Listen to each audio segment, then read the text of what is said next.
Africans, we blame ourselves or this generation that it's your fault. It's not their fault. We're coming out of 500 years of slavery, and Europe and America still have their investments in ensuring the African continent is kept down. Let's take a look. Easiest country to look at right now is the Congo.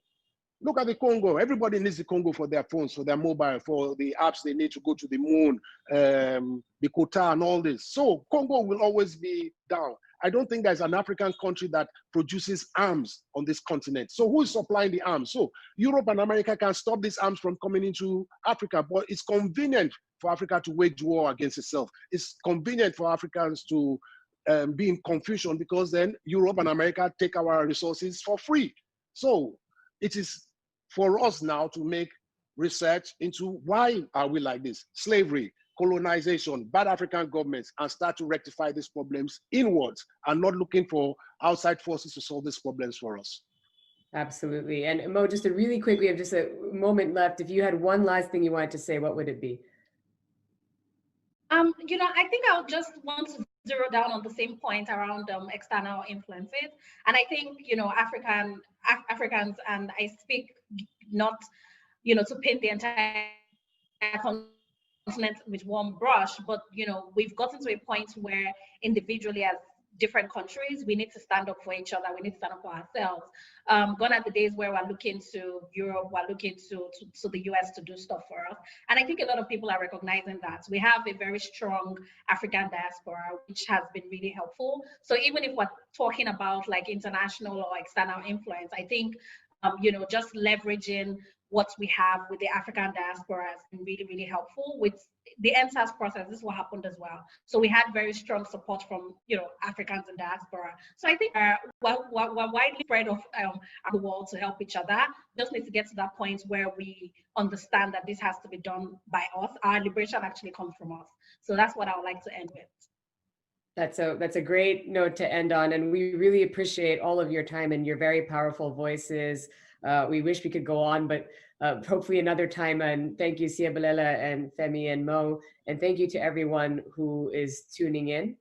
We hope you enjoy the rest of Web Summit.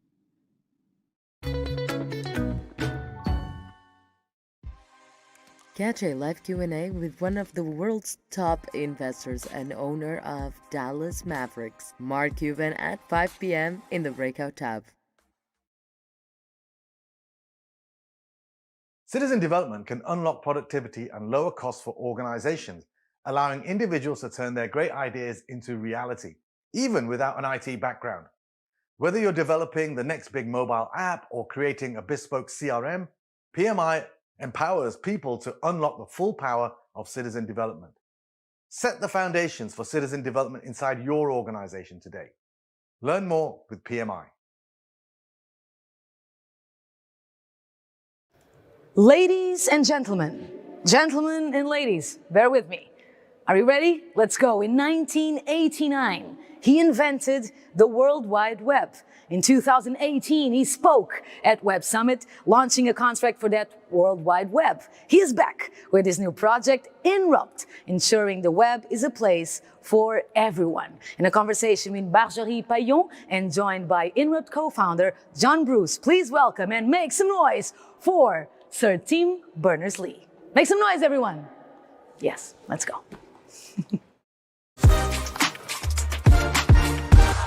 He created the web more than 30 years ago as a platform for creativity, collaboration, and free invention. But for some reasons, this is not what we're seeing today. So we got back to the basics and created Solid, a better way to connect people and data.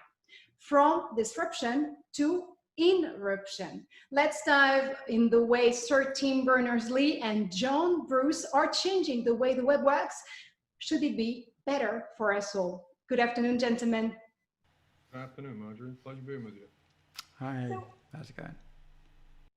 Hi, Tim. So John, you're actually the CEO of Inrupt, and it's the company behind Solid. And Tim, you're its CTO. Let's start with you, if you may, because I do remember that last time you appeared at Web Summit was back in 2018. You definitely spoke about your invention, but also asked the world to sign on to a contract for the web to keep it open and free. But you seem to be in a different capacity this year. How come? Well, I'm on the same track in a way to make the web serve humanity. I'm in a bit different capacity because needs must, because you've got to do what you've got to do. At the time, yes, what was great was the reception at the Web Summit was a huge agreement that the web should serve humanity and wasn't. There was a feeling that you need a mid-course correction. Now, it turns out that this mid-course correction, one way of doing it, and a really important part of that whole future of the web is, in fact, a project called Solid, which came out, new protocol, which improves the web. It came out of MIT. And to really be able to make that happen, I decided that I needed to make a company. Well, so co-founded a company, Interrupt Inc., with John, and so I'm now here as the CTO of Interrupt, a company which is going to make Solid happen with other people, and Solid, which is going to be a big part of making the web serve humanity. But what went so wrong with the web as we know it? You felt compelled to set things right. Well, I think originally, 15 years after the web started, 15 years ago, if you'd asked people about how the web was, a lot of them would have been quite positive about it. But now you go to anybody in the street and there are lots and lots of things that people feel are wrong with it, around fake news, people being manipulated in elections. But a big part of it is that instead of everybody feeling that they're a peer out there, they're one of the big collaborative group of people, they actually find most of their time in one social networking silo, because they're stuck in this social networking silo, that what they can do in that silo only is a function of the people who developed that company, who developed that space, and they find that they are restricted, even though it's called a time of user-generated data. The value they've generated with their own data is actually locked up, ironically, inside that silo. So it gets benefit from it and they don't. And so Solid platform says, let's actually re-architect that. Actually, if you are generating data, you should actually be able to store that data. If it's user-generated data, it should be user-controlled data as well. Solid is a technical platform for do that. And it's also reasonable to this point to note that there's a huge emotional out there energy to change things, and some of that has turned up in things like GDPR and so on, and various regulations as well. So we're at a time of change, and Interrupt for me, starting Interrupt with John, was the way to be able to make the biggest impact. We'll definitely dive in privacy and regulation in a few seconds, but John, I want to have your perspective on this. Why is it now the time for a startup such as Interrupt? Yeah, I think as the old cliche goes, comes the time, comes the event, and Interrupt definitely, I think, is well timed. I first met Tim, I guess 3 years or so ago, and that was my epiphany, actually. We had an enjoyable dinner, and he described to me a web that I hadn't experienced. I've been fortunate in my career to have a number of companies, and they've got great value out of the web. But what Tim described to me was a way better way for the web to work, for everybody, actually, for users, for developers, and more particularly in my own world, my own experience, for organizations. And at the time, I was working at IBM and traveling the world. They'd acquired a company I'd founded some years ago. And I was traveling the world, meeting with organizations and advocating for IBM technology, which I was happy to do. It was good technology. But I had the opportunity whilst doing it to ask those self-same organizations, why do you do it this way? Why do you take data from your consumers and then have to become experts in security and privacy and the like? And they all said pretty much the same, which was, well, that's because that's the way the web works. And to have dinner with Tim one night, and he described to me how it didn't have to work that way, was again, my epiphany. I mean, I imagined a world, as he described it, where organizations weren't obliged to take all this data that they pretty much got not a lot of value out of, candidly, but not to have to take that data away. not to have to be experts in privacy and security, and just stick to their core competency. And that was hugely exciting to me. And I felt that, that this was the right time, actually. And the longer we didn't do this, the worse it was going to be, the more difficult it would be to fix it. And I think based on the early results we're experiencing, then the timing is just right. And if I do recall well, while launching Inrupt 2 to 3 years ago, Tim, you seem to be on a mission to decentralize the web in a way to get back to the basics of what the web should always have been. Now, how is Solid different from any other decentralized network such as Ethereum, for instance?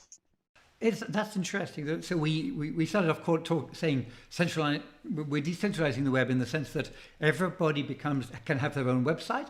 The web becomes a decentralized network of websites like it usually was. But then people will use the word decentralized also for blockchain. Now, blockchain and Solid are different. Solid is, if you like, blockchain is a system where, if you like, everybody stores the same data. Everybody has a copy of the blockchain. And so you can use it for certain things where that's useful. When you want to, for example, have a single ledger of everybody's IDs or whatever is spent in the bank or something. So blockchain is a system where everybody stores the same data. Solid, everybody stores different data. Everybody has different pods, and the pods are all different. And the richness of Solid is not only, and it's different from blockchain. You're not all plugging in at the same level. You're not all paying to keep the same system going. Some people have small pods, some people have big pods, some people have pay a lot to have their data stored very reliably in a very robust, secure pod. Other people get one for free. Some people have several pods. So in a way, different people, different places, different parts of your life, you end up being stored in Solid pods. They're all interoperable. They all talk the Solid protocol. So in that sense, it's a bit like blockchain. Everybody has to talk the blockchain protocol. Everybody has to talk Solid. It's just that Solid is this very diverse richness of people of all different shapes and sizes linking their stuff together. Now, again, speaking about pods, did you design them plug and play, if I can put it this way? They obviously, you can't tell everybody to stop using the web and start using the new web. The web, since over the last 30 years, it's always been about incrementally increase, sometimes big increments, sometimes small increments, but always back compatible. And so Solid, absolutely, you have a web browser and you can go and use Solid.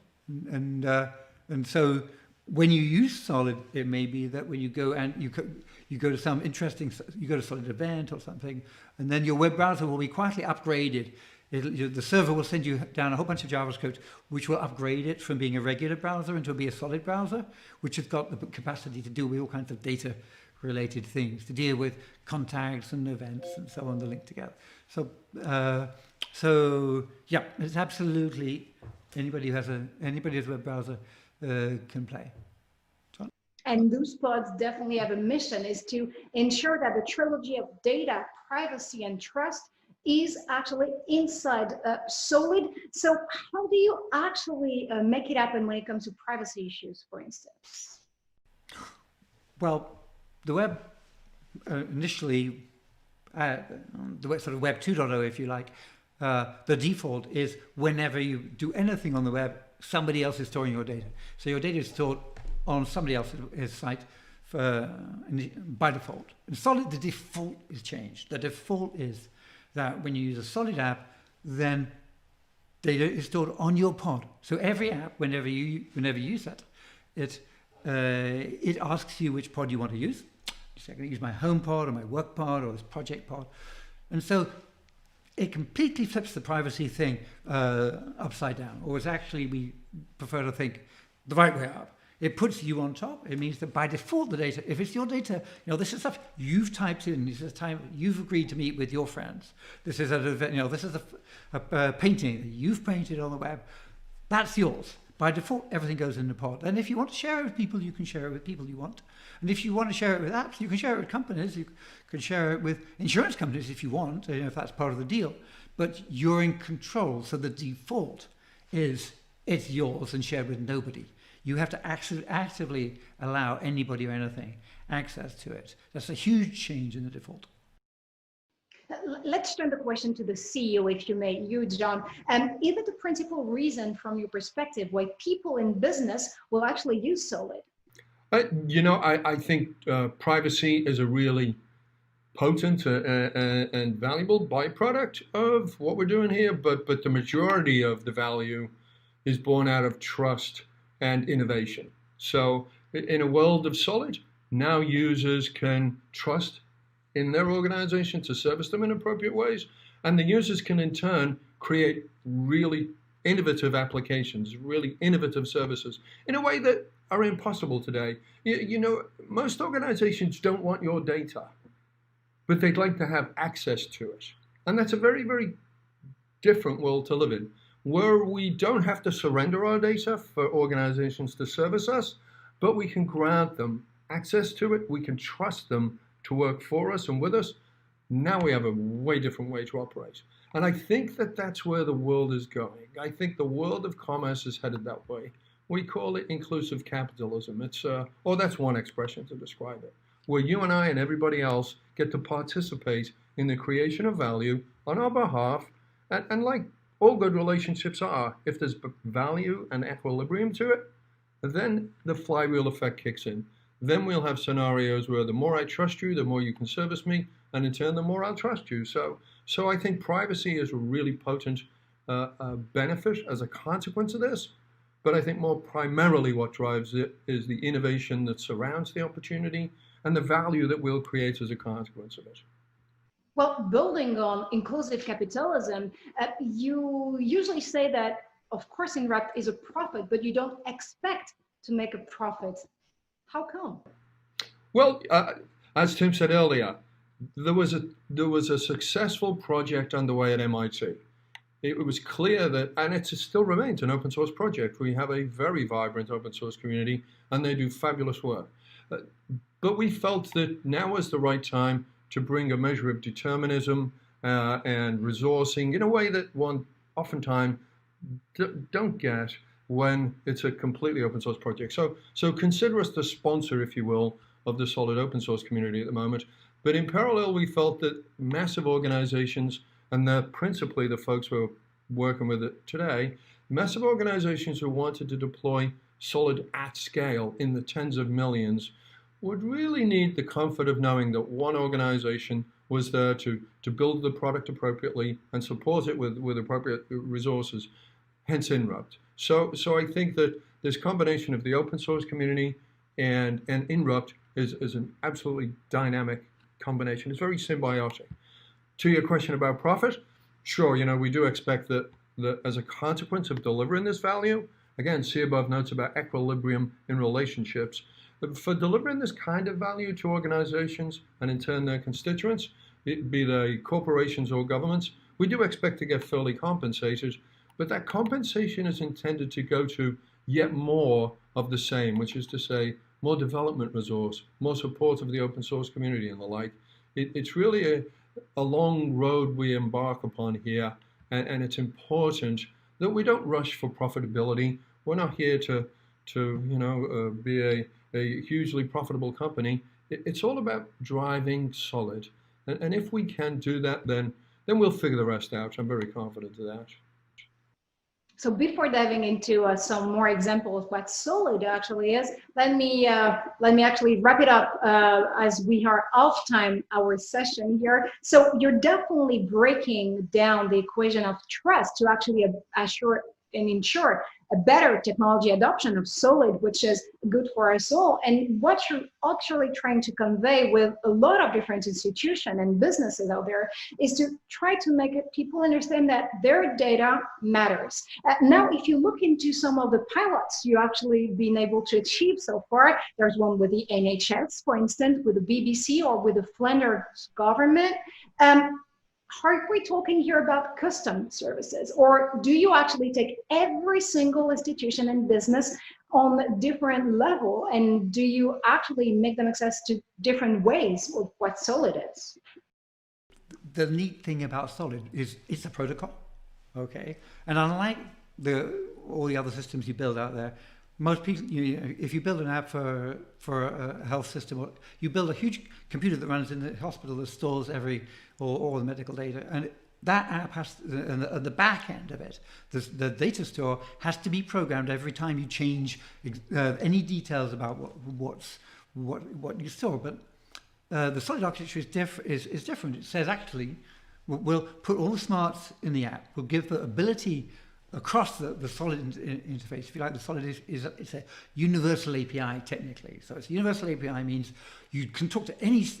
Somebody might have an NHS pod, but you can run all of the other apps on it without changing the store. So in fact, no, we're not. The business isn't going out and building a great solid pod store for the NHS and building a solid pod store for the BBC and building a solid store for a social networking company and so on.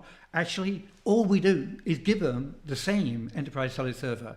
Bingo, plug it in. And because of the wonderful way, the neat thing about the solid protocol is that one store serves all the apps no matter what they are. Then it means that it's brilliant from that point of view.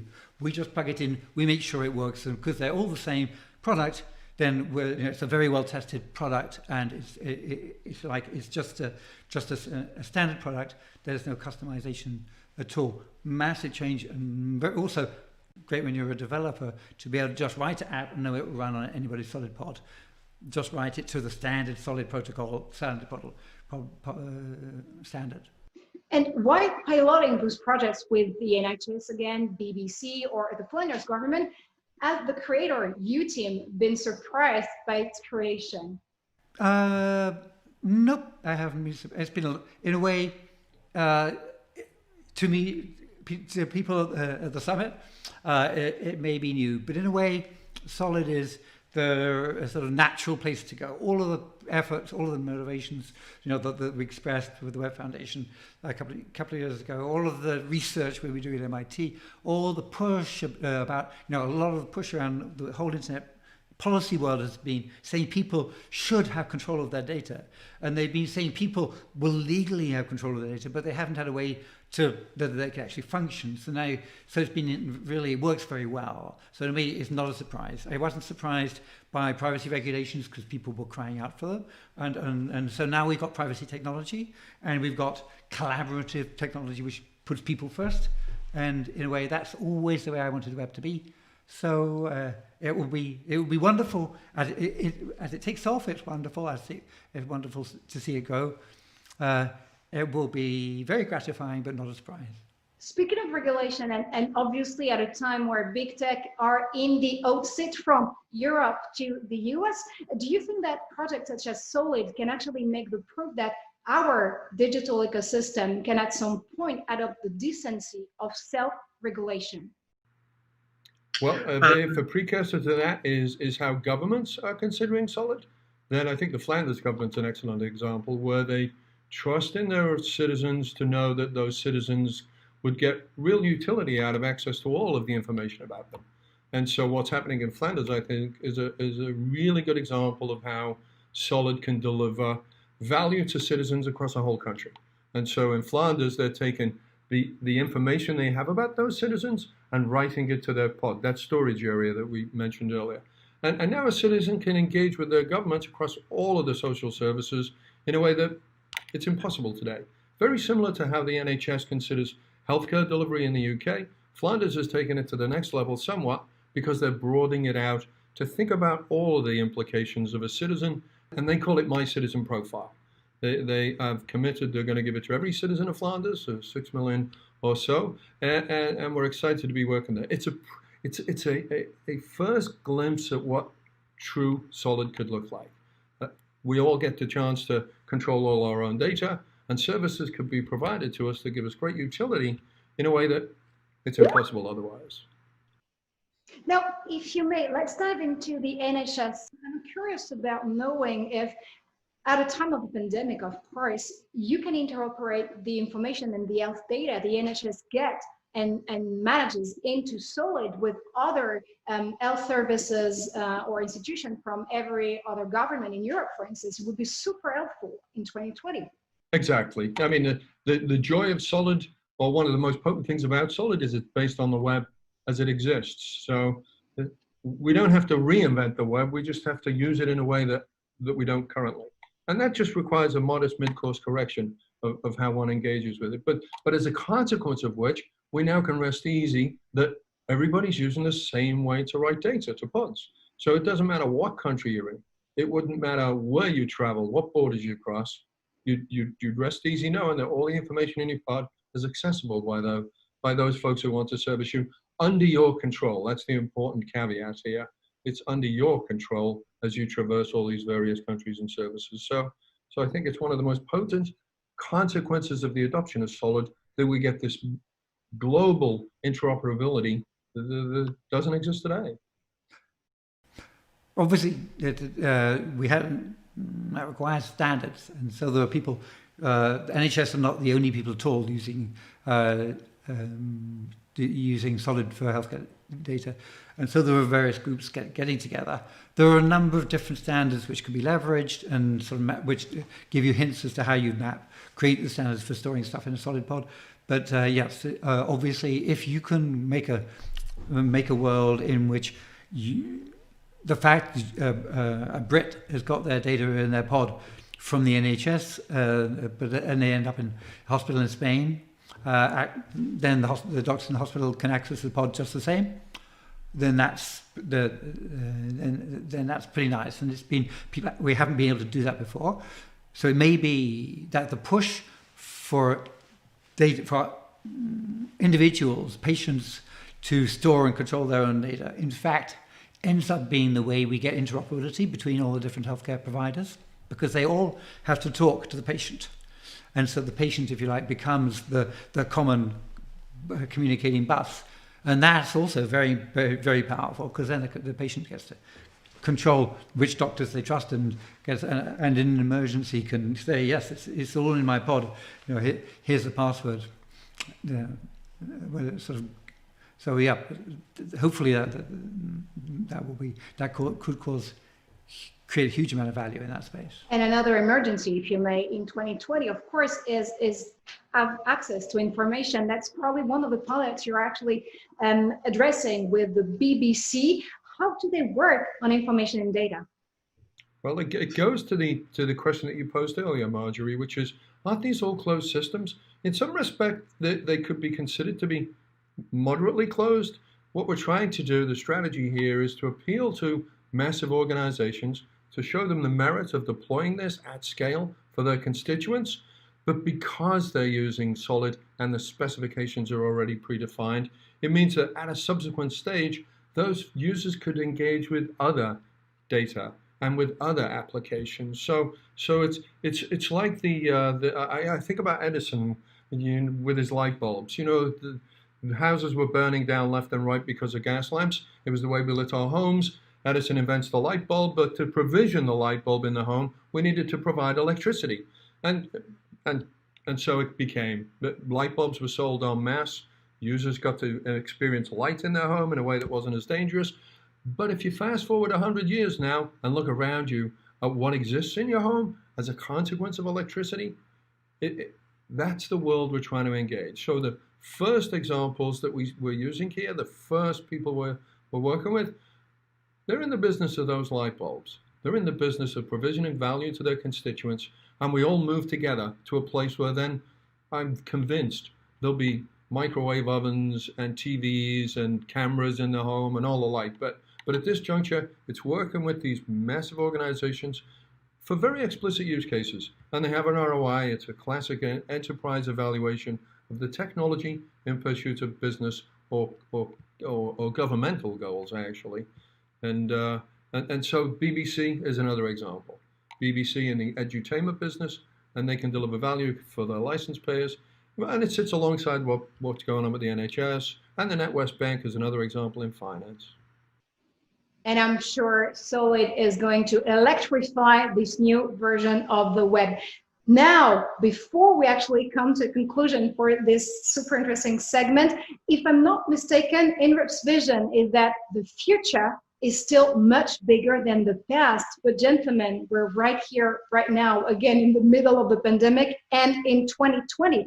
So how can we make a difference when it comes to us being users and citizens at the same time? Well, when the pandemic struck, obviously the first thing everybody did from a technical point of view was they made a COVID tracing app. So I made a COVID tracing app one weekend just because I have a solid pod. So it's very easy for me. So one of the, obviously, what we need to do now is we need to think post-COVID. We are mid-COVID, but it will be over at some point. And when it's over, we will imagine, it seems to be a long time now, but it will seem to have flown by. And maybe we will have drifted by without really thinking what we should be doing at that point when we hit the ground running. So we must hit the ground running. There are lots of things we need to do. We need to fix the next pandemic. We need to fix climate change. We need the world to be collaborating very effectively. In a way, all the people involved with Solid regretted the fact that we didn't already have Solid. We regretted the fact, if we'd have been 3 years into Solid, the British government would have been able to say, we'd like some volunteers to be able to give us the last 5 years of your medical data and then continue it. So when you run the app, please also give us your fitness data and your medical data because that's the world we imagine. So one of the things we need to do is to get all this data into people's pods so that we have the ability to respond, and whether it's an earthquake or a fire or a pandemic, whatever the next, each crisis is in general, if you have good internet penetration, if you have an enabled population, and if you have enabled population who themselves can write new apps, create and run new apps, and start, even if they're stranded on a little piece of the internet on an island, if in a solid world, people are much more enabled. And so, it's very motivating. When you think about the pandemic, it motivates those of us who are working on Solid. John? Yeah, and frustrating too. I don't mind telling you. Frustrating that if only we were 3 years further along, or 2 years further along maybe, where there was a point in time where millions of users had Solid, then we could have embraced this, or taken on the challenge of COVID in a much more, I believe, much more efficient way. It's eluded the big tech vendors, and it need not. If we had Solid, then if you and I could offer up our data to those who needed it, then we could have addressed the challenge much more efficiently, I think. So, again, cliche again, I guess, somewhat, but let's not lose this opportunity for need to slip by without a chance to change for the better. And again, to your point earlier about Inrupt, I think the timing is just right. I really do think that we can make a significant difference here, and that's why Tim and I are doing it. Times is right and time's up when it comes to our discussion. Thank you so much, John and Tim, for letting us know more about Solid and the way it works. Moving forward to 2021 will be way much easier with a platform such as Solid, I'm sure. Thanks for your time, and thanks to you for watching. Stay tuned, more to come at the Web Summit. Actor, entrepreneur, and voice of Lisa Simpson from the Emmy Award-winning animated series The Simpsons, Yardley Smith is doing a live Q&A at 5:30 in the Breakout tab. Browse our attendee list, book meetings, check out masterclasses, and build connections that last. Have access to all the entrepreneurs, investors, media, startups, and partner companies attending Web Summit. You can access the list by clicking on Explore just above.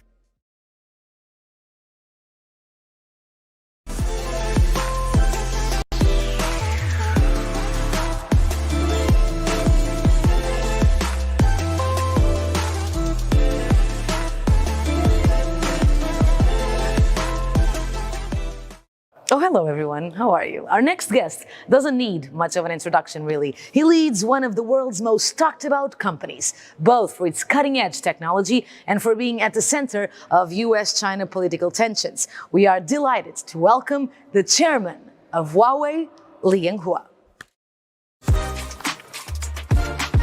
Ladies and gentlemen, good afternoon. I'm very happy to attend this year's Web Summit. Today, I would like to share with you how we see ICT industry and the digital future.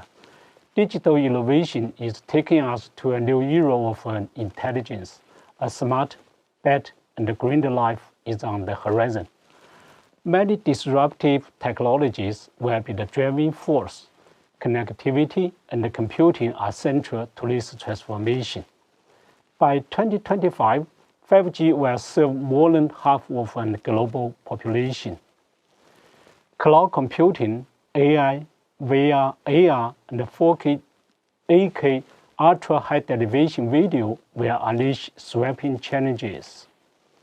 HD live broadcasting and glasses and free 3D will create truly immersive experience, transforming remote education and virtual entertainment.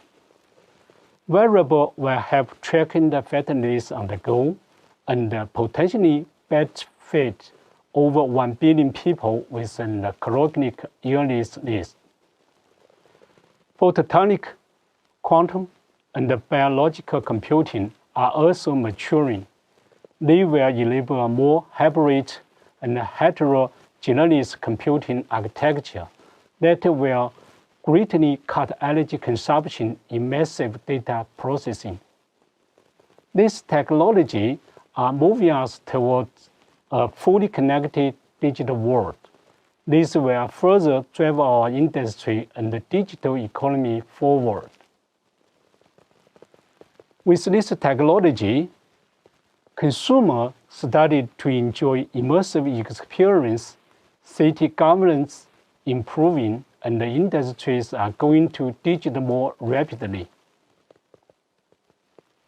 This technology are also having a spillover effect in wide economy as intelligence accelerates digitalization.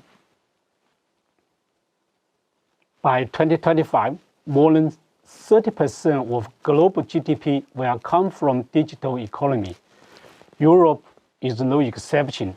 It's also presented with huge opportunities.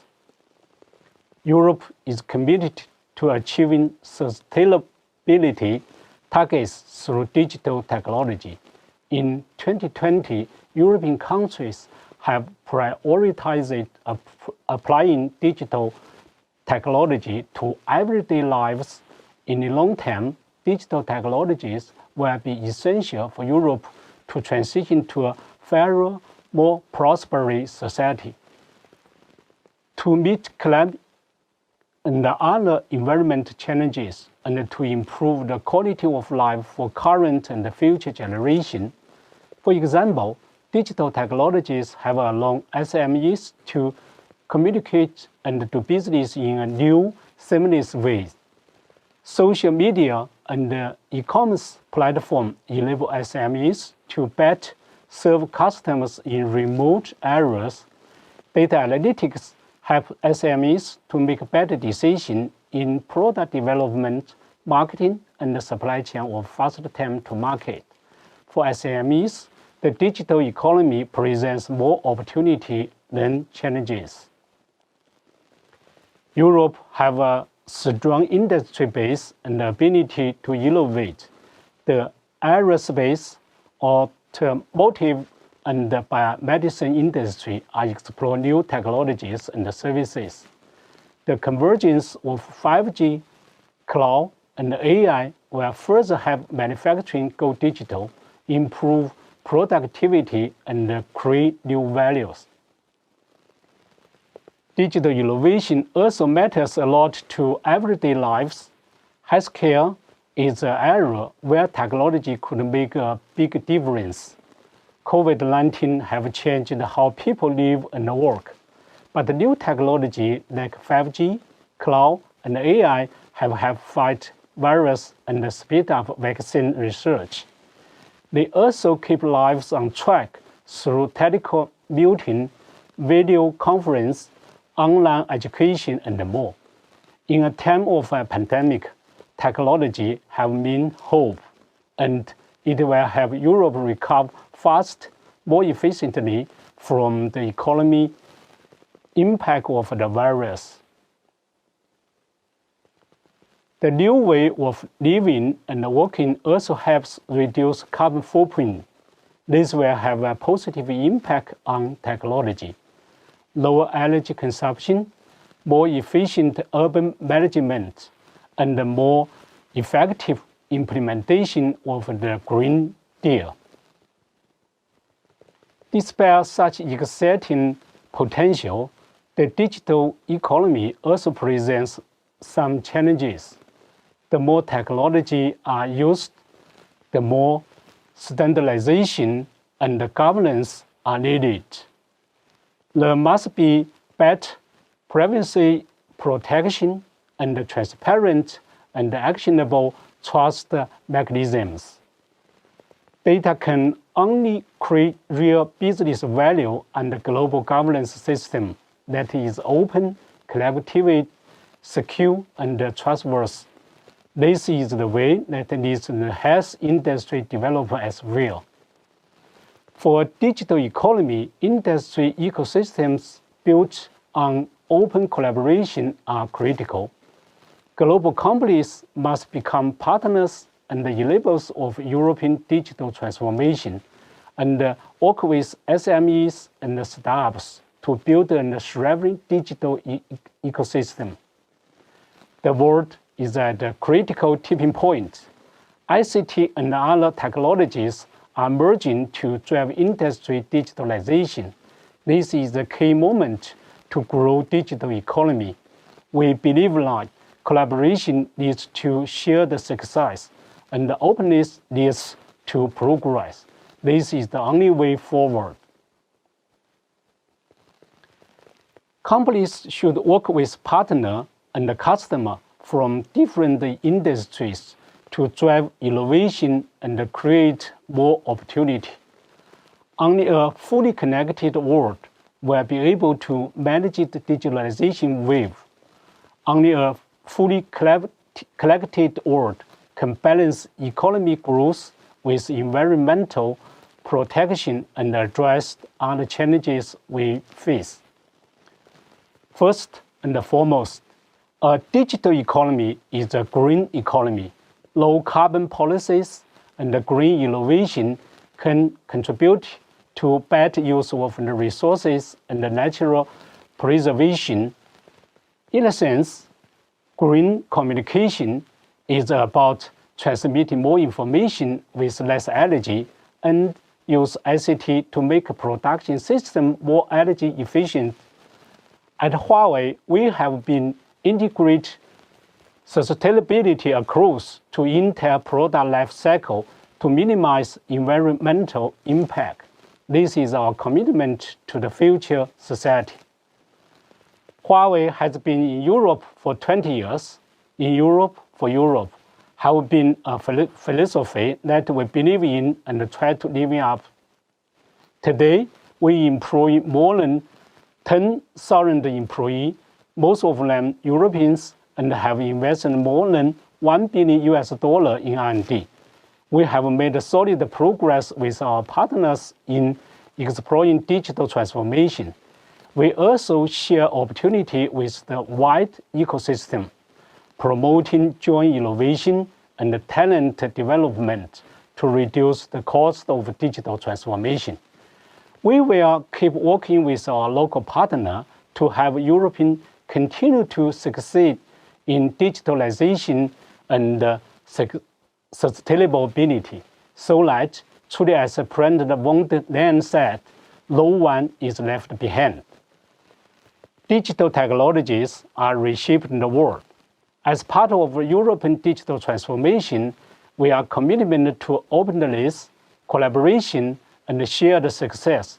We will continue to create great values for our customer and society with technology. Everyone deserves to benefit from the digital technology. Let's work together to embrace a better, intelligent life. Thank you. Interior designer and star of hits TV show Queer Eye, Bobby Burke, is taking questions live in the Q&A at 6:30 p.m. Find this session in the breakout tab.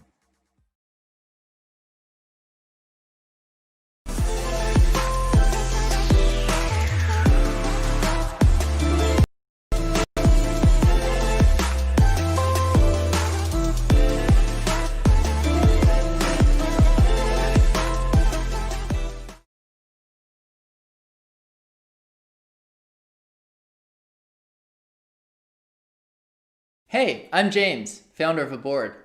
Our software helps restaurants build and manage beautiful QR code menus that lower costs and delight customers.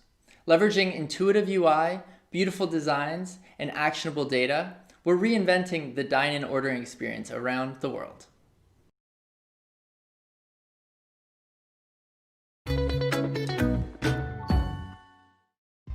From the need-to-know basic info to guides for creating your best event experience, we've outlined everything you need in our Attendee Essentials Guide, located in the side menu bar in the mobile app.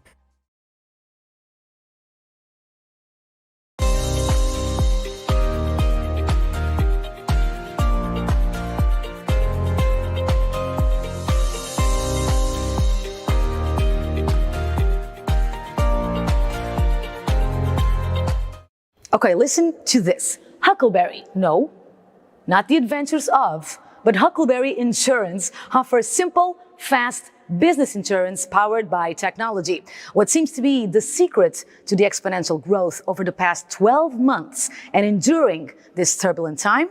Let's find out. Please welcome co-founder and CEO of Huckleberry, Bryan O'Connell.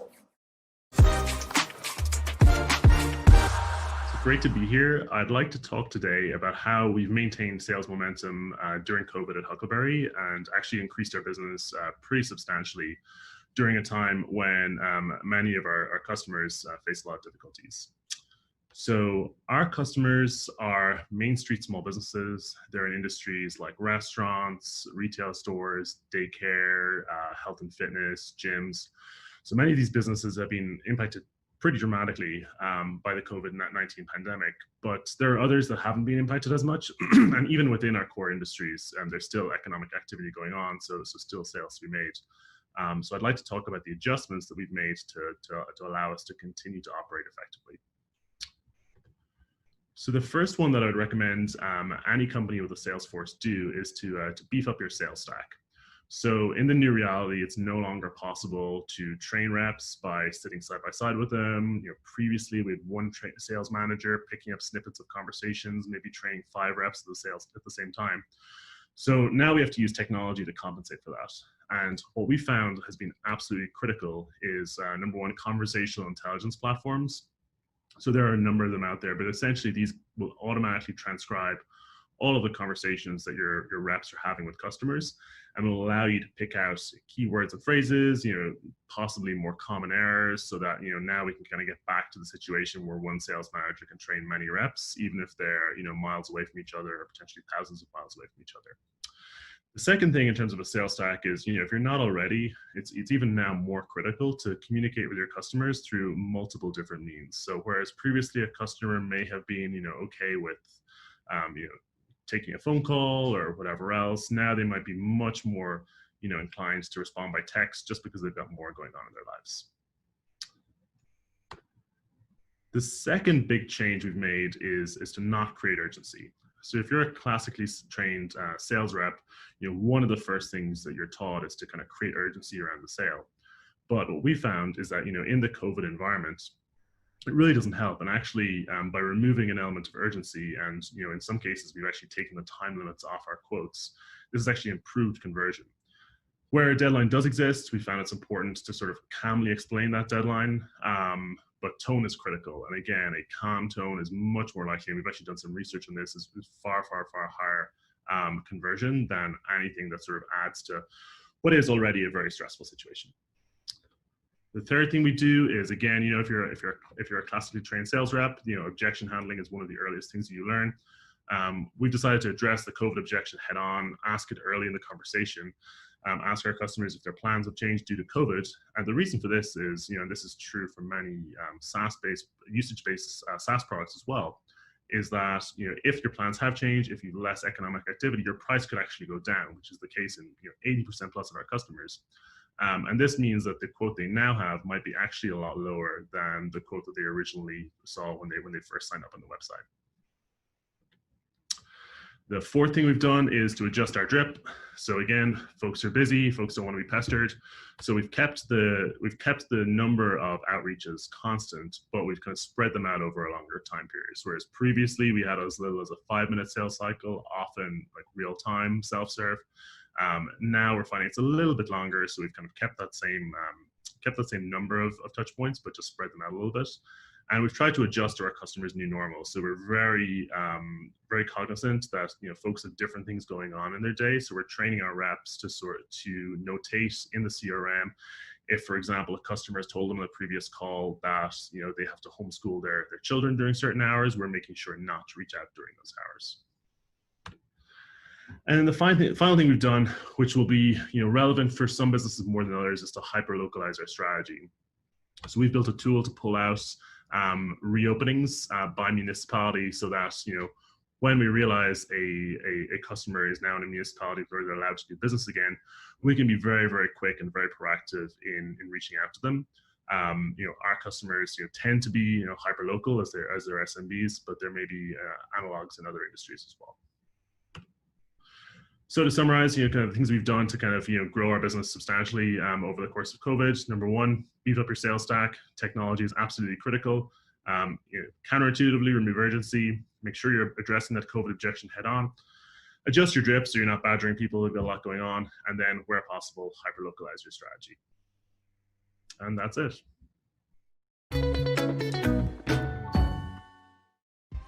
Want some exclusive offers from our partners? Go check out the attendee perks in your profile menu in the mobile app to find amazing discounts and offers from our partners.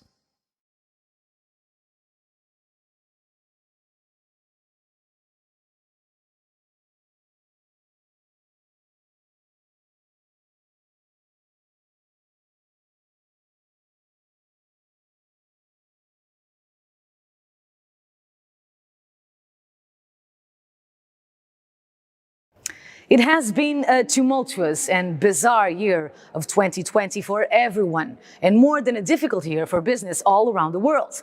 With a core business built around ticket sales for live events, Eventbrite decided to take swift action. Hear from Eventbrite's co-founder and CEO on how she's navigated this crisis and where she sees hope. In conversation with the New York Times' David Gelles, please welcome a true inspiration, Julia Hartz. Well, Julia, nice to see you today. Thanks so much for doing this. So I think we should start back in February and March of this year before we talk about the future and what events are going to look like going forward. I think we need to acknowledge where it is we're coming from. Can you talk to us about what those months looked like for the company as so much of the world just ground to a halt? I remember I was in New York, I had tickets to go see shows, I had tickets on Eventbrite itself, and all of a sudden, all of that was canceled. What did that look like from headquarters?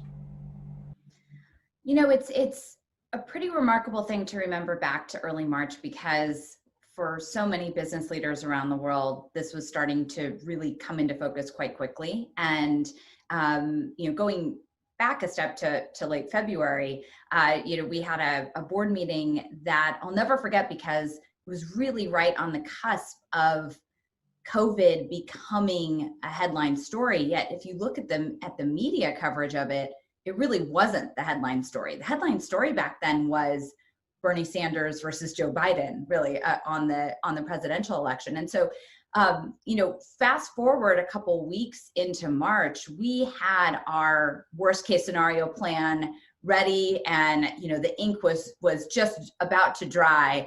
And I woke up one morning and looked at the previous day's stats and realized that COVID was here.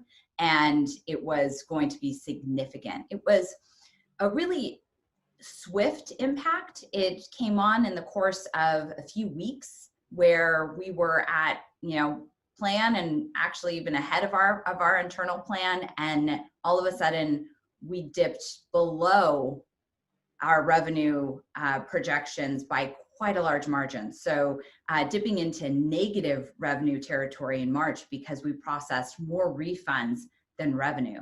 So effectively it was this machine that was moving at breakneck speed, halted and reversed in the course of 3 weeks. Because we had put a lot of thought into what we would do, we were ready, but the urgency and the decisiveness that was just absolutely critical during that time still takes my breath away. Every day we were making critical decisions, and first we had to hone our strategy, then we needed to make action to ensure that our company would be able to withstand the impact, and then we needed to raise money to make sure that we had the runway for the future. So all of this happened within the course of 4 weeks, and I'm still sort of putting it back together myself as I really reflect on this year. At the same time, you did all of that, and I know you did all of that and more. I also have to believe that as the recognition sunk in, that we were going to be living in this different world, quite likely for some time. And I think even then we could understand that this wasn't just a few weeks or a few months, but that this was going to be an enduring change to our lives. How did you start thinking about what events might look like and where you could have an opportunity in the months ahead? Because of course you guys have been doing a lot of very interesting work in recent months, but I gotta believe that some of the planning for what we're seeing today began back then in the early months of March and April.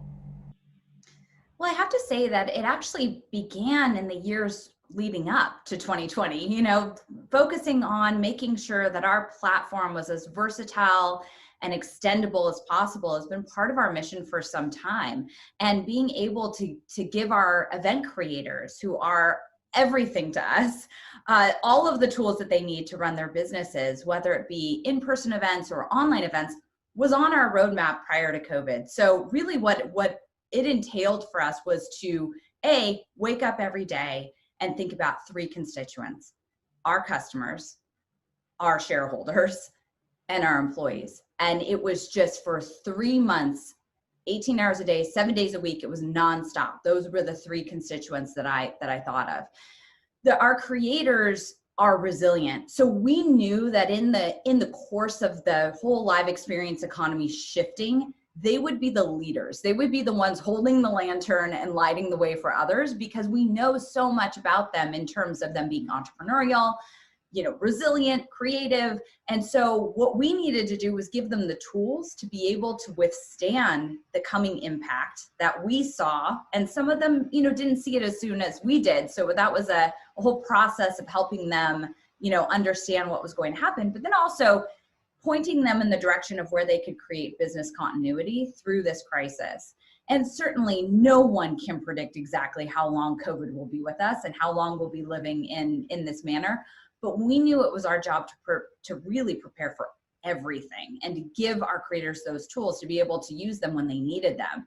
So what's happened over the last few months is exactly what I would have expected from our core customer, which is a total pivot into new ways to connect communities, an expansion into global audiences using online events, as well as really interesting and innovative ways to be able to continue gathering in person, because we all are dying to be together in one way or another, and there is massive consumer demand for that globally. Yeah, and so give us some examples of ways in which people have actually used the platform in the last few months to gather, both maybe in person, because I've certainly used Eventbrite to buy tickets to outdoor experiences that were safe, but also virtually. Are there instances where people who had relied on the platform to get people together in person maybe can't do that for any number of reasons, and instead are turning to virtual experiences instead?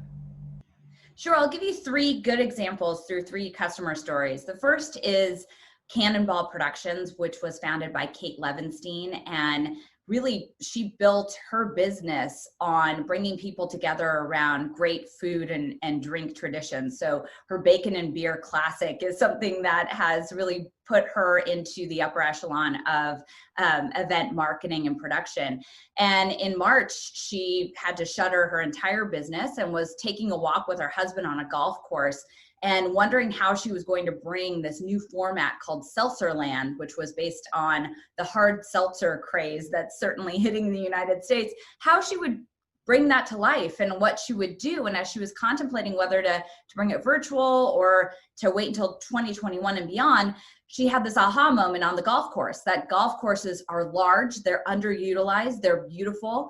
And could she actually bring people together in a socially distanced and safe way to taste hard seltzer? And so she launched Seltzerland in April and has sold over 6,000 tickets to 6 events that have been wildly successful, all while maintaining safety and health standards with each municipal that she's working with. So that's an example of someone who's brought back in-person events really successfully. I would say another example is Junzi Kitchen, which in the early days of the crisis that hit New York, they decided to take their experiences and their tasting events virtual. But what they did was they offered a hybrid component where you would come pick up your dinner kit, and with each dinner kit that was sold physically, they would donate a meal to those workers who were working on the front line. So there was an altruistic element, there was a hybrid element because you'd get your kit and then everyone would get together online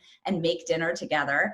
And there was just this high interactivity, and continues to be, for Junzi Kitchen, as they have sold hundreds of tickets to these events and have been able to create that connectivity with the community. And then I'd finally point to Daybreaker, which is another wonderful example of an international craze that brings people together all over the world to dance and just let off steam every Saturday morning now. And this event started in a physical format, and really early days in COVID decided to take their entire event virtual and expand massively to 36 different countries. So this, what used to be a hyperlocal event, now has gone global, and I can't imagine them going back to the just original format. I think they'll continue to have, in person when it's safe, but certainly virtually global events as time goes on. Yeah, those are great stories. You mentioned the first one where she's actually bringing people together in person. And of course, the event creators themselves need to follow all the appropriate rules and regulations. But do you, as the platform, take any responsibility or get involved at all in trying to ensure appropriate safety protocols when the event does happen in person? We take supporting our creators in following safety protocols extraordinarily seriously. So we created a playbook with the Chertoff group in the early days of COVID, and we've been building on that as we learn more and more about COVID management.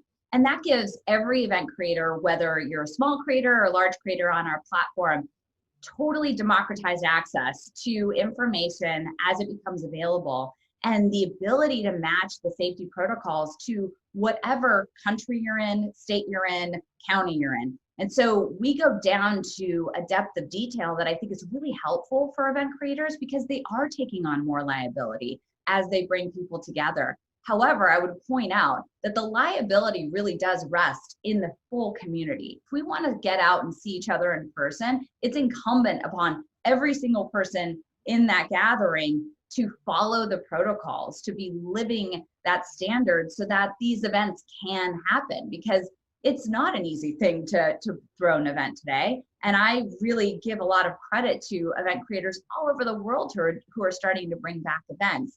And finally, I'd say that in areas where COVID has been managed into a place where the restrictions are starting to lift, like New Zealand and Australia recently, we're seeing an influx of events, just a massive consumer demand. And those event creators need us more now than ever. So we'll continue to help guide them with great thought leadership and content, and an online community that they can turn to ask for advice as they continue to regrow the live experience economy. So as we wrap up, tell us sort of where we are on the spectrum. You mentioned those countries where the virus is coming under control and there is this demand, but even here in the United States, unfortunately, as we speak, we're still in the midst of a very, very serious surge of the pandemic right here all across the country. And yet we are starting to see live events with spectators take place. I turn on National Football League on Sundays and there are fans in the stands in some arenas. Where are we when it comes to a real return to events as we knew it before this all got started in March?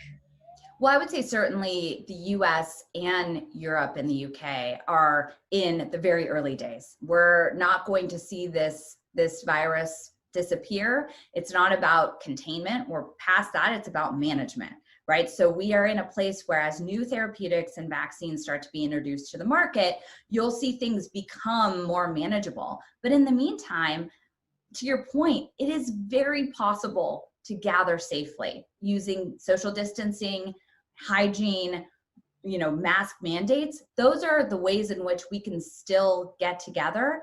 And as we go into the winter months, particularly for countries that will start to experience colder temperatures and will start being inside more, we expect to see an influx of online gathering happen again. Because what we know about human nature is that we need to connect, we need to be with one another, and we need to see each other in whatever manner possible. So Eventbrite is really aptly suited for that to happen, not only as a company, because we've taken the right steps to make sure that we'll be here, and it's not about whether or not we'll make it, it's what we'll make of it, but also to support our creators with integrations with leading online video streaming sites like Zoom or Vimeo or YouTube, really leaning forward to help make that customer experience better. So I think it's going to be a hard winter. I think we'll be in this for the next few months of restrictions and managing COVID. But I know that as we start to emerge in the mid 2021 timeframe, it's going to be this really wonderfully positive moment for us. And I truly am optimistic about the future. So, I'm excited. I'm fired up about what I'm seeing. And certainly I'm really interested to see what kind of innovation event creators will come up with next. Okay, well, I'll put you on the spot for one last question. When we do get there, hopefully it's next year, I think everyone's raring to go, how are live events going to be different than they were before? Because I know everyone wants to get together like we did before, but in just 1 minute, tell me how they will have changed. Events will be smaller. They'll be more frequent in nature. They will be a premium. We are not going to take for granted getting together in person. We will be living in a period of time that, we may look back and liken it to the Roaring 20s. It will be a period of hedonism. That is just simply put what does happen after global pandemics of this size and scale. And so I think that it is going to be an extraordinarily exciting time for the live experience economy. I think that larger, big, indoor events are going to take a lot longer to come back, but in its place, there are these really bespoke special experiences that we're seeing being created every day that will help people get out and feel less isolated and start to discover new things in life. And so, as we think about bringing the world together through live experiences, that's really the magic and power of what our event creators do. And we're going to continue to be the wind at their back as they continue to rebuild the economy here. Good. Well, I know we are all looking forward to that. So Julia, thank you so much for joining me today. And now back to Web Summit in Lisbon.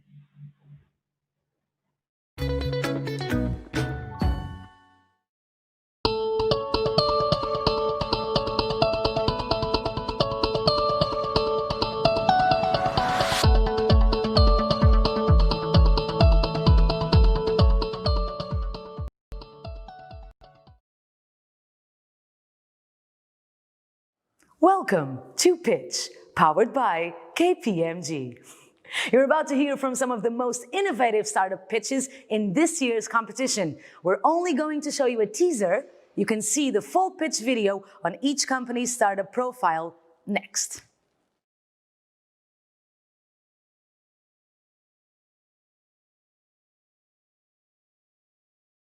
Hi everyone, and welcome back to the third and final part of our quarterfinal. Last but by no means least, we have 6 startups who are waiting to pitch. By now you know the drill. We started with 140 and narrowed it down to our 18 quarterfinalists.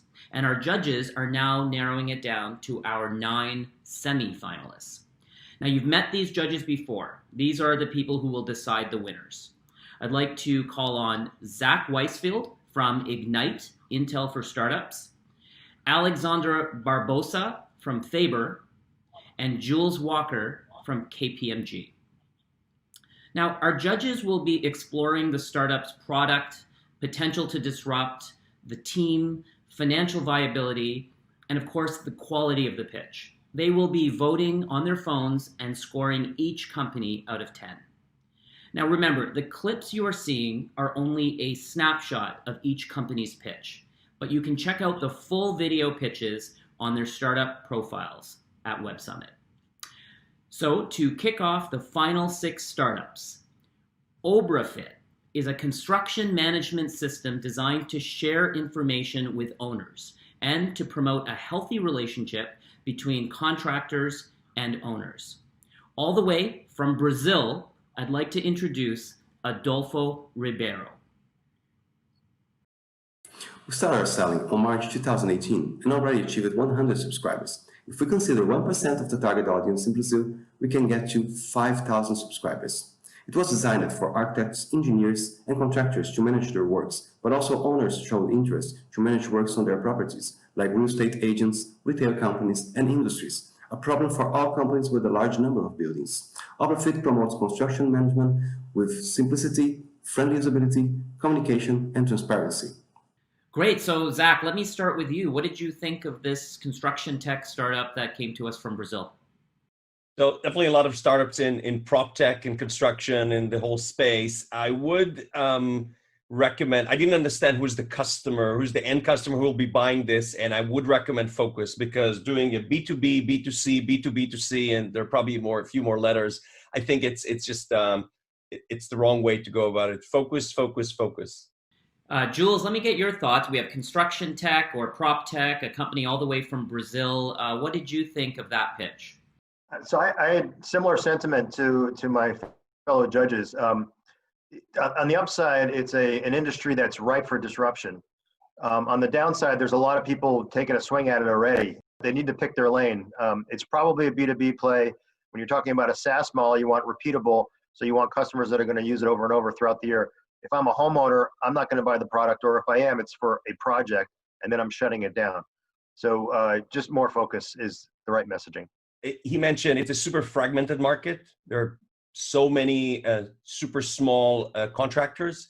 So one of the biggest issues, how do you get to them? So distribution, is it through the warehouses of the equipment? Is it, how do you go about getting these contractors? A big deal, not easy.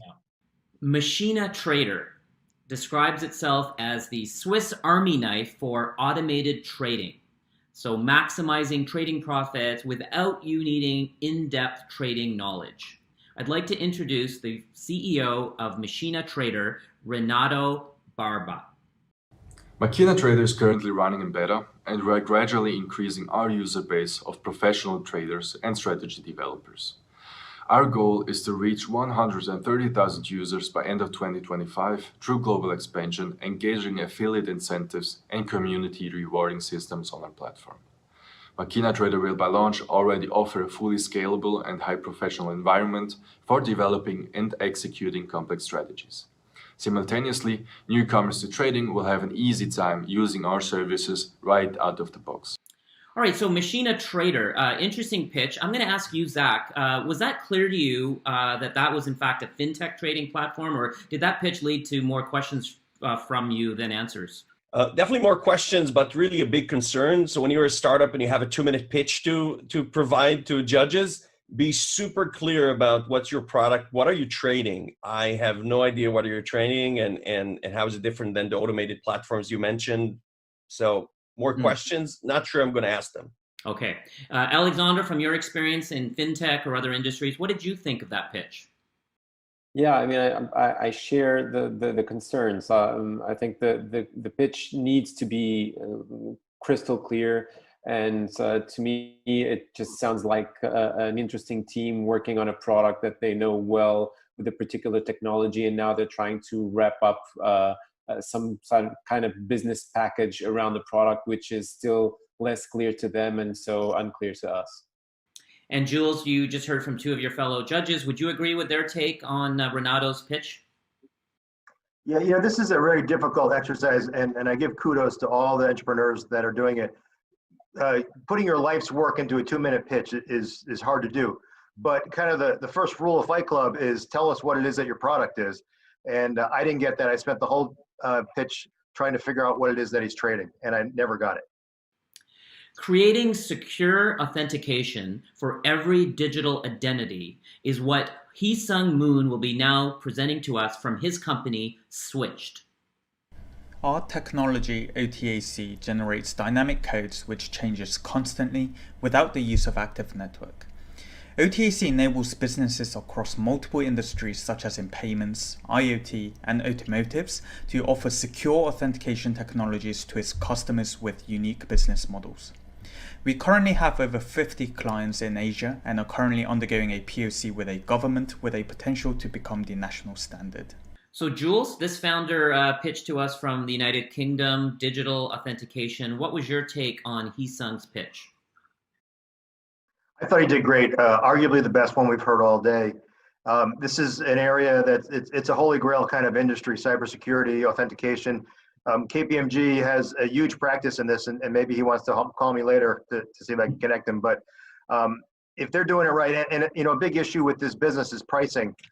It's very challenging to figure out exactly how to go to market with it. But if they get that right, I think the sky's the limit for this company. Yeah. Alexandra, I'd be very interested in your take on Hee-Sung's pitch. Yeah, I really liked his pitch.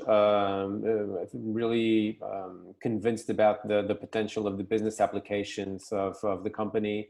Very clear ideas around how to distribute the product. Like the fact that they already have an API and SDK in place. So very strong opinion about this one. And Zach, I'm noticing the development of cybersecurity hubs all over the world now. What did you think of Hee-Sung's pitch today? I think a great pitch. He definitely brought it home. So clear pain. I think all of us feel the pain. Big market, huge market to attract traction. They show some traction and may become even the country standard. And then he talked about differentiator, how he differentiates his solution from others. I think a really great pitch. Would love to learn more about what they do. So thank you, Zach, Alexandra, and Jules for your valuable feedback. I'm now back with the last 4 judges to finish out the competition. Let me reacquaint you with our last 4 judges to finish out the competition, judging the final 3 startups. Nicole Lowe from KPMG, Rainer Markel from HV Capital, Stefan Moraes from Indico Capital Partners, and Henry Wigan from MSM. MedTech is something we are all really interested in these days. And our next startup, Zund, is an AI-powered health assistant designed to improve the quality and accessibility of healthcare. From Austria, please welcome founder Tomas Petrovic. As health literacy is declining, 1 in 20 Google searches is already for medical content. However, Dr. Google often creates more confusion than clarity, and we believe there must be a better alternative. Our digital health assistant helps users to understand their symptoms, receive fast and valid medical feedback on potential causes, and then connects them to the right point of treatment. We are combining state-of-the-art AI with diagnostic innovation to outsmart existing solutions. This system is the basis for a competitive advantage and is enabling us to outperform the market in terms of medical accuracy and cost efficiency. Well, that was a great pitch. I know here in Canada, there's so much interest in the combination of artificial intelligence and digital healthcare. Henry, let me ask you, what did you think of Tomas's pitch? I thought it was a great pitch. I thought it was very clear. He's clearly addressing a very big global problem, connecting various parts of the healthcare system. I lacked a little bit of the detail on how it actually works, but the team sounds good. They made a lot of progress recently. A good pitch. Nicole, healthcare innovation, a huge focus area in the UK as well. What were your comments on this pitch?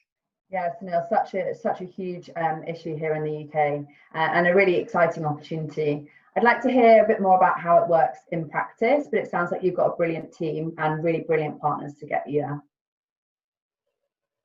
Rainer, how did the Exund pitch work for you? It worked well. I mean, it made me curious on the industry because healthcare is one of the biggest industries out there to be disrupted by technology. Most often it's very difficult to get into, but showing 5-digit MRR in the first quarter of selling, it seems like they got into it. Stefan, this pitch from Zund, did it work well for you? It all sounds very impressive because if you bring together AI into a medical device and you are able to get a 5-digit MRR, you must be doing something very right. So I'd love to see the product. ThunderZ has created a rechargeable battery that will rival traditional energy solutions. With 3 patents on file and many more to follow, please welcome co-founder Michael Ye. When high-profile players in the energy industry start to pay attention to our patented technologies, it solidifies that our research and hard work are headed towards the right direction. With our CES 2021 debut, we will continue to bring awareness and be the buzz of the show. Our plan for go-to-market will begin in Q1 next year with hundreds of units in various sectors. Well, that was a great rechargeable battery technology company from Taiwan. Rainer, let me ask you, what did you think of that pitch? Well, it goes into the hotspot of many industries. I was really surprised hearing about that. It seems there is technology, there's knowledge, there are processes. I was a bit curious on doing that both B2B and B2C. So it seems they want to produce their own batteries. So that's going to be one to watch out for. And Stefan, this rechargeable battery technology company from Taiwan, how did the pitch work for you? It's a super competitive space, but there's room for many different technologies because we all rely on batteries, of course, and batteries that last longer. The team seems to be super professional, very well prepared. I was also a bit surprised with the idea of doing their own batteries, but it's more than enough for me to convince me that this is a good team. Nicole, what did you think of the ThunderZ pitch? Yeah, I thought it was a really interesting pitch. Obviously, there's great opportunity there. It sounds like they've got a brilliant team, some interesting traction so far, and patents, so they're ready for growth. Forget taking notes for your online meetings. Record AI connects with your online meeting platforms and generates a transcript so that you don't have to write that stuff down. Please let me introduce from the Netherlands, the CEO, Perna Saberwal. Record seamlessly integrates with all your meeting platforms and not only gives you the transcript, but also the most important parts of the meeting, any questions asked, any metrics discussed.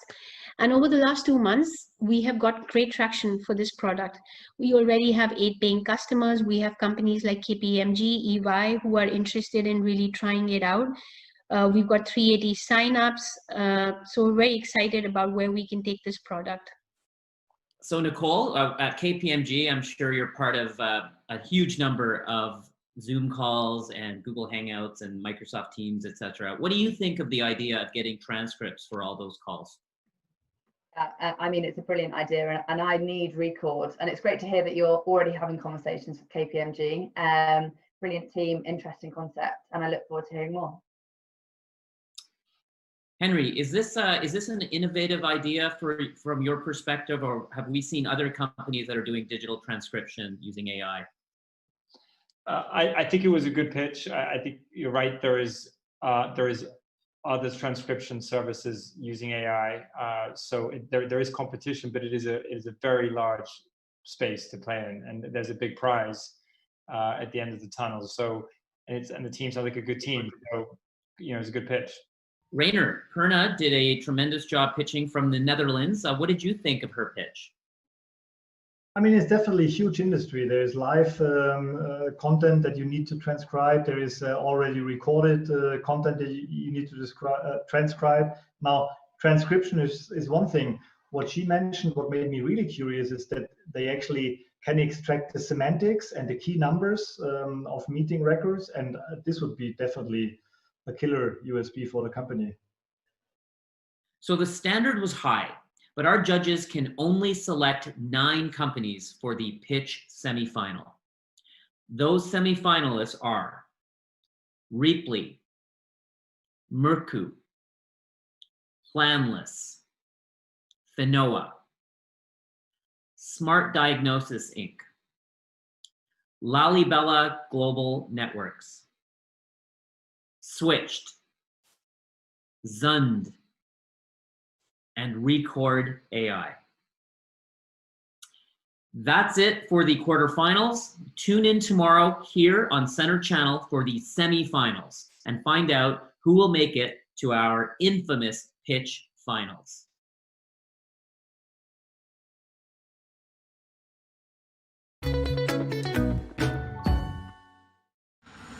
Os grandes espetáculos estão a começar na RTP Palco.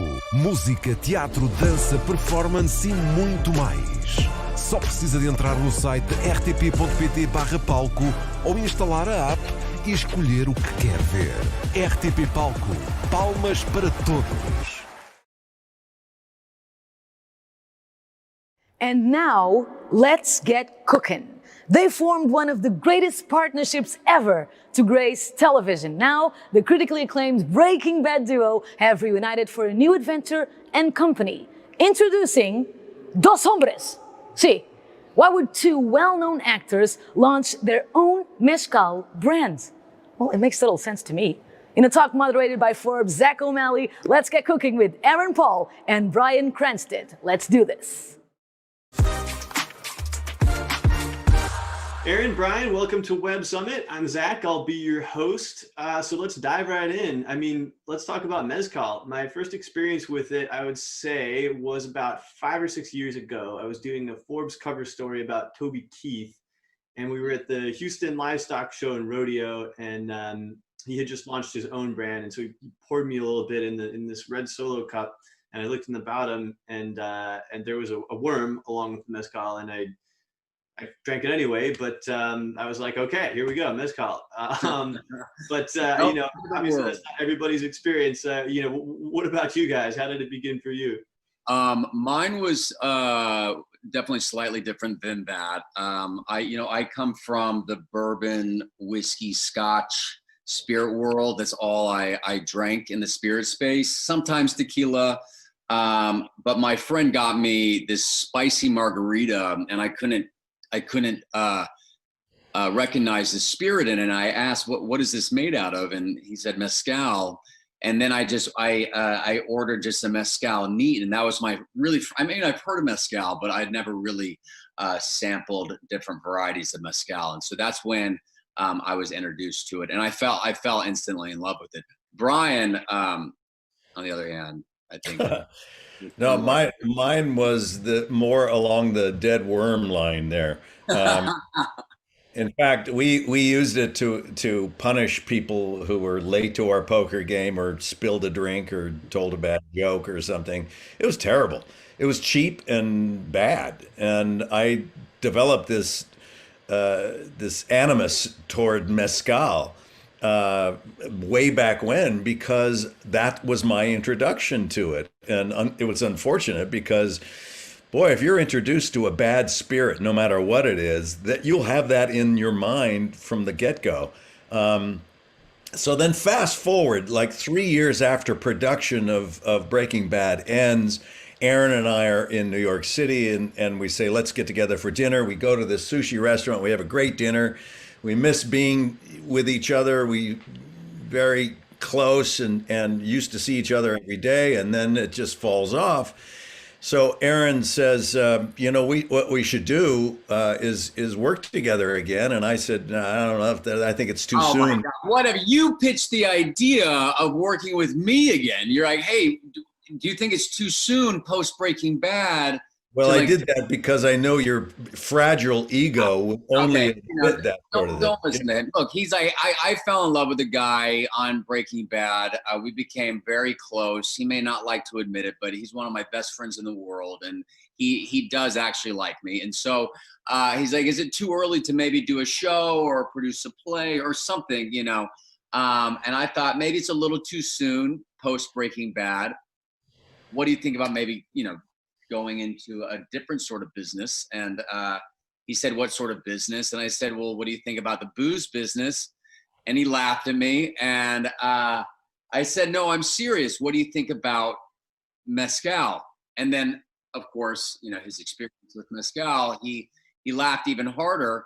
He was kind of making fun of me a little bit. I go, no, man, you have a completely false sort of sense of what mezcal really is, And so I was very excited to educate Bryan on the world of mezcal and the beautiful spirit that it is. So we did. We tasted it, and I realized I was so far from the truth of this, that some were stout, some were sweet, some were savory, different levels of strength and color, and it blew my mind. And so we agreed to investigate. We said, okay, let's go down to Oaxaca, Mexico, and let's spend a week and see if we can find something that really appealed to both of us, but only if we found the perfect spirit would we go in on it, because neither of us are interested in slapping our name onto something and sending it out there and wishing them luck. We're deeply invested in this, and so if we weren't gonna find it, then we wouldn't do it. The problem was that Aaron has a very different palate than mine. His is damaged over the years, and mine is still in its pure form. Look, I like I said before, I come from the whiskey, bourbon, Scotch spirits, and so I don't mind a bite at the end of it, as long as the quality is there. I don't mind kind of getting slapped around a little bit. I can take it, Bryan, on the other hand, loves to be seduced. He loves something as smooth as possible. He does not want to be pushed around at all. And so we needed to find something that met in the middle, but that worked out for us in a huge way, because we were on such opposite ends of the spectrum from each other. We needed to find something that was right in the middle, and so and we did. We finally did. So you go from being partners in crime on Breaking Bad, you go from meth to mezcal, and you take this epic road trip down to Oaxaca. I mean, tell me, sort of that experience. How did that go down for you guys? I mean, it was a beautiful experience. I've been to Mexico many times, never been to Oaxaca. It's just such an incredible sense of community and history and culture, and it's just it's a time warp. It really felt that way. But we just started. It's like going out to Napa Valley and sampling different types of wine, and it's very similar in that way. And we had endless amounts of mezcal. Someone had to do it. We tasted mezcal all over that beautiful countryside, but the week was the first trip, the week was coming to an end, and we did not. I mean, I might have found something that I fell in love with, maybe, and it might have been just a little too aggressive for Bryan's palate. Bryan would find something, and he's like, well, what do you think about this? And I felt like it kind of just disappeared a little bit. And we stumbled upon this little village 3 hours outside of the center of Oaxaca, San Luis del Rio. And we sampled multiple mezcals out there and could not find it. And we were actually on our way out, and someone came running up to us and said, hey, there's another palenque that you didn't see. It's not on the tour, but it's a bit of a hike. You have to take off your boots, hike up your pants, and hike through a river with the machete and just chop through the brush and get to it. We're like, okay, yeah, that sounds great.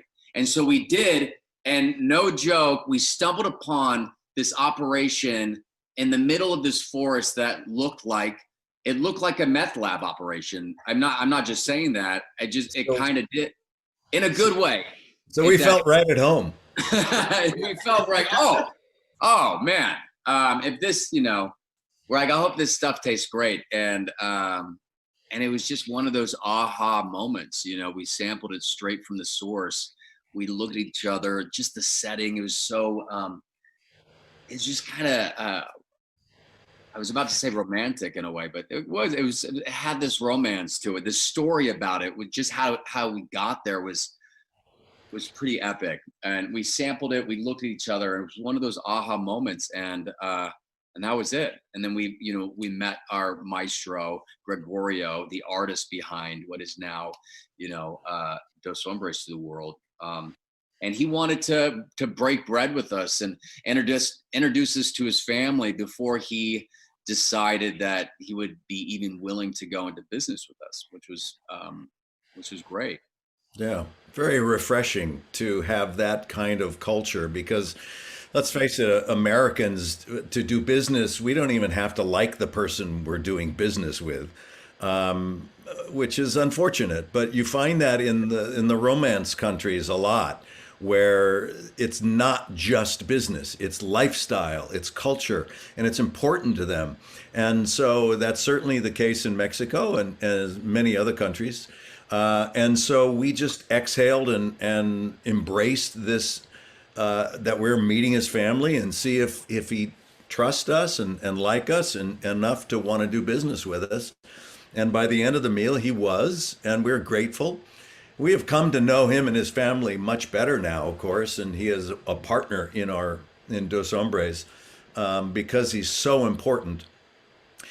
While we were leaving Oaxaca that first time, Aaron and I were actually getting more and more nervous, because we thought we found the spirit, but were we just kidding ourselves? Was it because it was the last place, the last palenque? Were we just willing it to be the perfect spirit? And so we said, well, we're going to set up 2 different blind taste tests when we get back to the States with our friends and family, and we will be involved in the blind taste tests ourselves. So our other partner, Michael, set it up, and he didn't let us know of 8 different mezcals in similar glasses, and we had to, all our friends and family had to write down which ones you liked the best. That was the most nerve-wracking, because after all that search of 80 or so different mezcals that we tasted, and this was the one. And if it doesn't come to the top of the list of all our friends and family, including ourselves, what have we done? So I was really nervous. Yeah, the pressure was on. And it was also so exciting.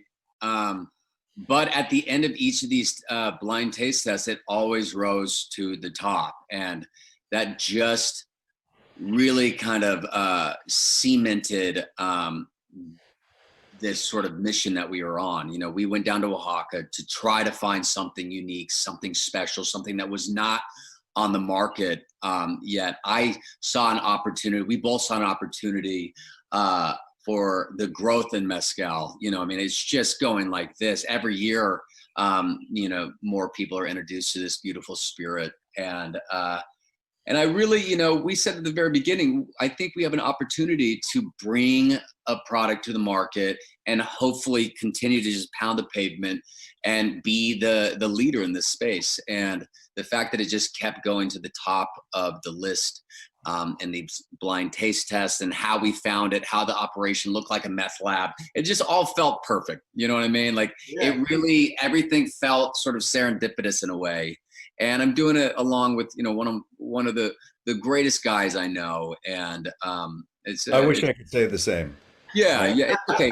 It's okay. But it's a beautiful thing, man. It's definitely a blessing. Yeah. So you hack your way through this jungle, and you cross the river, and you meet this guy, and you do the taste test and everything. How do you go from that to ramping up to create a proper brand with distribution and everything? And take me through the process there. I think that's kind of a fascinating journey in itself as well. Yeah. I mean, we this was so foreign to us. The booze bit. I mean, booze is definitely not foreign to me. I drink a lot of it responsibly, but I had no idea how to build a business. but it's an art form, you know. Gregorio, he's an artist, our maestro, he's an artist. Designing the label is another part of the art form, you know. It's amazing how many hours I would stare at paper samples, you know, for example, and just different colors for our donkeys, or and the reason why, for example, why we landed on donkeys is donkeys are a huge part of how our mezcal is made. And so it's all about keeping it simple, but yet inviting and beautiful. And I think did we start even with the design? No, we didn't start with the design. We started with the design of the label after we found the juice, but well, it was that you have the bottle design that could be tall and thin, or short and fat, or it could be glass. It could be different materials, and then the cork and what's on the cork, and is it synthetic or real cork, and is it wood on top or plastic? I mean, every single step of the way it takes a design, and Aaron and I took our time to walk through it carefully, because we felt that every single element that goes into Dos Hombres is equally important on the bottle as what's in the bottle. So we didn't want to say, yeah, that's fine, whatever colors and whatever. So we really took the time to make it elegant and yet simple. The designation of artisanal mezcal is one that we're very proud of, and one that we put that's on the bottle by regulation. And if we didn't have that old world type of processing, we wouldn't be able to say it's artisanal. At our palenque, which is our processing plant, and I say processing plant in a very liberal term, it is very rural. There is no electricity. There's no running water except the spring water from the river, which goes into our product. It is very rural. If we used any modern technology in the processing of our mezcal, we would not be able to put artisanal on the bottle. So you know the labor-intensive work that it goes into it.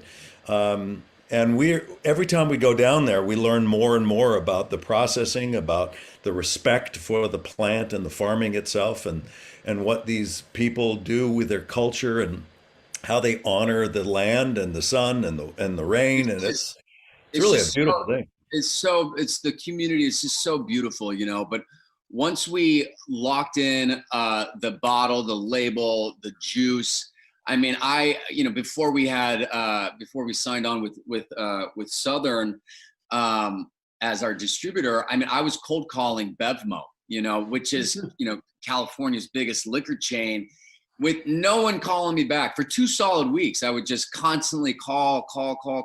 Finally, I get someone to take a phone call with me, and they're like, yeah, what do you want? What are you trying to do? You know, and I go, look, I tell them the story. We have Brian and Michael fly in last minute up to San Francisco and have a sit down with Bevmo, the heads of Bevmo, and that's sort of like how we got in the door to that particular chain. But it's just about, you know, I didn't know what I was doing. I knew I had to be inside of Bevmo, you know, I knew I had to be inside of these liquor stores. So I would go, I mean, it was a door-to-door salesman, you know, which was very exciting to me. And so I just walk into just random liquor stores with a bottle in hand. I go, would you like to sample my product? You know, and that was it. That's sort of how we kind of got the ball rolling. There's a similarity between producing a piece of art that is watchable, whether it's television or film, and producing a piece of art that's consumable in a different way, literally. And so we look at Dos Hombres no differently than we do when we go out and we pitch a movie that we're in, or a television series. We're really proud of it, and we're hands-on. We enjoy it. We enjoy being students to this and learning as much as we can. And it's been a fun journey so far. Yeah. Such a great ride. So why, you know, there are a ton of tequilas, in particular tequilas and mezcals, that have celebrity backers, owners, et cetera, George Clooney maybe being the biggest example with Randy Gerber, Toby Keith we talked about before, but The Rock has one, the Chainsmokers are investors. So, Puff Daddy, the list goes on, and most of them invest in an existing product or buy it or do a joint venture and stuff.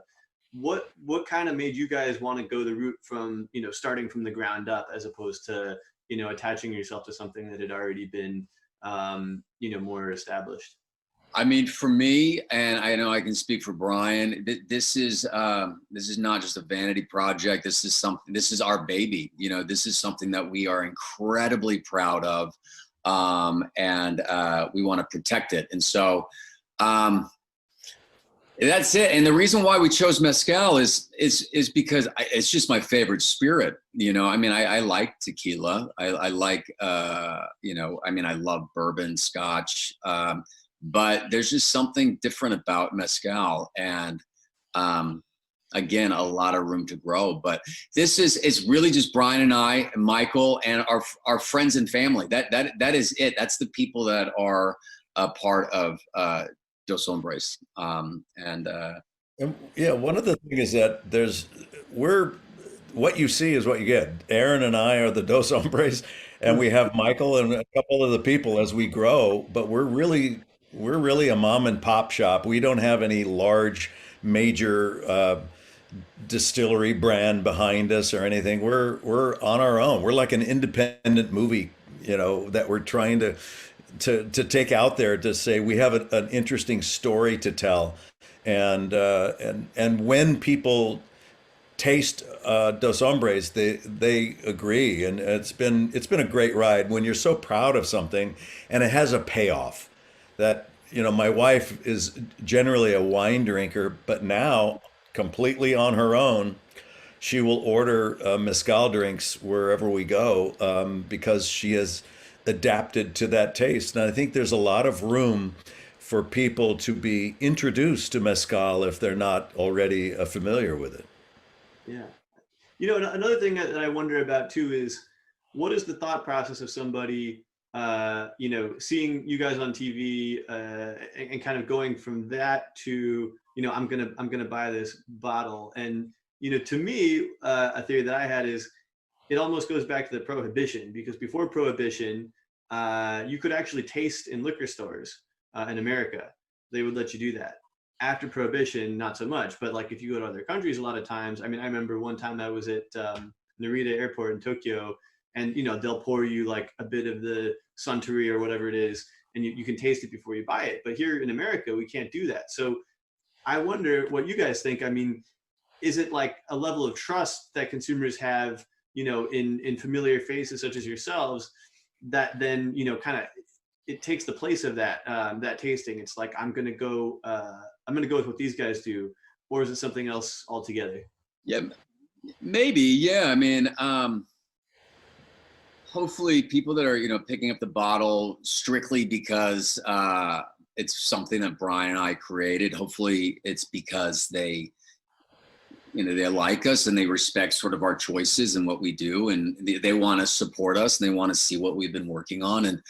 And I think it's, I didn't realize that our story, like how it all came to be, was going to be such a big part of this journey. Everyone is just so excited to hear this story just because it's just honest and genuine, and it was never forced. It was just something that we were really excited about, and it just grew naturally. And a lot of hard work and us pounding the pavement, but I think that's the reason why Dos Hombres has become so successful so quickly. But yeah, it definitely helps that we were in people's living rooms inside of their households for many years, on their screens. Yeah, this was a journey that Aaron and I organically built.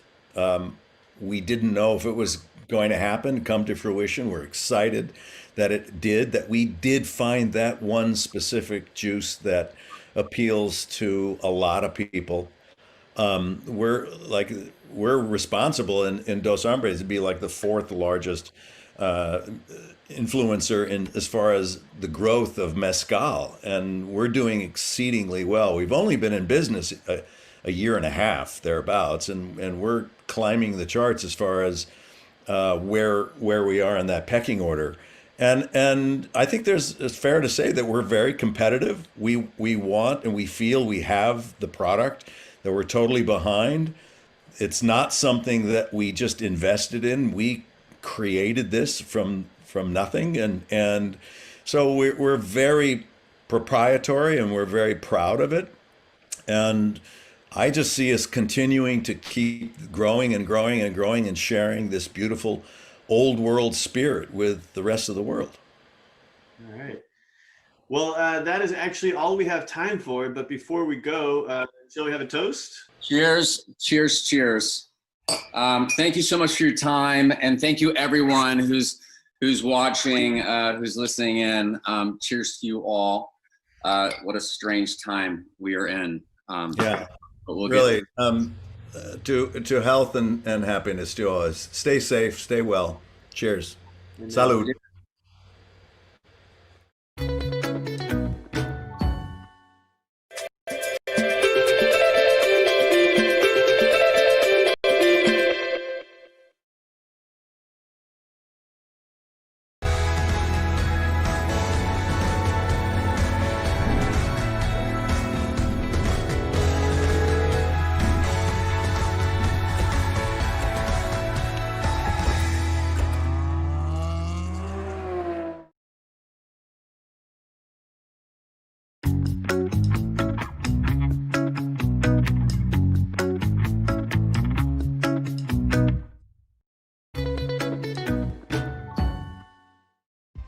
From the need-to-know basic info to guides for creating your best event experience, we've outlined everything you need in our Attendee Essentials Guide, located in the side menu bar in the mobile app. What are the benefits that AI can bring for humankind? Our next guests are experts in artificial intelligence space. Please welcome in conversation with CEO of ARM, Simon Segars, computer science and author, Kai-Fu Lee.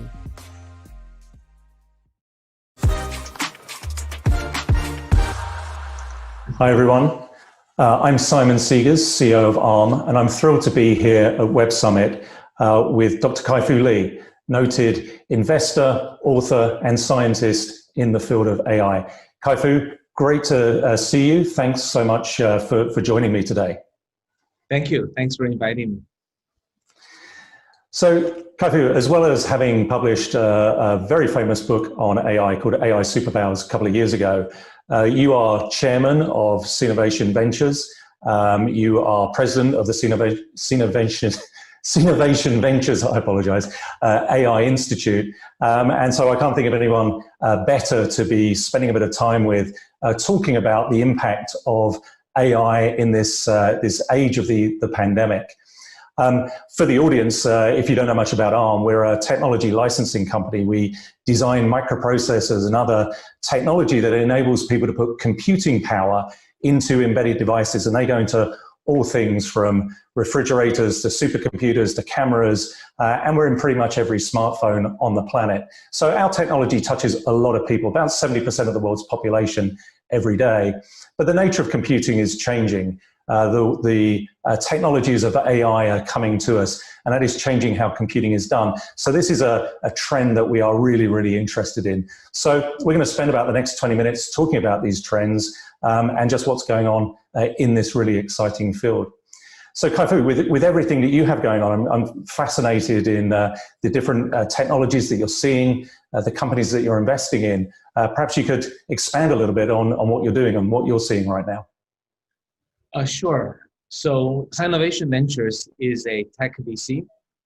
We invest in the tech area in general, and AI has been our primary focus for the last 4 to 5 years. And we've invested in about 50 AI companies out of a portfolio of about 300 companies over the last 11 years. And we have 7 unicorns among the AI companies we invested in. We see the trend as very bullish for artificial intelligence. On the one hand, rocket science companies, there aren't as many as there used to be. However, the use of AI in traditional industries and making a big difference and bringing significant upside as traditional companies integrate AI into their operations, I think that's an area that I think is going to be very big for the next 2 to 3 years. And we're spending a lot of our time on that. So that's fascinating. It is quite incredible to see how AI has gone from this research topic for many, many years to suddenly a technology that can impact pretty much every business and really start to make positive impact on everybody's lives. Just the pace of the technology development over the last few years has been quite incredible. Now, 2 years ago, you published your book, and it's a fascinating book, and I know a ton of people who've read it, and it formed a great deal of conversations around ARM, just thinking about how AI is starting to just pervade everywhere. So in that book, you were talking about how the technology had evolved, and you were talking about the real strength of both the US and China in different ways in this area of AI. So in the 2 years since you wrote your book, how do you think things have changed? Has anything surprised you? Has it been what you expected over the last 2 years, or have things really gone in different directions? And obviously with the pandemic thrown in the middle of that, a lot has been happening since your book was published. Sure. I think the main thesis of the book is now vindicated. The point I made about data is the new oil, China having a lot of data, huge market, tenacious entrepreneurs creating great apps, creating data, enabling AI, that's all happened. What has changed and maybe surprised me a little bit, one is that actually the Chinese scientists are doing an amazing job publishing about the same number of top 10% AI technology research papers as their American counterparts. And also I'm pleased to see, despite the geopolitical situation, Chinese, European, American scientists continue to work together. And I hope that will continue to be the case. I also see a number of areas because of COVID is actually being accelerated. Healthcare is one we've all talked a lot about. Another one is education. Actually, because of the Chinese culture has strong focus on education, a lot of Chinese kids are now going to school, not just the academic subjects, but music, dancing, calligraphy, art. They're taking classes online, and in some cases there are very innovative ideas like virtual teachers, even virtual students mixing in the classroom, improving the students' ability to learn. So education as a key app for AI is one that I did not anticipate in the book. And finally, COVID, I think, brings us to think about contact tracing. That is an area China, as well as a number of other Asian countries, have done a very good job. And I think that has been very instrumental to reducing the spread of COVID by being able to contact trace and quickly find out the spread and through quarantining, dramatically reducing the spread of COVID. So Simon, this is kind of an issue that continues to be challenging for US and Europe, where the COVID rates are higher. And part of that is because of the reluctance to trade off privacy, even for something really important like health and security. What do you think the solution is?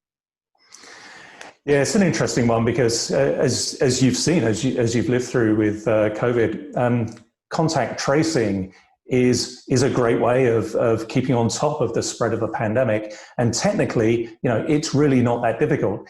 That there are billions of people quite literally walking around with a smartphone, with a GPS in, with Bluetooth, able to work out where they've been. And if you're tracking the state of your own health, it is really not very hard to work out who you've been in contact with.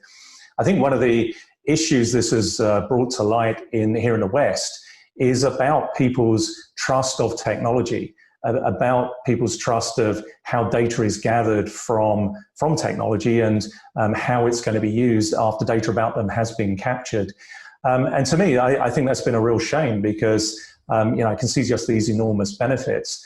But it has really brought home this need for the technology industry to really take on board the experience of the last few months and work very hard on establishing trust, on working with regulators, on working with governments, on working on encryption technologies, on working on making sure that data as it's gathered, it's used for the purpose that it was gathered for, that's clearly stated, clearly articulated, and that the industry is able to demonstrate that it is doing what it said it was going to do.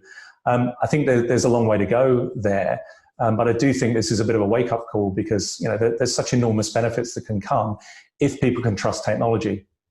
Now, I think it raises even more interesting questions as we get into the use of AI technologies as well, because actually being able to explain what an AI algorithm has done and the decisions it's made is a whole area that's really quite complex, and one that I think we're going to face more and more. Now, one thing, of course, that drives these applications is just the growing sets of data that AI scientists have to work with. And there's definitely been a trend through COVID of people spending more and more of their time online because they've had to. They've had to order in food and get home deliveries, access their doctor or their teachers through the internet, and that's causing a mass of data. And in some ways, it feels like the West is kind of catching up with where China is, particularly. I mean, how do you think that changes things? Do you think that, or how do you think it's best that we're going to take advantage of these enormous data sets that are being created? I agree. I think it's been a tremendous boon to the US and Europe that through COVID, workflow has been forced to go online and become data, whether it's online education, online working, deliveries, or use of mobile payments. That's been dramatically accelerated. I think these were areas that in my book I talked about China being way ahead. And I think US and Europe are now catching up because of the need to go digital. And I think as we go more digital, there's more data. With more data, more AI becomes capable. And we see a lot of technologies in AI really being demonstrated that more data gives amazing results. Probably one of the most interesting results in the last year is OpenAI's GPT-3, which through pre-training of pretty much all the text in the world enables a system that can quickly have additional learning to learn about poetry, how to talk like famous people like Stephen Hawking or Elon Musk, and to be able to have a conversation and to tune into new topics. So I'm very excited to see that more data is driving more technology and the virtuous cycle continues. Now, Simon, on your earlier points that you mentioned about people being concerned about issues like bias and fairness and fake news and externalities on social networks of people with some violent tendencies to be given a lot more violent content to make them even more violent. These are all serious issues. And I do appreciate the governments are trying to look at ways to regulate. But I want to point out that often technology issues caused by technology are best solved by technology means. Think about when we first connected our PCs to the internet, all the viruses that came down. We didn't regulate connecting PCs to the internet. Instead, people came up with antivirus algorithms. So I think the same thing needs to be done. In the case of privacy, we need to look at technologies like federated learning that allows us to keep our data local but still be able to train across many phones or many groups of data on issues such as bias and fairness. There just needs to be smarter systems that detects whether the data that one's using to train is balanced and fair, because AI has no bias inherently. If it's trained with balanced data, large amounts of it, it will come out with less bias, probably less bias than humans. So I just hope that these things can be considered. So as we think about solving problems raised by technology, we're using not just regulation, but also thinking about how technology can be used in conjunction with regulation to address these issues. Yeah, I agree with you. I mean, I think that this whole area of the data sets being able to skew what an AI does, it is a big problem. And I think a bit beyond regulation, I think there's a huge opportunity that comes from collaboration across companies. There's a big focus, obviously, on the commercial exploitation of AI, but I think that it's going to be a technology that just impacts just everyone in some form of their life. That there's a real need as well as an opportunity for companies to come together and start working out some common frameworks around AI ethics, how we do actually grade data sets, how we articulate how diverse the data sets are, for example, so that, again, people can have trust in the algorithms, because there are so many examples of, say, facial recognition systems that seem prejudiced, and it's because of how the data set that's been used to train it, but you've got no way of knowing that. So I think that there's a big opportunity here, and lots of work that has to happen to just work out the best way to do it. I think it's the playing field is wide open, and there's just so many areas in which we can innovate at the moment. Now, one thing that any conversation about AI invariably comes to is the impact on jobs. There's this kind of popular view, or maybe unpopular view, that AI and robotics are going to replace everyone's jobs and we're going to be all out of work.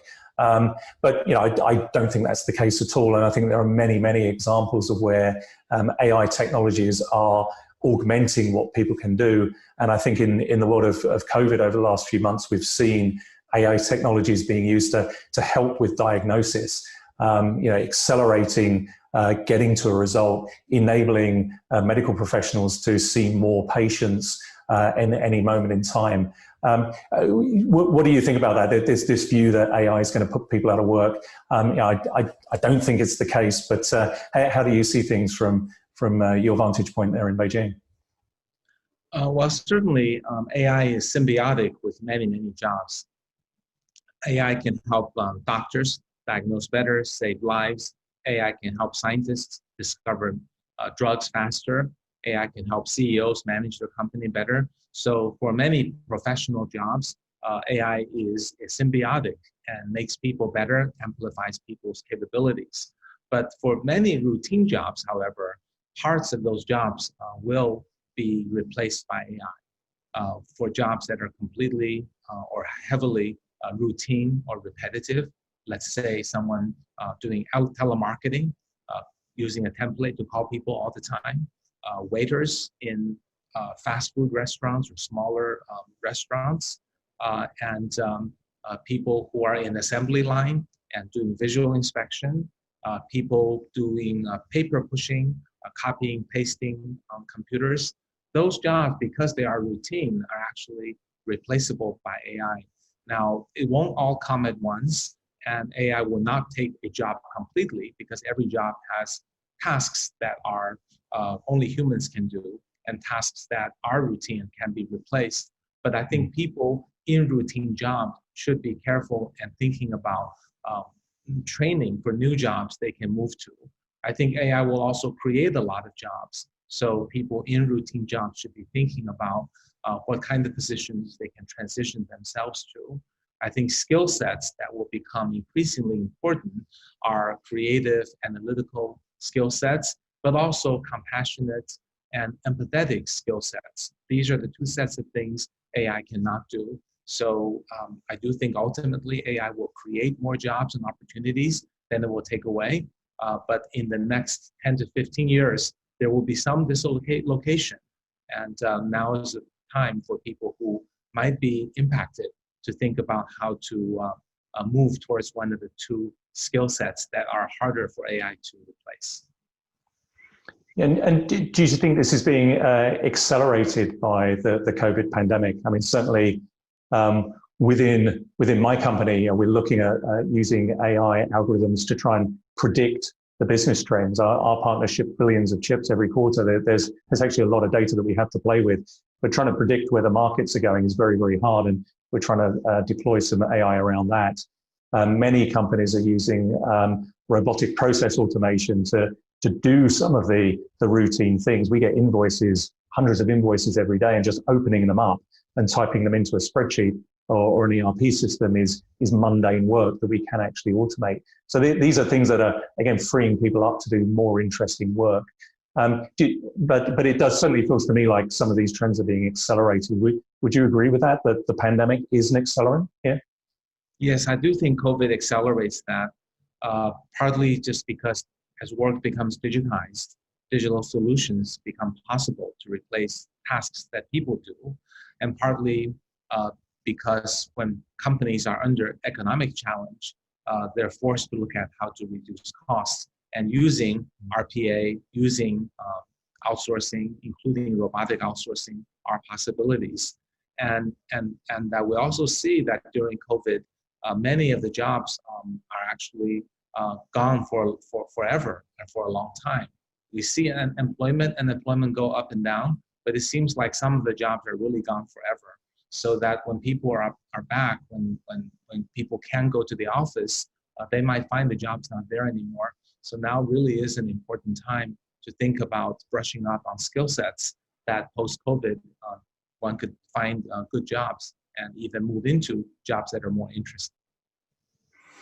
Yeah, and I think at the same time, it's also, and you're in a great place, being a venture capitalist in an area that is absolute hotbed for AI. I think, as you said, AI is going to create jobs.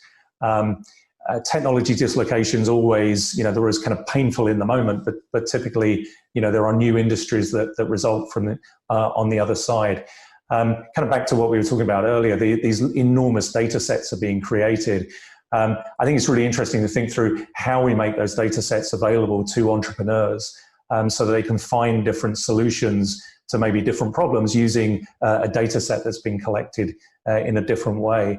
Are you seeing your portfolio companies kind of struggling to get access to data, and is that a limitation that you see at the moment? Getting access to data is important, but because of privacy and issues like that, it's rather difficult to get. And also public data that's not labeled and not in a closed loop is a little bit difficult to use. So most of the companies we have either have a large number of users that generate data they can build AI on, or they build AI that is now sold to another company which has the data, but they don't want the data to ever leave their premises. Probably the only exception that I can think of is medical data. I think anonymized medical data, whether it's radiology, MRI, CT, or other types of medical data, being made available in large quantities and not with anonymized data is now, I think, pushing the industry forward. And I think China is actively trying to do that. And that's an area where I think more publicly available data can be helpful. Now, having said that, I do think having more data that's for academic purposes, whether it's speech recognition or image recognition, made available by governments, by scientific communities, to help the students and professors to test the scalability of their algorithms, I think that's something we should also do. Great. Well, look, we could discuss these topics all day.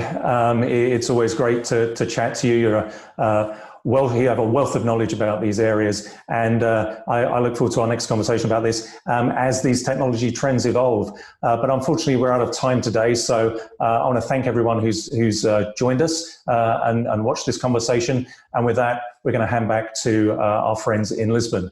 Thanks very much. Thank you.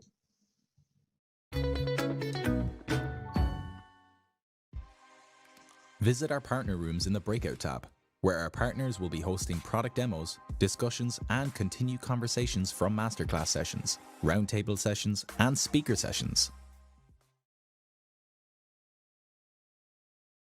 Hello guys, I'm back here in my own house. No, nobody believes that. Well, when I was 15 years old, the most exciting thing I could do was what? Camping, maybe? I would say a regular 15-year-old worries about what? Maybe sitting at the popular lunch table.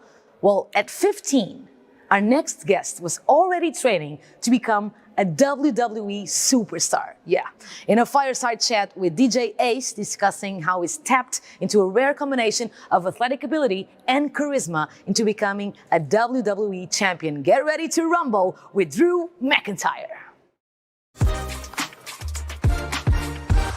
This is awesome. Drew McIntyre. Last time we spoke, it was a couple of hours after you had won your first WWE title. What a run it's been, my friend. It's been wild. It's been the most unpredictable 7 months almost of my life, never mind career, but very fulfilling. Very fulfilling, I can imagine. Let's take it all the way back, man. Let's go back to Air Scotland and how you birthed the dream of becoming a WWE superstar. I mean, I'm from London, I'm from the UK, and I grew up being a WWE fan as well. And I never actually dreamt that it was something that was achievable. I feel like we watch wrestling as people in the UK and we just felt like that was an American thing. How did you, as a kid from Scotland, come to realize this dream? I think that's what pretty much everyone thought in the UK except me. My earliest memories are watching wrestling, hiding behind the couch with my brothers, my older cousins, would watch it on TV and be captivated with these larger than life superstars. And I said, that's what I'm going to do one day. So did every other kid. As you get older, everyone starts focusing on some realistic, goals like following in the family business. That whole time I said, I'm going to be a wrestler, I'm going to be a wrestler. What makes you think, Drew, you're going to be the first ever Scotsman signed to WWE? That's an American thing, but I was adamant I was going to make it happen one way or another. And I mean, did you have anybody trying to talk you out of this dream? Everybody. When it came down to it, I was so obsessed, quick story, when I was 10 years old, I sent away to America for Inside Secrets of Pro Wrestling Volume 1 and 2. I learned all the inside terms, how it worked backstage. And then it told me in the book, you've got to keep the secrets of wrestling. It's called kayfabe, but I pronounced it kafabe at the time because I didn't know how to pronounce it. So I was like, oh, I got to keep the secrets. I kept those books in a briefcase on top of my cupboard in my bedroom. And I went to school and played along with my friends. They thought everything on TV was exactly how it appeared on TV. But I was keeping kafabe, I was keeping the secrets. That's how obsessed I was at 10. And as the years passed by, I was obsessed with finding a wrestling school. There was one. It was in England. It was near you. It was in Portsmouth. It was 12 hours away. It was a 24-hour round trip. And it took me from age 10 to age 15 to convince my mother to finally let me go and start my journey in wrestling.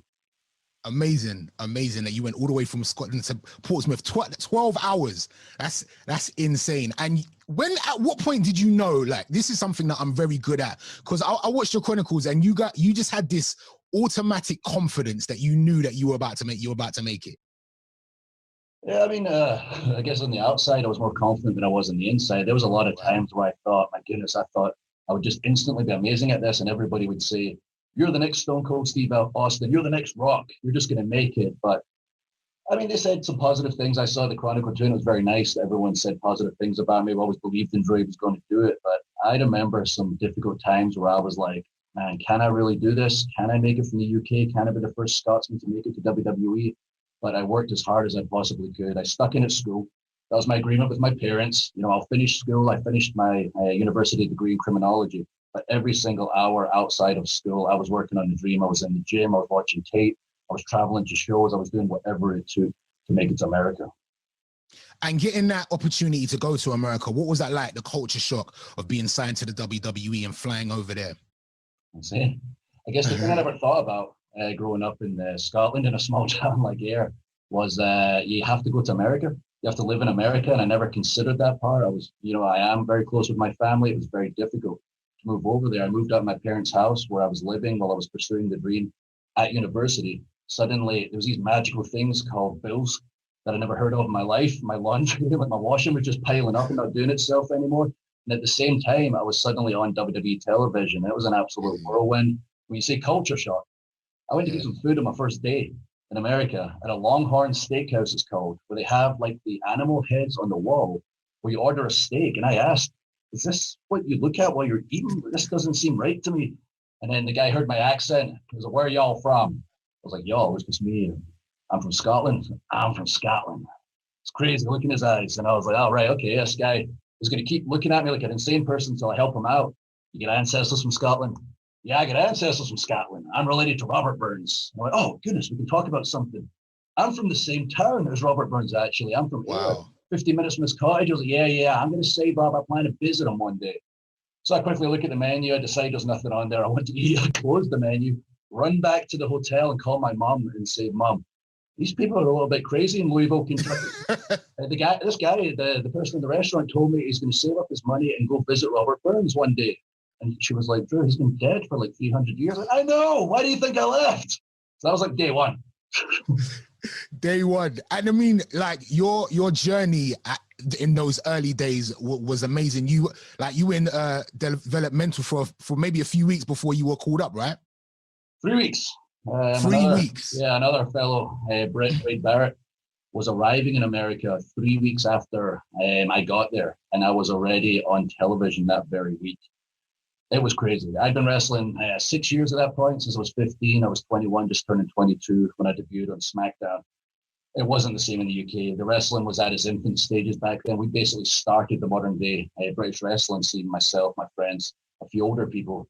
We didn't have cameras. We didn't have a good TV show. We didn't know how to work TV. I was in the ring in my first match on live television with a hold on my opponent, and the referee told me, work the hard camera, Drew. This is on the main show. And I turned to him and said, what's a hard camera? Well, for everyone that doesn't know, the hard camera is this camera here, the stationary camera. You don't look into it, you're breaking the fourth wall. Yeah. But I didn't even know what that was. And this was when I was live on television. So needless to say, I had a long way to go. And I stayed on the road for 6 months. I got to work some incredible performers like William Regal, JBL, Fit Finlay, people trying to get me up to speed. But I just wasn't quite there yet. And thankfully, I got the chance to go to Florida Championship Wrestling. And by the way, going from Louisville, Kentucky to Tampa, Florida is like going from black and white to color. And that's what I really started to learn.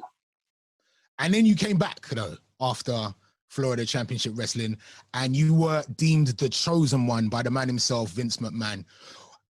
You know what? I watched that promo last night, and I can't imagine what that would have felt like for you behind that curtain, hearing Vince say those words. What was that like?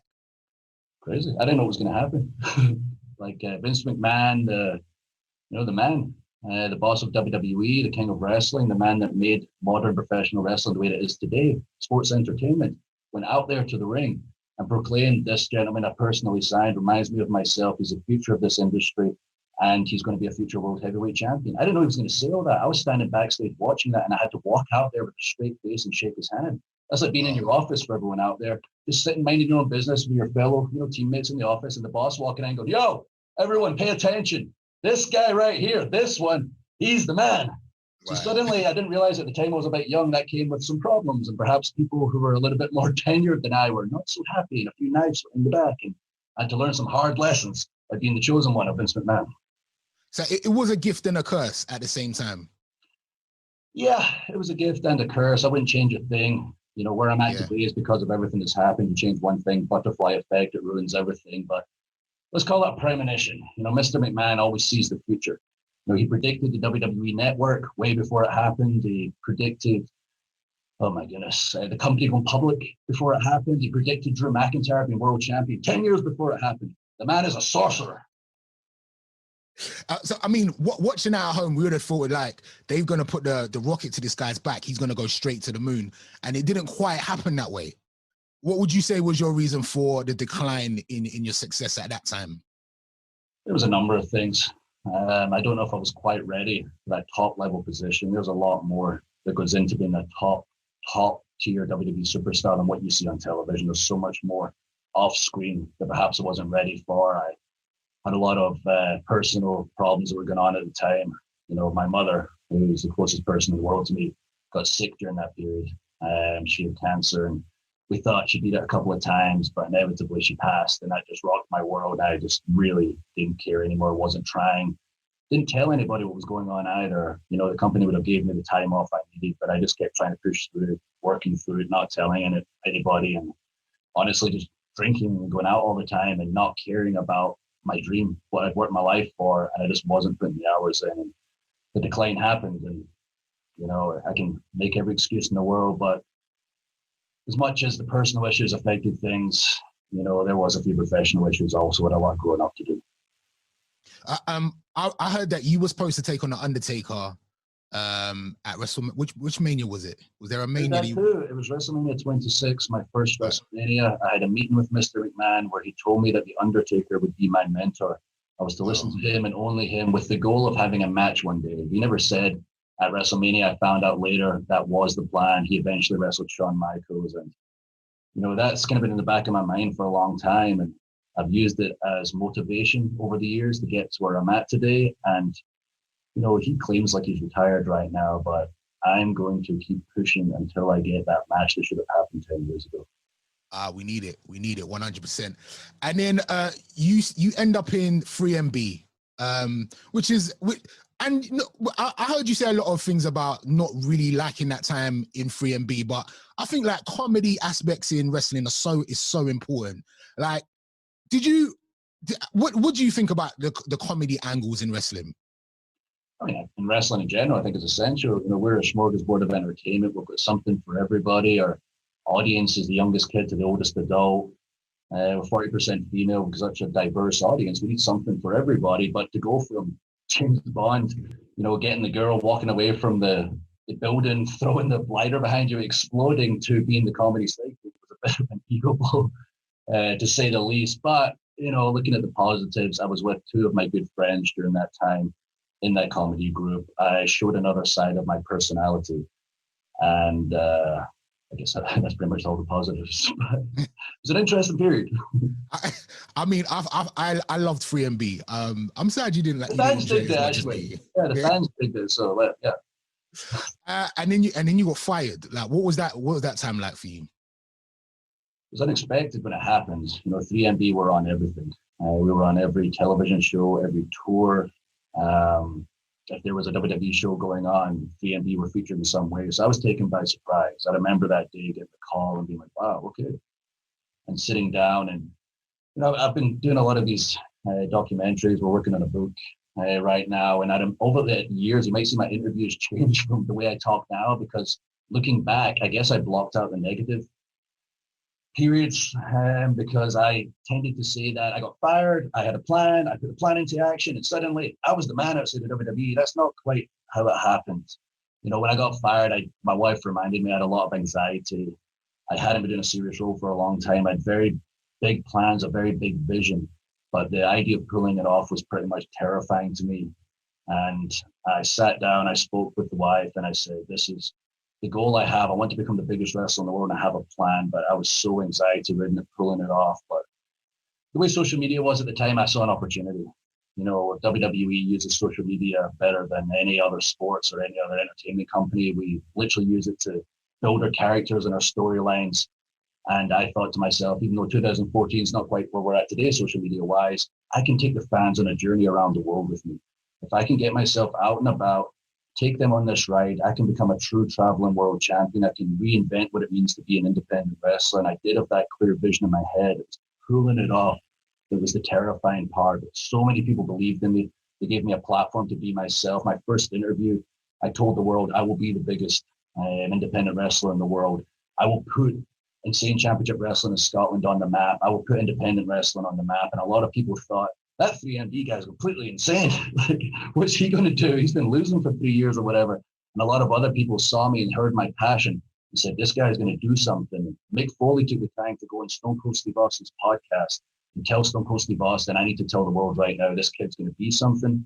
Mick Foley texted Triple H 3 weeks after I was fired, after that interview in the ring, where I told the world my mission statement and said, you got to keep an eye on this kid. He's going to be something. And thanks to everyone believing in me, giving me a platform, applying the lessons I learned in WWE, and using social media to take everybody around the world on my journey, I did become the biggest independent wrestler in the world. That ICW moment is like one of my favorite moments in wrestling ever. When the lights went out and the lights turned on, you take off your hood and the crowd's going absolutely nuts, man. How much do you credit that moment for where you are today? Yeah, it's a huge part of it. That visual and people thinking there's only, WWE, but seeing, my goodness, where is this place? Listen to that crowd. They're going so crazy. My goodness, Drew looks like a superstar. He sounds like a superstar. Where are they right now? And it was my home company. It was my friends that ran that place. They had 1,500 people at that show, the biggest show they've ever did. And over the years, working together with my friends, with this business strategy that I'd applied, we took it from 1,500 people to 2,000 people at the next big show, to 4,000 people the following year at the next big show. And the last show I did before I returned to WWE, we had 7,000 people, the largest independent show in over 30 years. And we did it through self-belief, and we did it together with me and my buddies. It was absolutely wild. Amazing. So then you were signed back to NXT. Amazing. What was it like going back to WWE? Were there any nerves? Yeah, there was some nerves. Obviously the last few years were exactly was positive for me, and I got to the point in my career where I thought, my goodness, it's no longer like WWE sells the tickets. When you see WWE, people go to see WWE. When people were seeing my name, they were going to the show based on my name, and I was like, man, do I really want to go back? I'm making such a difference in wrestling right now. But I did. I spoke to Triple H for like 40 minutes on the phone. We spoke about, how proud he was of the man and the performer that I'd become and evolved into, and it was time to come home. But I told him that I have to come to NXT. At the time, it's on USA now, USA Network, but at the time it wasn't. It's like our diffusion brand, looking for our hardcore wrestling fans that watch everything. Raw fans and SmackDown fans might only watch Raw, might only watch SmackDown. They don't really know what's going on outside the company. The NXT fans know. They knew what Drew McIntyre was all about these days, and that's where I had to go. That's where I could be a leader. That's where I could bring everybody up, and that's where I wanted to go. And you worked your way into a WrestleMania main event. Was this always on the cards? Was this part of the plan? It was always part of the plan. The funny thing is, when I was outside the company, I tried to find things to motivate me. And I, thought about what's the biggest match, the biggest opponent, the biggest situation. WrestleMania, Brock Lesnar, the main event of WrestleMania. Those were legit things I used to motivate myself. You've got to get bigger. You've got to go face to face with Brock and move the part. That would motivate me in the gym. You've got to be a better speaker. He's got Paul Heyman, one of the best talkers on the microphone in WWE history. You've got to keep up with Paul Heyman. You've got to get better in media. You're going to get opportunities like this right now. You've got to get better at, making sure everybody thinks, my goodness, they're not just big meatheads. They're actually intelligent and articulate and represents his company well. He's a brand ambassador, and that's what I always wanted to be, as a WWE brand ambassador. And I get that opportunity right now. I got to main event WrestleMania. That was the goal. I finally got there, but it wasn't quite how I planned it. This is the thing about Drew McIntyre. Not exactly. Always go to plan. I finally achieved my goal. I was going to main event WrestleMania against Brock Lesnar for the WWE Championship, and a pandemic hit. And a pandemic hits. What is it like performing at the Thunderdome at the moment? It looks amazing on TV, and it kind of feels like we're not missing it. It doesn't feel like the empty arena that you guys started in. At the moment, it actually feels a lot like it did before the pandemic hit. What is it like for the performers? Yeah, before I get to Thunderdome, if I can quickly take you through the Performance Center, we had WrestleMania in front of no fans. And I just want to say right now, that was one of the proudest moments of my life, not the most proud. I was angry and frustrated. We weren't going to have 90,000 fans there in Tampa, Florida.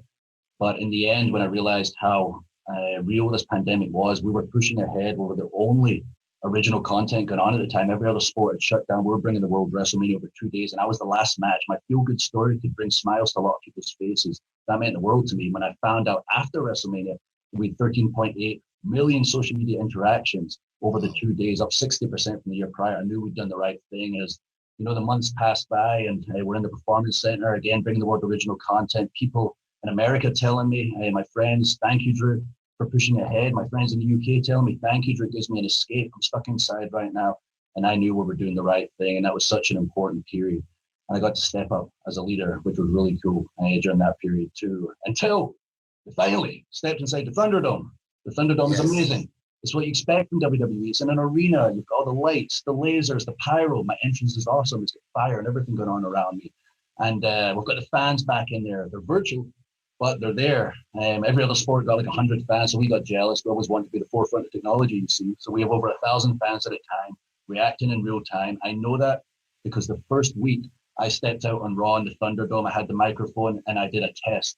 I said, everyone give me a thumbs up. And I looked behind me at the screens.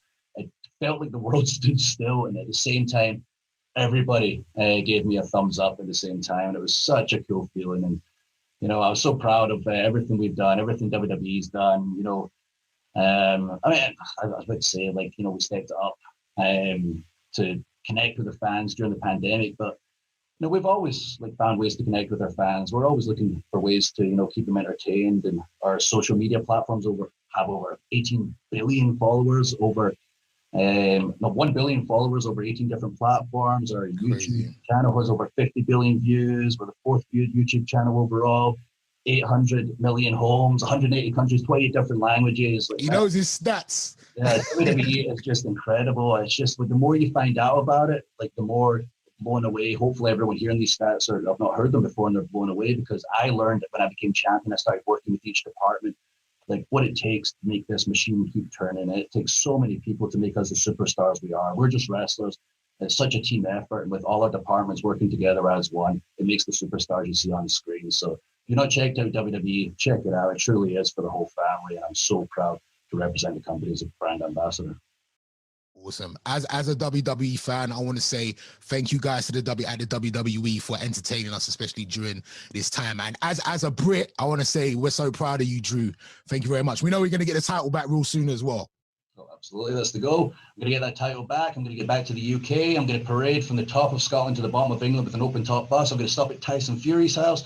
We've been having a little back and forth on social media. And as I've been trying to keep the fans entertained while they've been stuck at home, Fury and I might have our big match. I'll get the UK the pay-per-view that they have deserved for 30 years. And we got a lot of big things coming. I got a lot of big goals, and so does WWE.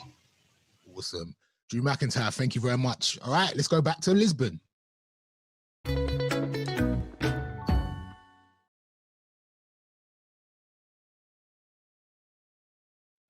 The AR revolution, ready to change everyday life. Lear tackles the supermarket industry as consumers have a stronger focus on nutritious and sustainable food. Scaling will drive change in the industry and transform shopping forever. If not now, when?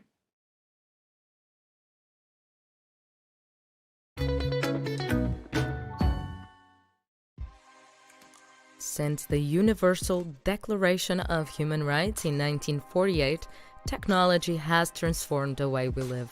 Here to discuss how tech has impacted human rights, please welcome Steve Adler of Reuters and UN High Commissioner Michelle Bachelet.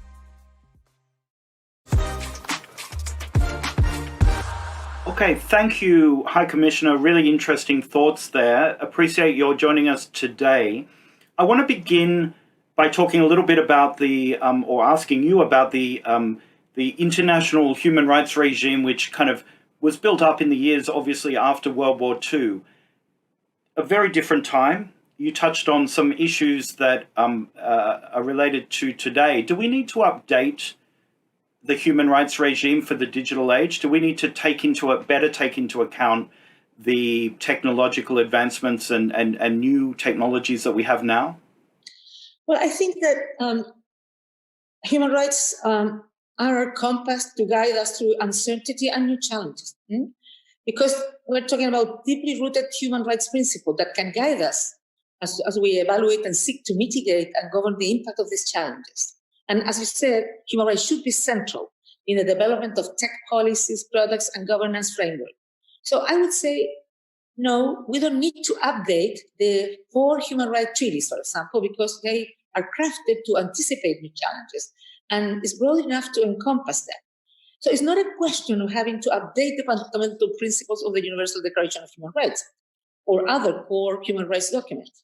The challenge, I feel, is how to apply the existing framework in this digital space and how to effectively protect human rights being violated in new ways through the use of new technologies. I don't know if you know, but the Human Rights Council declared that we have the same rights online and offline. And the challenge then is the implementation of the existing norms in a new digital space. On the other hand, the United Nations human rights machinery is actively engaged with tech companies and governments to develop guidance on how human rights apply to digital technology and in fact may serve as a useful tool. Can I give you some examples? Yes, for example, the Human Rights Council and its experts, known as special rapporteurs, are issuing reports and recommendations on key issues such as freedom of expression and hate speech on social media, online violence against women, or the impact of artificial intelligence on racial discrimination, to name a few. Last week, the Special Rapporteur on Racism issued a report on how the use of digital technologies in border-crossing impacts on racial discrimination. They are increasingly advocating directly with tech companies and governments to ensure that human rights are central. The other thing is that the UN Secretary General and our office have been making recommendations to companies and governments in reports on the gender divide, digital gender divide, and the impact of digital technology on the right to privacy, and the impact of digital technology on people's economic and social rights, to name a few. But finally, I have to tell you that we have with businesses, what's so-called the UN principles on business and human rights. And the question that defines exactly which is the responsibility of companies to ensure the human rights. But we ask the question, is that framework enough for the tech sector, or how can they be applied? So our office is engaged directly with companies through our so-called B-Tech project to develop authoritative guidance to ensure that companies adhere to the responsibilities under the UN guidance principles. So the big picture, I would say, the international human rights legal framework provides a clear guidance, and we have many kind of convention, treaty, decisions of courts that really can help us in this direction. You mentioned online and offline. Let's talk a little bit about privacy. What does the right to privacy for people to remain private look like in the modern age, in an era of mass surveillance, of AI facial recognition technology, of social media? What does the right to privacy look like, given the kind of landscape has changed so much? Well, I think this right of privacy in the digital human rights are a new frontier of issues, because states, for example, are looking well-intended to new technologies, in particular to more effectively combat COVID-19 and reach the Sustainable Development Goal.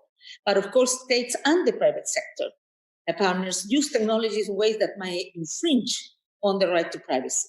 So without transparency and accountability, for example, measures to advance digitalization can imperil trust in institutions and ultimately, I would say, backfire, putting individuals at risk.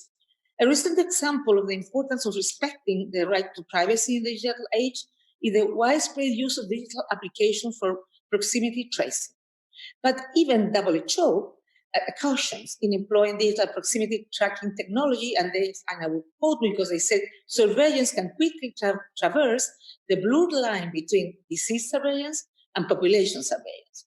So while some measures may be proportionate and necessary to stop the spread of COVID-19, others risk to undermine digital rights. So there is a risk that new technologies will exacerbate existing social inequality. So let me tell you, what are we working on? What could be the principles we should always consider on this? First of all, effectiveness. I mean, if you need to do certain restriction, or you need to take certain measure, or you need to use digital means, ensure that what you are doing will really produce the effect that you want and not effect that is unwanted.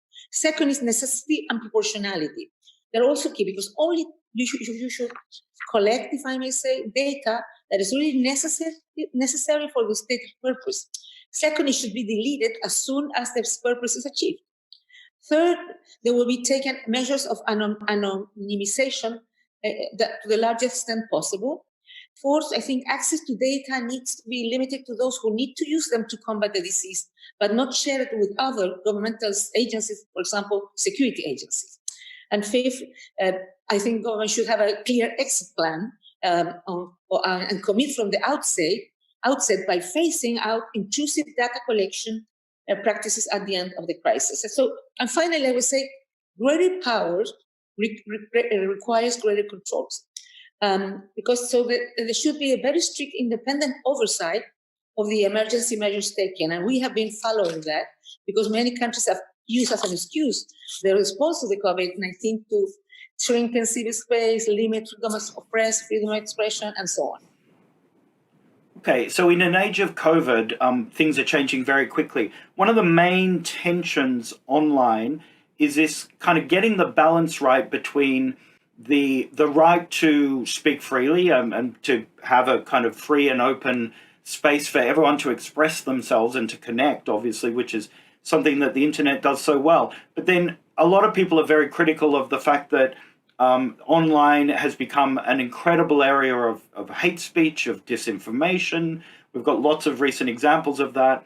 And people feel that some of those need to be reined in through regulation. Where do you stand on getting the balance right between free speech and hate speech, as it were? Yeah, I think it's very risky and it's not very easy, but we have been working on this. Because, of course, it can be used, as we said before, as an excuse to limit the critic's voice, the discontent of the people, and so on. So we have been working with international experts, and some of the things that some people have thought that regulation regarding online content should seek to establish rules and processes to expand the space to enable everyone to participate in the online world. It requires more transparency to how platforms used by millions of people function. It also implies a strictly limit takedowns requirement to content that is clearly illegal and avoid extensive liability regimes for companies or general content monitoring obligations, and also enhance the availability, accessibility, and effectiveness of redress of I would say, mechanism for unjustified. But let me tell you something, Simon. There is a critical question. How can states manage their obligation to both, I would say, uphold fundamental freedoms and a democratic space, but at the same time address hate speech? So, and how we can really be sure that that something that is being said or written is hate speech or is freedom of expression. So it's not always straightforward to qualify hate speech. This is why our office organized a workshop, regional and global workshop on experts to help assess a statement, done case by case, and identify which one. So this is not like the Rabat plan of action, and it has like 6 criteria that it has to take into consideration when you assess certain situations. First is context, in which context this is done. Second is speaker, who is the one who's doing it. Third is intent. Does it have a particular intention to diminish, to hate, to focalize it in minorities or something like that? Third is extent of the speech. And finally is likelihood of harm with what you are saying. Any restriction, but on the other hand, if you want to limit certain things, should meet other set of criteria like legality, legitimacy, necessity, and proportionality. Because the idea is that we can have both freedom of expression, but also stop hate speech that can drive to violence and to xenophobia and to a lot of terrible things that we have seen in many places of the world, like Myanmar and in other places as well. Okay, great. And just to wrap up, just in a word, where in 2020, is the internet or access to the internet, is that a human right? Should it be added to the list of other human rights, or is it still a luxury? Today is a luxury, but it is a human right. And that's why it's included in the Sustainable Development Agenda for 2030 that everyone should have access to internet, because we have seen what has happened through school closures. All those children who had no access to internet have not been able to follow with their education. And we have this also gender divide that we have to look at it, because it is different than boys and girls. So I would say it is a human right, but I know that I mean, we're going to do big efforts to be able to ensure online in everywhere.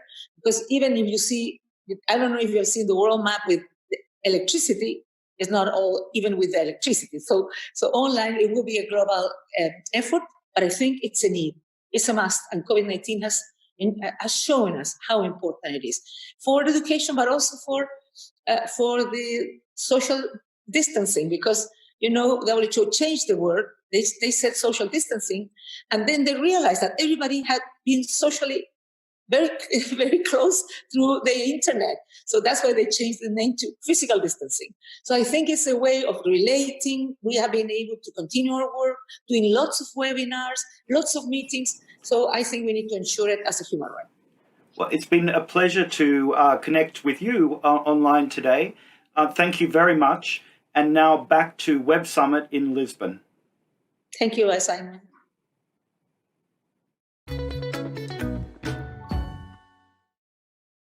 The potential for your small business is endless, and we look forward to seeing where the future takes you. Because we're here to keep you prepared, smartly and safely, so your business can always keep moving forward.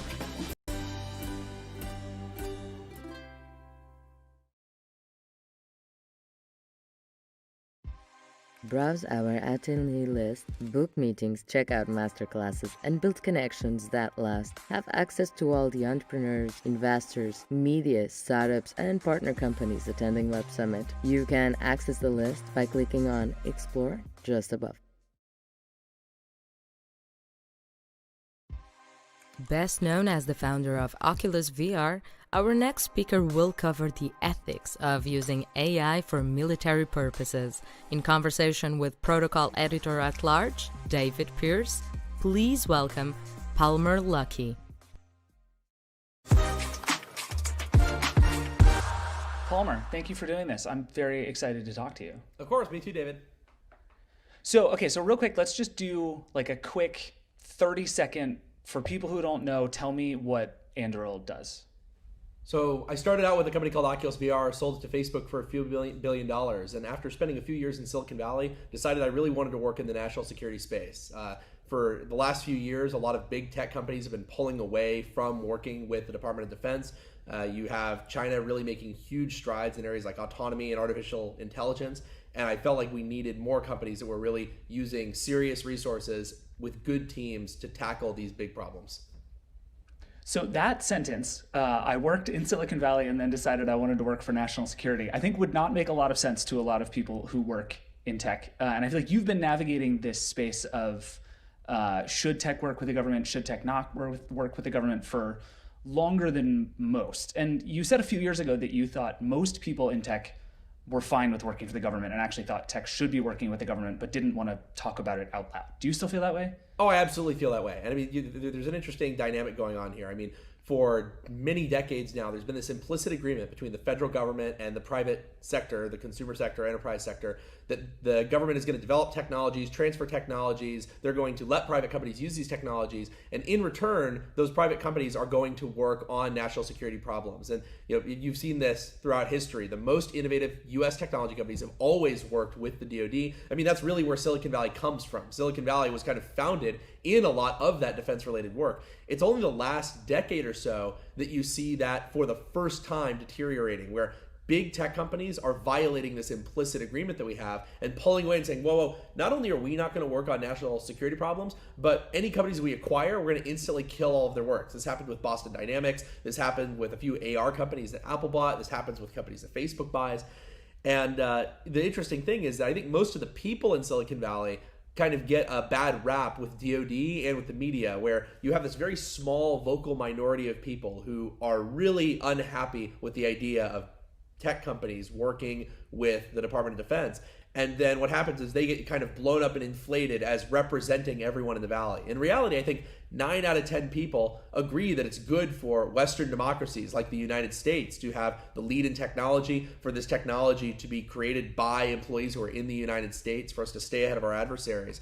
But unfortunately, a lot of these companies also have financial incentives and PR incentives to stay out of military work. And so they're happy to use those employees as kind of a scapegoat and say, well, we're listening to our employees. They really have concerns, which of course contributes to this idea that, the workers of Silicon Valley and other tech hubs are, kind of universally opposed to this idea of keeping America on top technologically vis-a-vis military technology.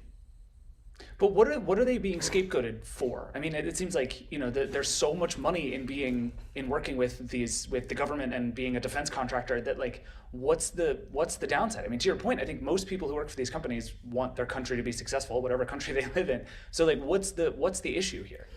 So there's quite a few issues. I mean, working with the DoD can be, there is a lot of money involved, although it's also involved through a process that is generally anathema to the way that a lot of these big tech companies work. So it's not super easy. The tech companies like to move faster. They like to invest their own resources in things. They like to kind of do iterative approaches where they get the minimum viable product out there and then slowly update it over time. That's not what the DoD is used to. So there's kind of a little bit of a culture mismatch just on the development process.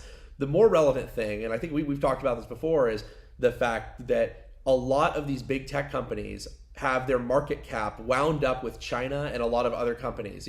And that's true even when they're not in China right now. Let's use Google as an example. They're not really in China as a business entity, although they are doing things like funding an AI research lab at Tsinghua University. But one of the reasons they're doing that is because in the future, they and a lot of their investors perceive that China is going to be a superpower, a bigger superpower, maybe a bigger superpower than the United States. They know that a lot of Google's current valuation is wrapped up in the notion that in the future they will do significant amounts of business in China. If something were to happen that would cause the Chinese government to clearly reject Google forever or for a very long time, it could easily drop dozens, if not hundreds of billions of dollars off their market cap overnight. And that may sound like too paranoid.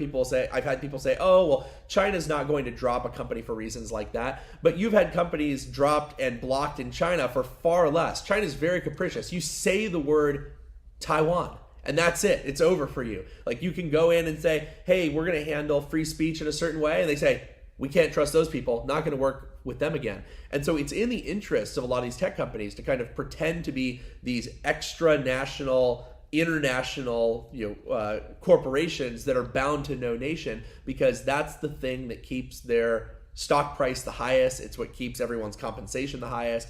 And so I know that this is a factor for a lot of these companies, and maybe you could disagree on how dominant of a factor it is. It is a factor though, and it's the one that never gets discussed. The one you get discussed are employee concerns, ethical concerns. The two you'll never hear discussed are, we don't want journalists saying mean things about us because we know that those journalists tend to be more in the anti-war bubble for whatever reason. It just seems to be the way that it is.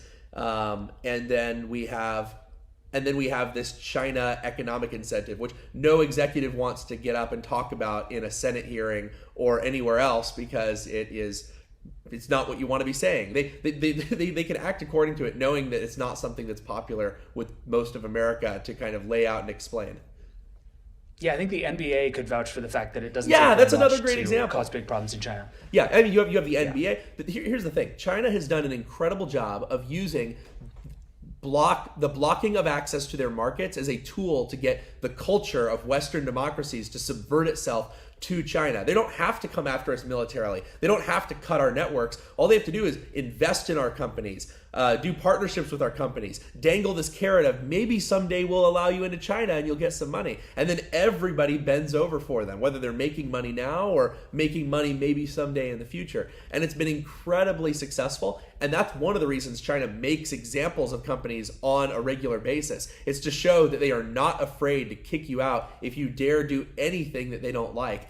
And that's what causes these weird, bizarre interactions where you have U.S. celebrities and media executives, on the one hand, really getting actively involved in social protests in the United States and saying, oh my God, we have all these problems in the United States. And then if you ask them about far worse human rights violations in China or in Hong Kong, they say, oh, well, I don't really know anything about that.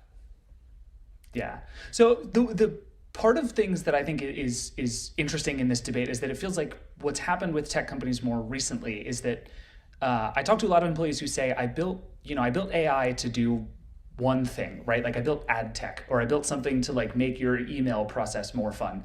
And then I turn around and it's being used for these military purposes. And I feel like there's a disconnect there that seems complicated. So I'm curious, A, if you buy that tension as a real thing that's worth investigating, and B, what it looks like to set up a company like yours that is explicit again about the fact that like, hey guys, we are doing military work, and if you don't want to do it, don't come work here. But like that, it's got to change the company culture to say that up front, right? Yeah, that is a real tension, and I'm actually very sympathetic to it. A lot of people imagine that my message, they boil it down to like, Palmer thinks everyone should have to work on DoD tech, and I don't think that that's true. I think that there are a lot of people who have come to work on games or on ad tech or on, let's say knowledge databases. And they say, you know what, I didn't want to work in the military, I'm just working on this thing. And I'm totally sympathetic to where they would feel bamboozled when it turns out that their company was using their code on the side to work with the US Department of Defense. In the same way, my employees would feel bamboozled if I told them that they're coming here to save lives, protect military bases, protect Western democracy and our allies, and then it turns out that I'm actually using their code to, let's say, profile people in China and lock up dissidents, or if I, even more boring, if I was using their technology to track theft in grocery stores. Like, they would be totally fair and say, hey, that's not what I signed up for, that's not what I came here for, that's not what I'm putting effort into this for. So I'm actually very sympathetic to that argument. My argument is not that employees should just have to bend over for whatever their employers want them to do, no matter how honest or disclosed it was.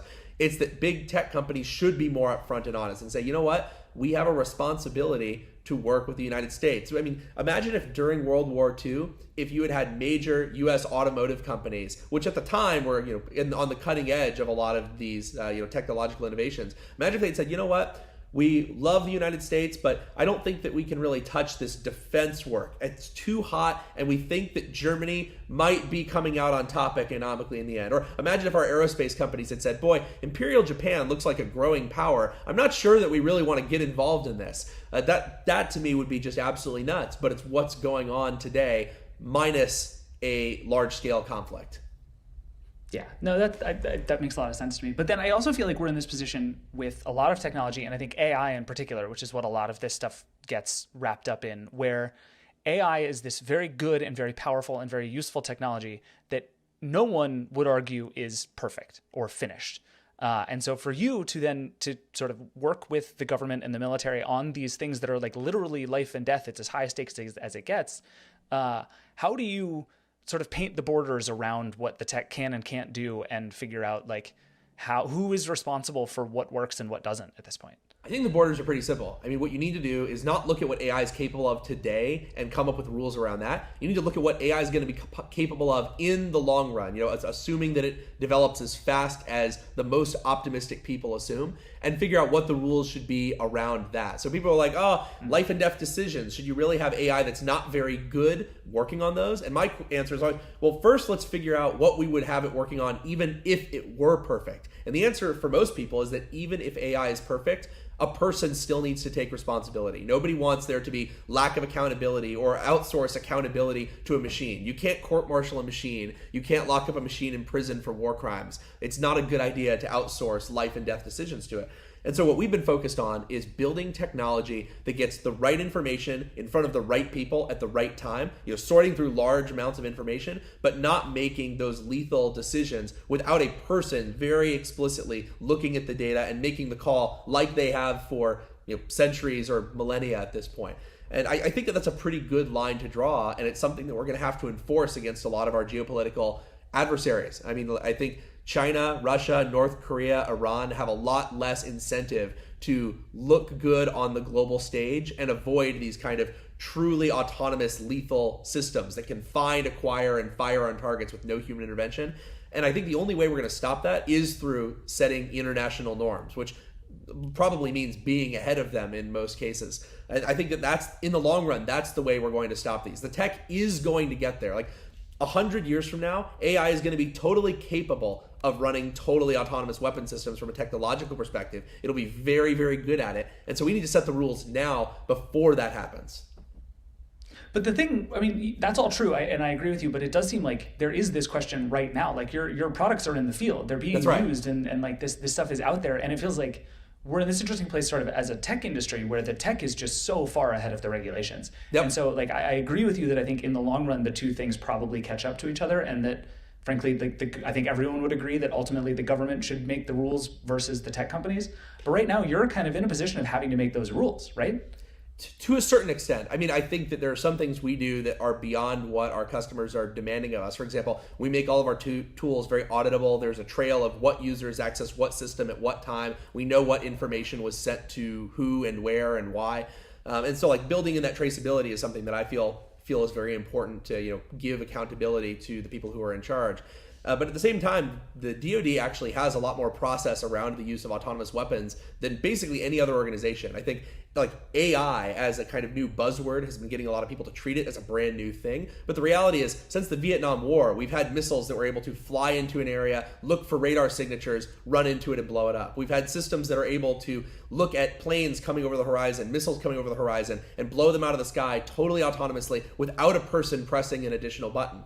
And the DoD's come up with systems that still give accountability to a person. For example, that system that's blowing up planes that are coming, planes or missiles that are incoming to a ship, it can only be activated in certain contexts, in certain ways. And there's a person who is responsible for it being on every second that it is on, even if they're not necessarily confirming every shot at every missile that is incoming. Of all the entities in the entire world, I think that the U.S. Department of Defense actually has a lot more thinking and policy around the use of these autonomous systems than basically anyone else. And I can tell you that firsthand because, like you said, these systems are real. Like, we're deployed on military bases all over the world, critical infrastructure all over the world, and here in the United States. And like, I would love it if we were more ahead of the policy, honestly, because there's actually quite a bit of red tape around this stuff, quite a bit of policy around this already, and it's something that we have to abide by. I'm not saying that I don't want to abide by it, but I'd say if anything, we're up against almost too much regulation that is kind of very conservative, designed in the past, that is now being applied to modern artificial intelligence. But obviously nothing's perfect. I think at the end of the day, the key is any critical decision needs to be flagged to a person so that they can make the call. Like, it's not a huge deal if our system is wrong. Let's say that our system flags something that's incoming. It thinks that it's a cruise missile. It's moving fast. It's flying very low. It thinks there's a high probability based on past profiles that it's a hostile cruise missile. It's not a problem if it's wrong 1 times out of 100, as long as it's going to take all that information after it marks what it thinks is a hostile cruise missile and gives it to an intelligence analyst or a battlefield manager who is trained in detecting hostile cruise missiles, and gives him more information than he ever had so that he can make the final call. Right now, we're giving these guys way better information than they've ever had, and they're able to make way better decisions as a result. What you wouldn't want to do is have our system detect something it thinks is a hostile cruise missile. 1 out of 1,000 times it detects, let's say, a general aviation aircraft. You've got an old guy in a Cessna and he's flying low because he's stupid. You don't want that stupidity to turn into a system that blows him out of the sky without a person ever seeing what's going on. Got it. Well, unfortunately, we are out of time, but thank you so much for doing this. This was really great. Definitely. See you next time, David. On the web app, you'll see different rooms hosting roundtables with our speakers, masterclasses, and more. You can navigate between all of these rooms by clicking on the Breakout tab or following your notifications through the bell at the top of your screen.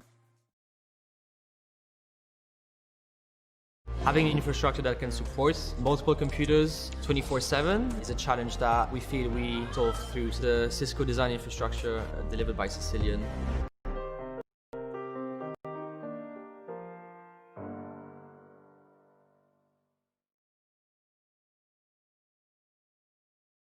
For now, with billions of daily users, our next speaker believes that Facebook must keep building technology to address societal and economic issues, and will explain why advances in AR, VR, and AI will make responsible innovation even more important. In conversation with Jeremy Kam, please welcome the Chief Technology Officer of Facebook, Mike Stropfer.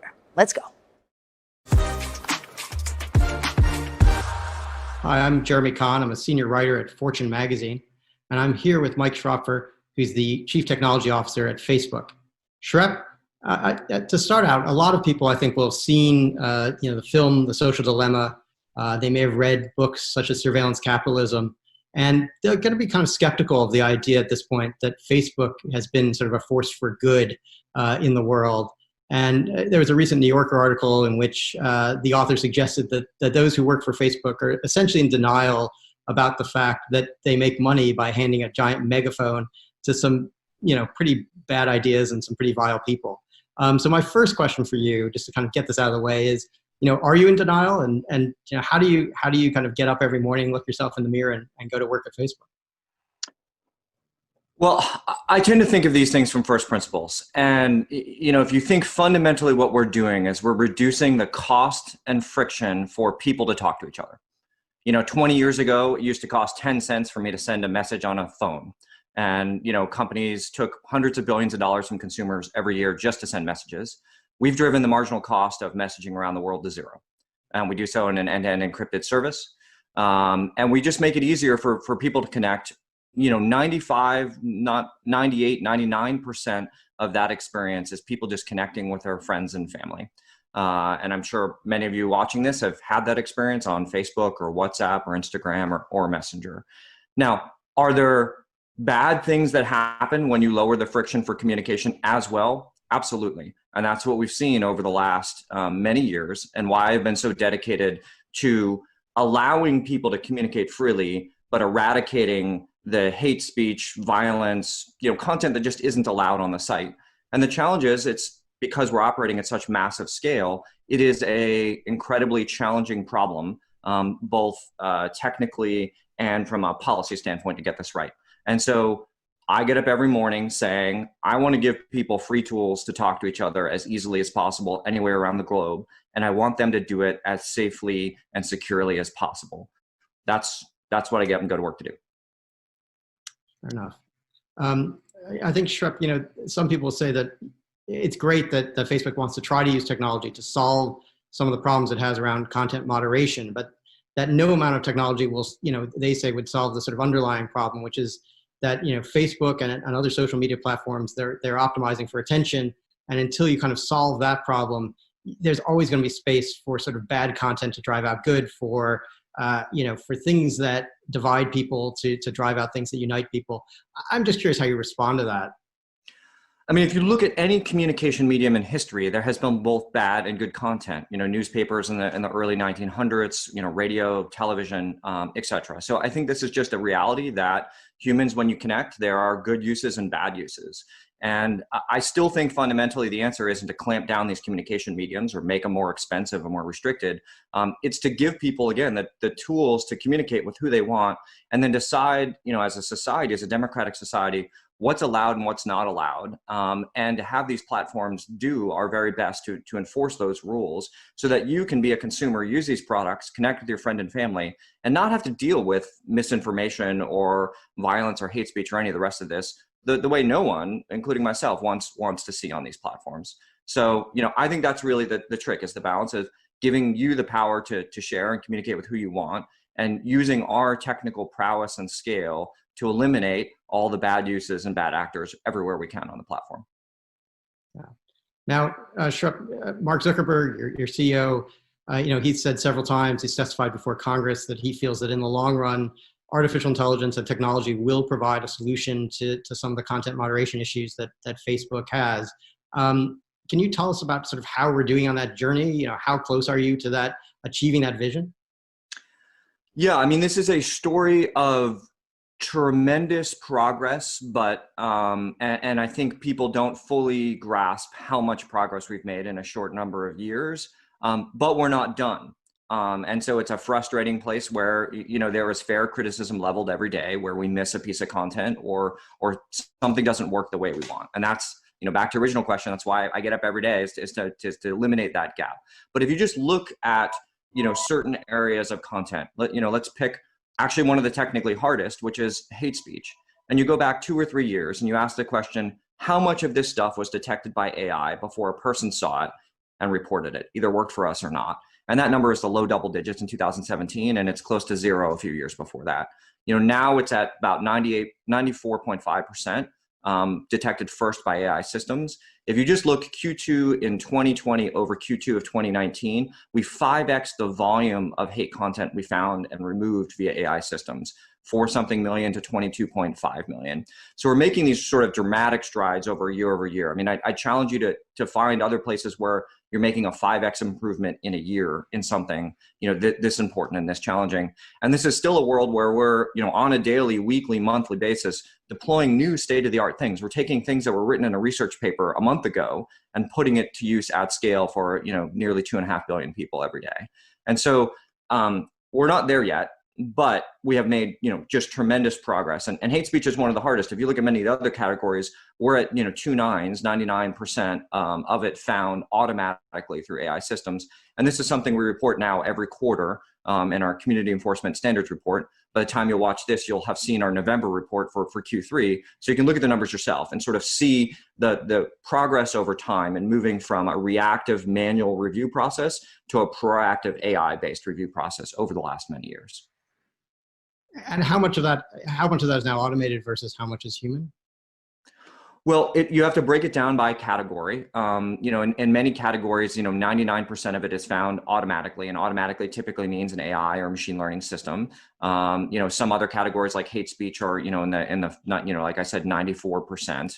But we're talking massive volumes, because when you look at fake accounts or some of our other more common things, just like, objectionable imagery, that's happening hundreds of millions of times a year, automated systems finding and taking that content down. So I'd say AI is already the #1 single tool used to find this material across the site. It is also true in hard problems like misinformation, where you really want people at the driver's seat. Deciding what's misinformation or not is something we actually want third-party fact checkers to decide. But where AI comes to play is once they've made a decision and said, this is wrong, this is a hoax, this is inaccurate, what AI allows us to do is scale that decision across the site. As people re-upload screenshots of the thing or crop it or try to do things to evade our systems, simplistic image-to-image matching systems will fail very quickly.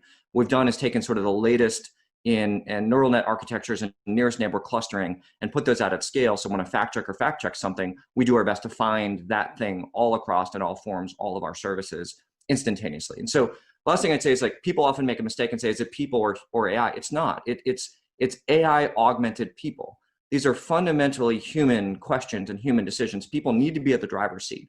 But what I'm doing with AI is sort of, taking the manual tools out of the toolbox and giving you power tools, giving people augmented capabilities to do this at massive scale and at massive speed.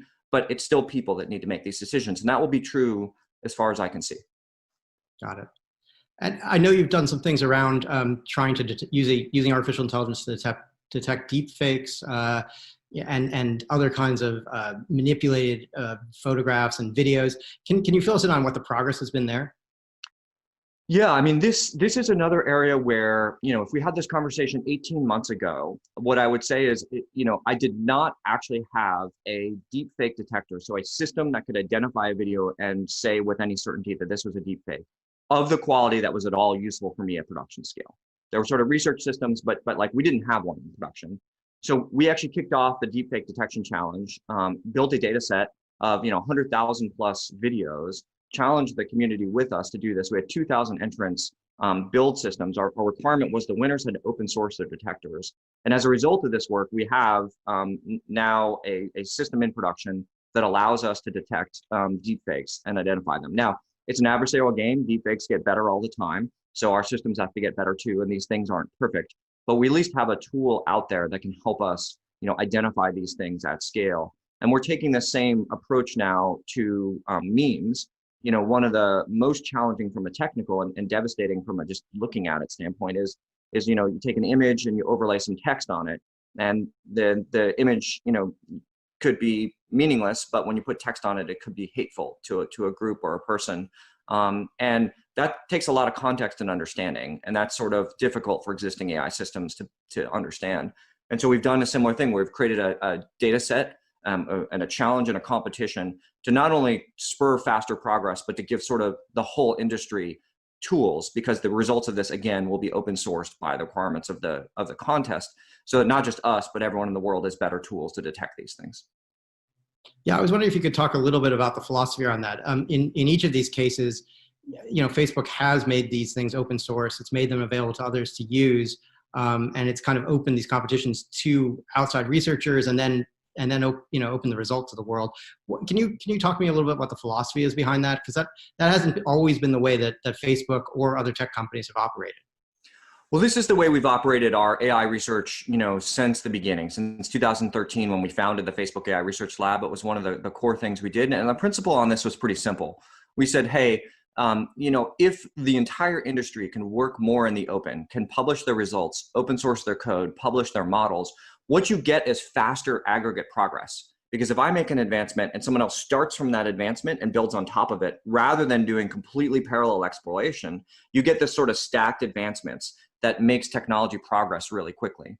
And my goal with our AI research lab isn't to have all this technology to ourselves. We will make great use of it for Facebook. I'm returning lots of value to the company in terms of advanced products, and all of the things we talked about are all based on research that actually came out of our lab. I can sort of draw a straight lineage of many advances in self-supervision, in nearest neighbor clustering, and other things to misinfo, hate speech, and many of our integrity challenges across the company. So we have a proven ability to sort of take advances and put them into production. What I need is faster advances, more quickly. And not only that, not only can it help Facebook, but it can help the rest of the world.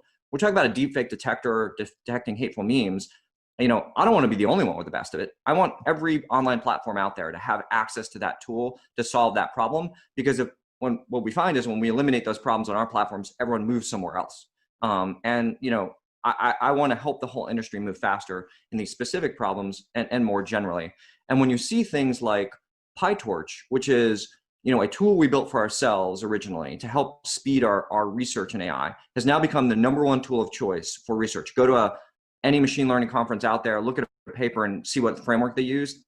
8 times out of 10, it's PyTorch. And this is used in Tesla vehicles for autonomous vehicle. John Deere is using it for farming. People are using it for drug discovery. AI is going to have dramatic applications to the entire world. And I want that to happen. I think that this is a way we can improve the lives of the entire planet and help us as a company. So it's sort of a win-win to make this work. Great. Short before we move on from that, you talked about the hateful meme competition you're running to come up with an AI system that can detect these. They are so context dependent. How optimistic are you that this challenge is going to be solved in a meaningful way, that the competition will result in a system that can actually make an impact on this? We're seeing, impressive results. So I think you're right. It's a challenge. I think that just for those watching, I think there are 2 sorts of challenges. One is when everything you need to make a decision is in the image itself. If you just need to look at the pixels and you don't need to know anything about the world or current events, it's fairly easy these days to build an AI system to detect that. Now, it's worth noting that in 2015, that was state of the art. Like, that was controversial whether to even be able to do that. Like, that was an advancement, but we're there, we're past it, we've moved on.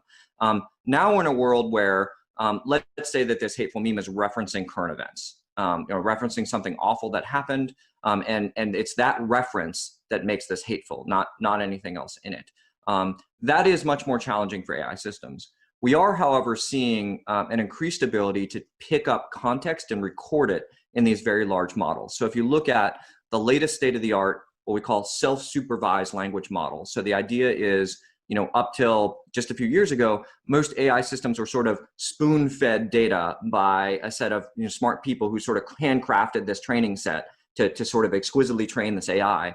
We've sort of broken out of that and moved into a world where we can just have these systems suck down massive amounts of data and sort of learn on their own.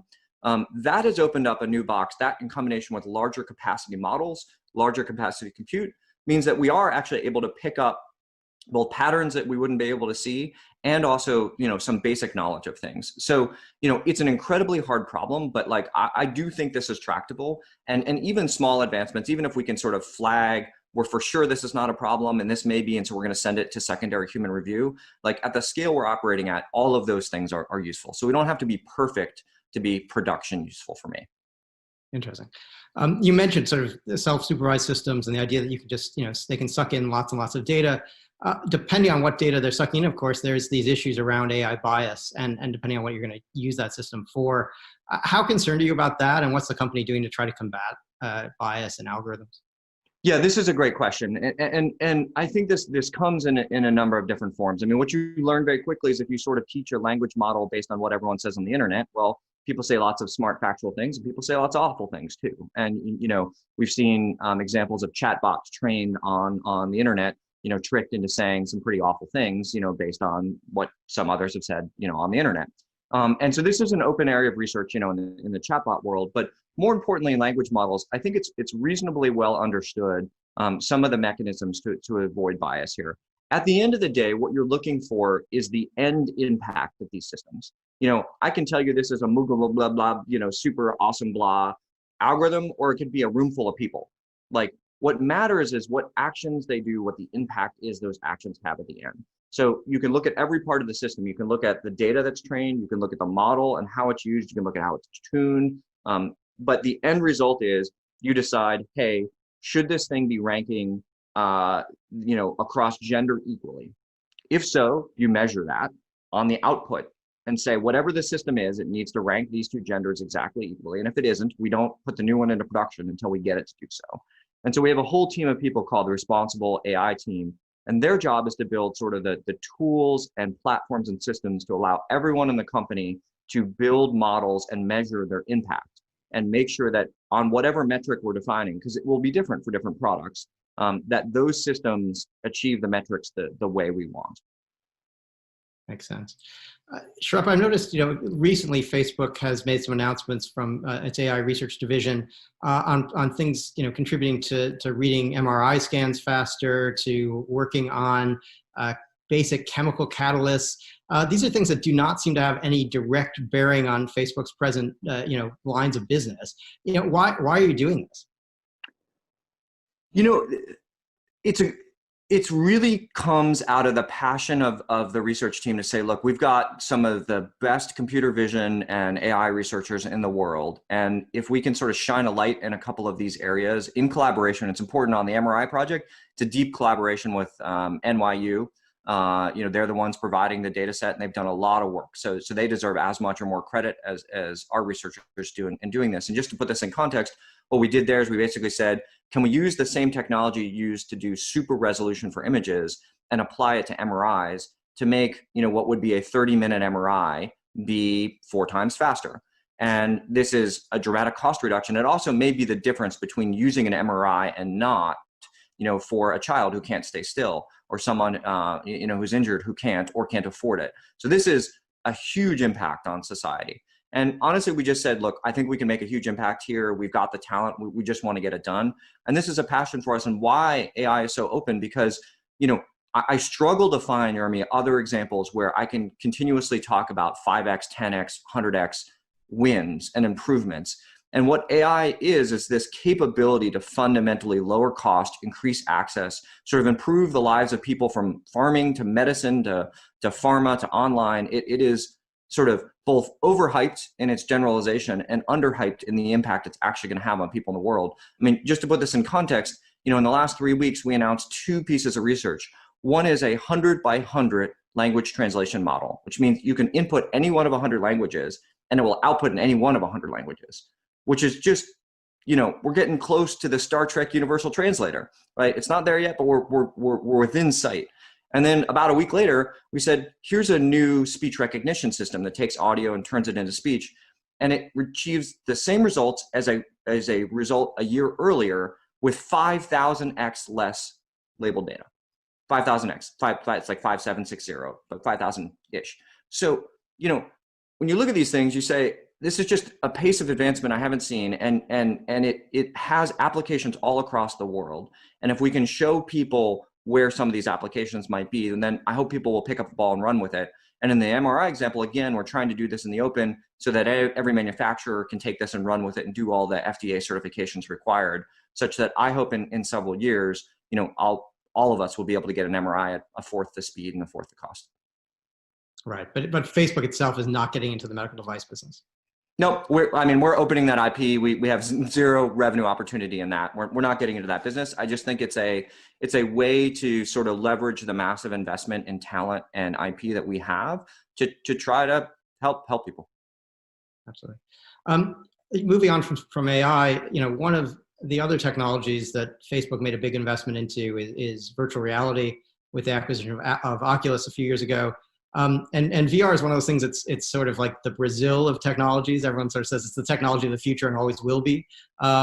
So I think there are a lot of people who are sort of disappointed that in general, virtual reality hasn't sort of had bigger impact. And in particular on Facebook, that maybe there has been less integration of things from Oculus into other aspects of Facebook. But can you talk a little bit about what's happening with the technology from Oculus? And do you actually see, are you happy with that acquisition? Do you regret it? Things don't work until they do. I mean, I remember in the 90s playing with early touch screens. I remember in Epcot, I went to Epcot in the 1980s and used a touchscreen for the first time. The idea that it would be the thing on everyone's phone now is sort of laughable. And I had a Treo 600 in the early 2000s, and it was a great smartphone with a keyboard. And when the iPhone came out, it was sort of laughed at that you could actually type on a touchscreen as fast as these awesome BlackBerry keyboards. But now go and find someone who doesn't have a touchscreen on their phone.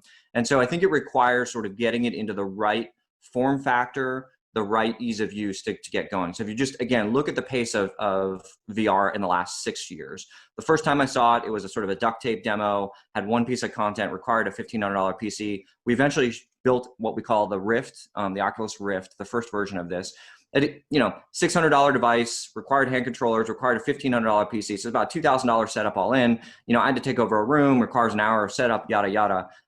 18 months ago, we released the Oculus Quest. I can pull it out of a backpack, doesn't require anything else. You just put it on your head, you're in VR.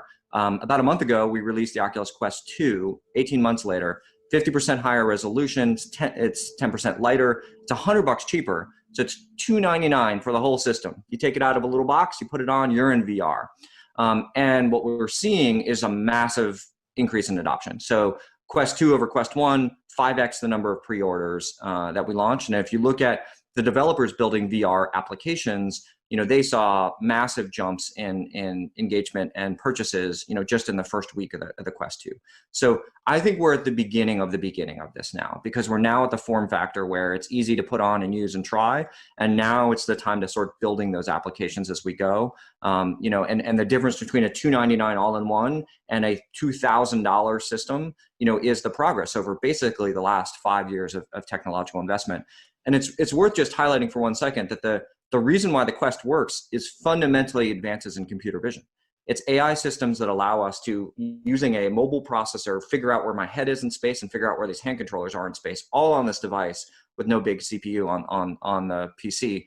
And this is something that lots of smart people thought wasn't possible in the sort of compute budget we had. But advances in software algorithms and systems made this possible over the last 5 years. And so I think this is sort of the beginning of this. So are we sort of through the trough of disillusionment then on VR? Do you think we're now on the upside of that again? I mean, if I could time these things, I would be, in a different industry than this. But I think we're excited about, it's an engaging product. When people buy it, they love it. They recommend it to their friends. I don't know if you've had it, but I use mine all the time, and it's selling well, extraordinarily well, and better than we expected. So hard to say where this goes, but you can see that we've sort of knocked down a bunch of the barriers to this friction of like setting the whole thing up, cost, complexity, all of these things have been eliminated. So I think it is now opening up the opportunity to now see where the fun begins, which is all of the developers now can build on this platform and see, what you can build, what sort of experiences you can build in VR. Got it. Facebook for a while wasn't sort of playing in the digital assistant space. You guys have sort of Portal out there now. What are you planning on doing more in that business line, and where do you kind of see that technology going? Yeah. Well, let's start with Portal for 2 seconds, and then we'll get into Assistant, which is, Portal, if you haven't used it, it's sort of our idea of the best possible video chat you can have, remote connection over a distance. And it, again, is powered by computer vision, allows us to sort of frame and crop without being stuck in front of or playing filmmaker with your tablet or your phone as your kids run around the room, which I think many people can relate to. And that is the idea there. Now it enables the ability for voice control. So I can say, hey, Portal, call grandma. But I think the end state for Assistant is 2 things for us. One is we've talked a lot about VR, and VR is awesome. And I think a lot of us are learning that VR is going to be the way to connect to people if I physically can't be there. If I don't want to or can't travel, and that's going to be a key part of our future as people. But there's another part of the world where I'm in the real world and I'm with people, and that's where augmented reality, AR, if I can take these glasses and sort of build sensors and compute into it and give me superpowers in the real world, then that's really cool. And that's where I think the Assistant is really going to be relevant, because not having to look at my device or tap on my glasses, but be able to control things in a very frictionless way without interrupting the moment. Because the idea is, I'm at the park with my kids. I want to take a video of my son on the swing. I don't want to be futzing with devices and get away from the moment and pull up, this rectangle to look at to record. I want to just make it happen seamlessly. And this is where I think the Assistant is really going to come into its own to do that. And again, is paired with our overall approach is about people and social. So I want to record this moment with my son and share it with my wife and then my extended family. Like that's the reason why I'm recording this moment. And that's where I think we will go with this eventually. Interesting. Facebook during this pandemic, it's had a very remote workforce. Do you see that kind of continuing? And from the guy who's sort of in charge of the technology teams there at Facebook, how has this impacted you? Do you feel you're losing something by not having people able to meet together in conference rooms or have those sort of spontaneous conversations that maybe took place before in your offices? Yeah, I mean, well, if we can just walk back to March for a second. I mean, the first thing is I'm surprised everything works. When everyone had to go home in March and we had to close all of our offices, so we sent everyone home, and at the same time, we stopped all construction on new data centers. We measure our power usage in gigawatts. We have a massive data center footprint, and we keep growing it to meet demand. We had to pause all of that to keep our employees safe. And at the same time, load spiked. Normally New Year's is our biggest day of the year. We had a New Year's, every day or every week. And so the first goal was just how do we keep Facebook running? I couldn't buy toilet paper, but the internet worked, which was just sort of crazy. And having been on the internet in the tech industry for 25 years, I can tell you if this whole thing happened in 2002, absolutely everything would be down. Everything would be broken because we built all of this technology, over the period to get there. And then there's a bigger question about what does remote work do in terms of the workforce? And we've been surprised that our productivity is doing very well. Our employees are very productive, getting a lot done. Not only just keeping things running, but we've been shipping a lot of new products. I think what we're missing, or at least I'm missing, is the connection, the human connection between people. Technology is fundamentally a team sport. We have to work together to build things and make decisions and evaluate products. And this video chat stuff is great. It's just not the same as being in a room with a set of people and making a hard decision about canceling a project or making a pivot or doing this feature over that feature.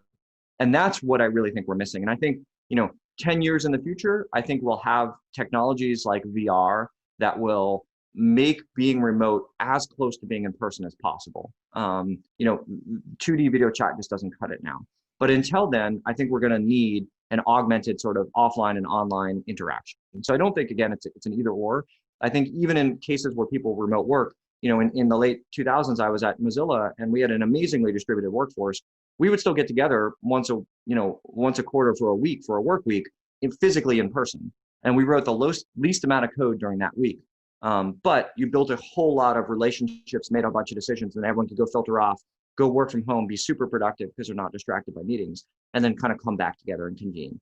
And I think that model, sort of coming together to build relationships, make decisions, and then disappearing to do sort of productive solo work, is probably more where the world is going. Right, and that's where you see very quickly. That's how you see Facebook going post pandemic. Yeah, I think we're going to have a lot more flexibility, a lot more people around the world doing this. Fair enough. Shrep, we're out of time, but thank you so much for joining us. And with that, we'll go back to our friends in Lisbon. All right, nice to see you all. Bye-bye. See you.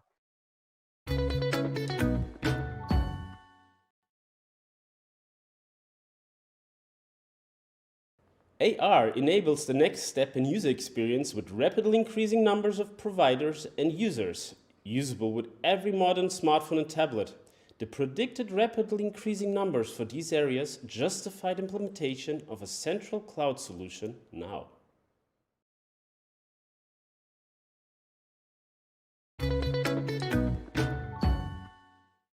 Hi guys, too busy listening to talks or attending masterclasses to network? Don't worry, Mingle will be available for 1 hour after Web Summit finishes each day to allow you to meet new people. Continue to mingle from 8 to 9 p.m. every evening. Just click the Mingle tab above right now. Do it, it's fun.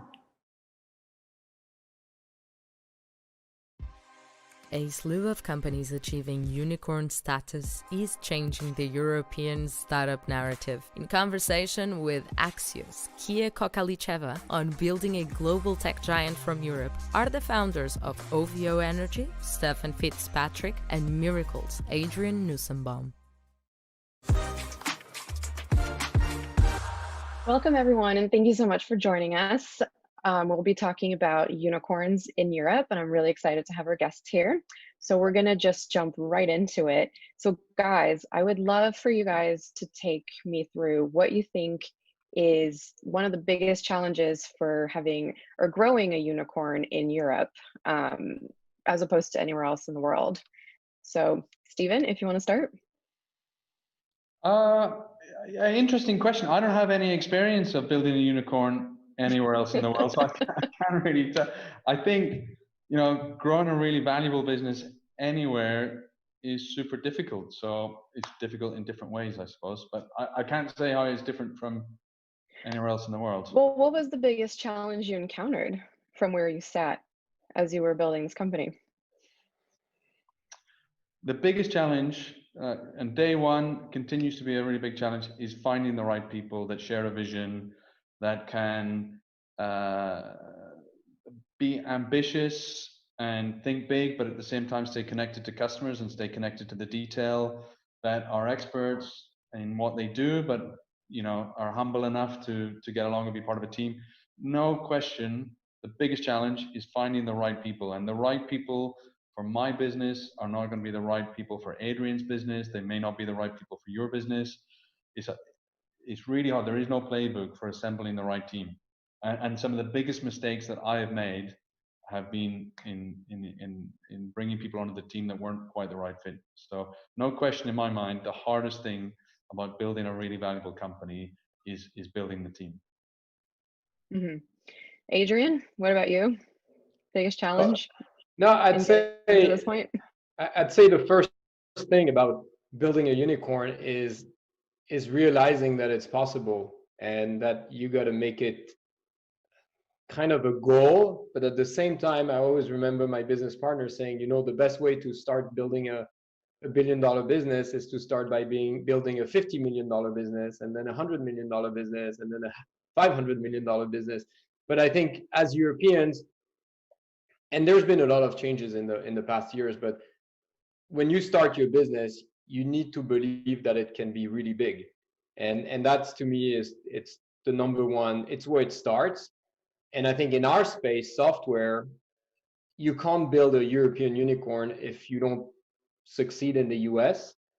And taking a European company in the US probably becomes the greatest challenge of all, on top of all the challenges, the people-related challenges, which I completely agree with Stefan on. Mm-hmm. Mm-hmm. You actually said something interesting, that the first step is believing you can do it.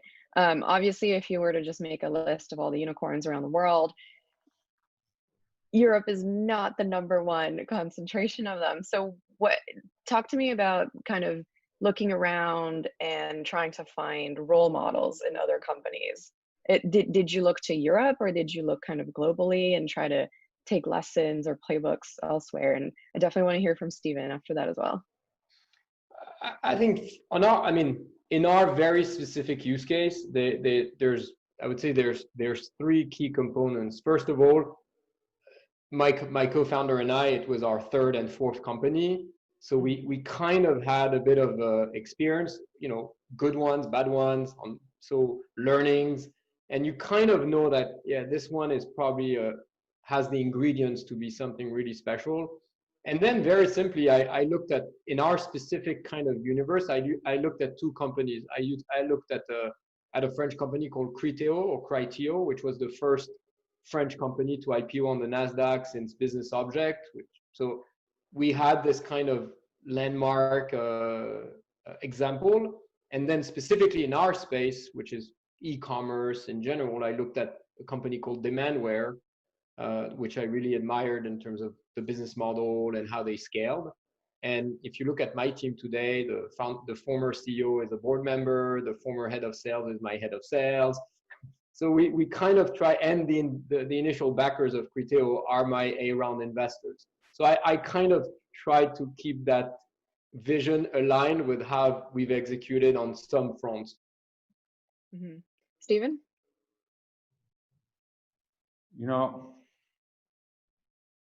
When I think about European content, I find it interesting. We've been very focused in the UK.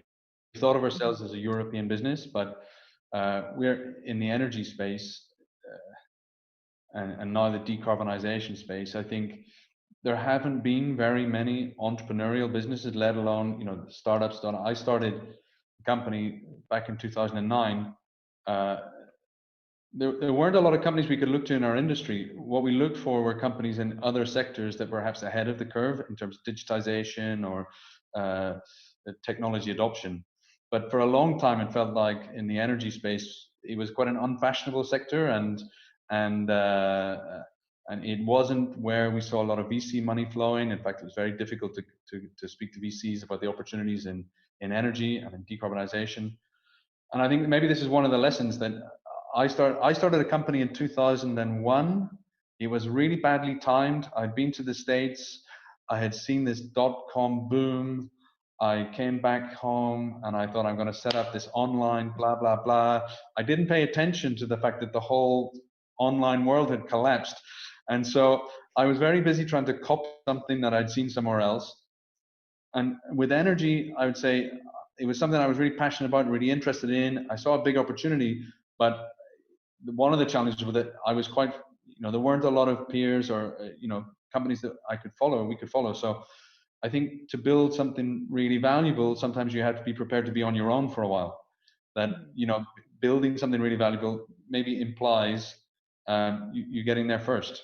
It's not necessarily the case. Lots of fast follower models can prove to be really valuable, but I think being prepared to be on your own and to be able to have conviction in your vision is something that's really important.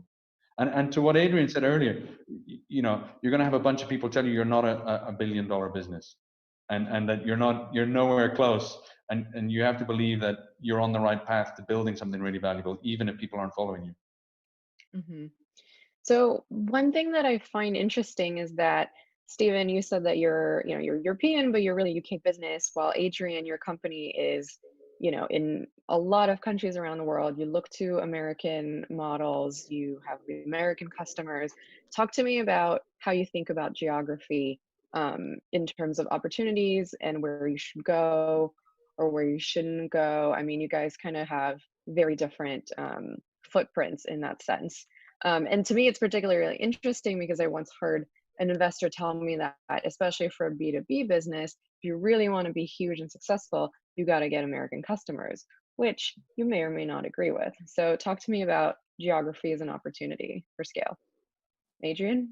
Yeah, I mean, in our situation, the B2B enterprise software with on the ground sales teams, every geography you're going to decide that you want to go into is going to represent a challenge, a people challenge, cultural challenge, competitive landscape challenge. I mean, it's like starting a company into a new geography. And one of the biggest mistakes I think enterprise software companies do when they're Europeans, and as much as you know it, you keep on doing it. Like, we're French. We started sending, one person in the UK 2 days a week, every week. That person happened to be me. Then Germany is next door. It's a big market. Let's hire one person alone in Germany. And if UK or German businesses would come to France and say, "Hey, I'm the French team," French people would look at them and say, "Okay, really? Are you serious about your intentions?" And then I moved to the US when the business was only 3 years old, which seemed like eternity at the time. And when I moved to the US, I took some of the French people who had been in the company for a long time to be really part of that first embryo of a team. And we really decided to focus very strongly on that market. And it was very hard, very long, lots of mistakes. And as we speak, there are still geographies where we say we are, but it feels like we're not really there. So I think in our space, if you want to be somewhere, you don't have a choice. You need to recreate the elements of a real company in those areas. And that's the challenge, culturally, people, and go to markets. Mm-hmm. Do you feel like you had to expand globally to be successful and as big as you want to be? Or could you have done this as just a French company? No, there's no question we had to expand. Mm-hmm. And if you're gonna have to expand, you realize that the efforts to expand in the US or in the UK, for example, or Germany, are not so wide that so different, so that you can't treat one as a small country and one as a big country, basically, in terms of engagement. Mm-hmm. Mm-hmm. Stephen, what's your take on geographies as the UK business? Oh, we started in the UK. I would say we're very not anchored in the UK, but energy's somewhat less virtual than some other technology businesses. So, each market has its own regulations, own customer preferences. We've got a link to underlying technology, physical technology, for example.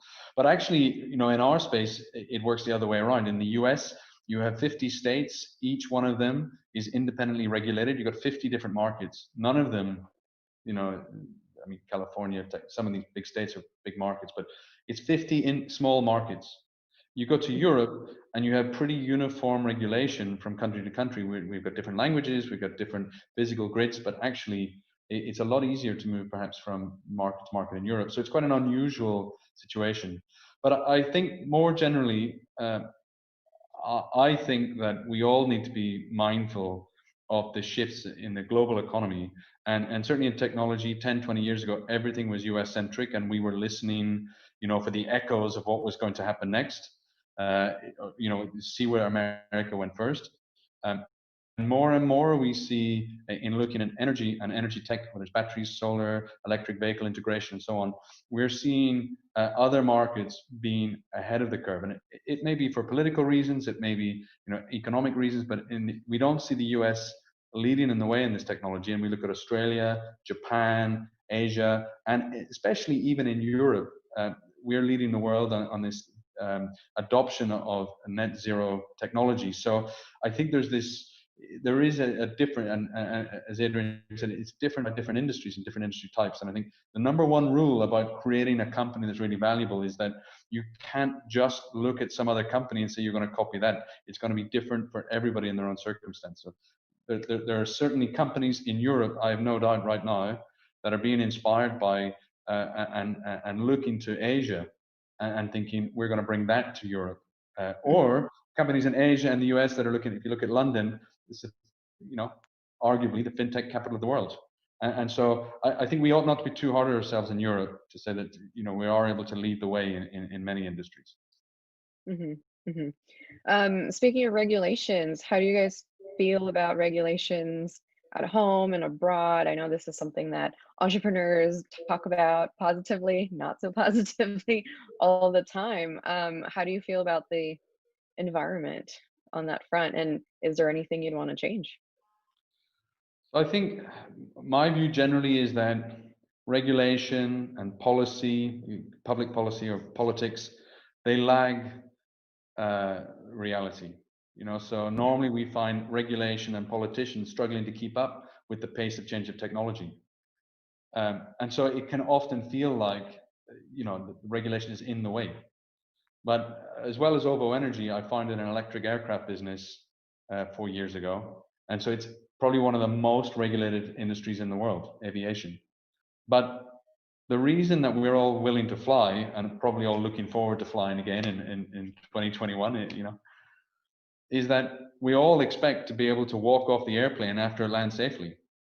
And the reason everybody has got that confidence is because regulation is so tight. And so I look to that industry and I say, okay, regulation really serves a purpose, and it's a platform on which companies can operate in a trusted environment. And when you start to think about regulation like that it gives you a license to operate, and that you don't have to invent everything yourself, that in being compliant with regulation, it's table stakes. It doesn't mean that your customers are going to be happy. It doesn't mean you're going to be successful, but it does at least mean that you've reached that minimum standard and that you're in the game. And so I think entrepreneurs tend to have a very complex relationship with regulation, but I think if you consider what the world would be like without regulation, those entrepreneurs that want to run a high quality business and behave in a really consumer centric way, they'd probably find it harder to compete against less ethically minded competitors. So I think you've got to take the rough with the smooth when it comes to regulation. Fair enough. Adrian? Yeah, I don't really want to talk about regulation because I'm not a regulation specialist. I would just say that from an entrepreneurial environment, I think that Europe is amazing. I think we've made a lot of progress in the past 10 years. As a French company, we've really benefited from the support of France. We had President Macron tweet, and LinkedIn are fundraising with his also his ministers. I mean, it's amazing to be seeing a French president who promotes the success of its baby companies, and I think it creates great dynamism, and we see that in the changing landscape of business schools and universities, what people want to do later, the way they focus on entrepreneurship way earlier. And so that, I think, is definitely a great success for Europe. Mm-hmm. That's fair enough. I mean, you got the president as your social media manager, so that's an achievement. I guess my last question to you both is, what would you do differently if you had to do this all over again? Is there any kind of lesson that you've learned and you want to impart to the next generation of unicorn builders in Europe? It's a really great question. I have to say, I'm very pleased with how the last 10 years have gone. I guess Adrian's probably the same. And I'm always wary of thinking about all the things that I would change, because I remember one of the people that I hired really early on, it didn't work out, but he helped me hire 3 or 4 of the really core founding team. And if it wasn't for him, I might not have had them. So I think, changing the recipe after the fact is pretty dangerous. The one thing I would say, and I'm not sure if it's really a mistake, I've made loads of mistakes along the way. But one of the things that I think has been really critical is, and in keeping with the title of this talk, is that I think for any entrepreneur that's out there considering how do I go about building a unicorn or something that's going to be called a unicorn, the one lesson I would say is that you should really focus much more on the value you're creating rather than the valuation. And if you're really focused on delivering value for your customers, you're working really hard to deliver some really great solutions for your customers, you're running a great business, creating a great place to work, you'll get the valuation eventually. And for people to set out to become a unicorn, I would say you've got to set out to build a business that you're prepared to own, rather than one that you're just trying to sell or trying to get a valuation and so on, because it's too hard day in, day out if all you're focused on is how somebody else might value your business. So, I mean, on my side, as we said, we've made a lot of mistakes. We could change everything, but who knows what would happen of it. I would just kind of have 3 maybe learnings. One is focus on your customers, focus on your people. If you're gonna expand geographically, do it really. Don't do it halfway. I commute to the US twice a month to try and open the market for 1 year. It's just a real big waste of time. And the third one is, as you go through your fundraising, remain independent, meaning always, this is my view, always have 2 years of cash in front of you. Whatever your investors say, whatever your board say, this is your one line, your one opportunity, your one shot, so don't fuck it up. Sorry for the curse. And whereas, your investors, they have other investments, and keep that independence, keep the ability to decide about the trajectory for your business, because you're going to have ups, you're going to have downs, and you want to make sure that you're the only one who can steer the wheel when you have downs. Mm-hmm, mm-hmm. Well, those are some great parting words. Thank you both. This is a great conversation. And now back to Lisbon.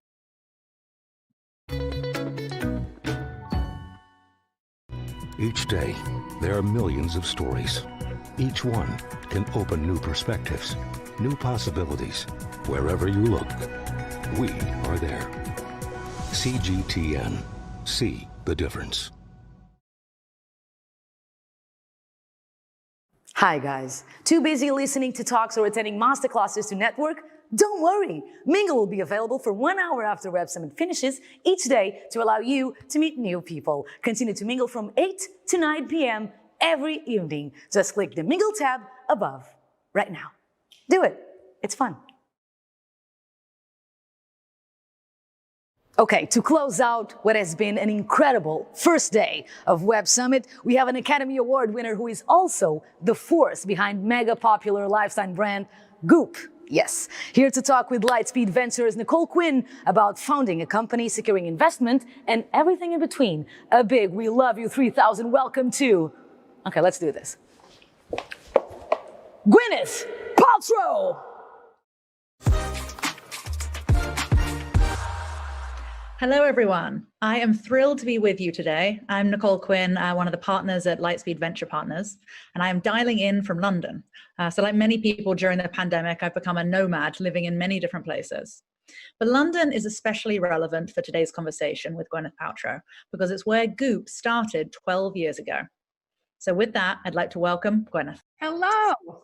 We're first going to dive into Goop, which started off as a newsletter and is now an international e-commerce business, content company with many own brand items. One of which is actually a lip balm, which will be launching December 10th. And you can find all of GP's favorite items on the Goop gift guide. So now I actually met Gwyneth 4 years ago when we were both on a show called Planet of the Apps, similar to Shark Tank.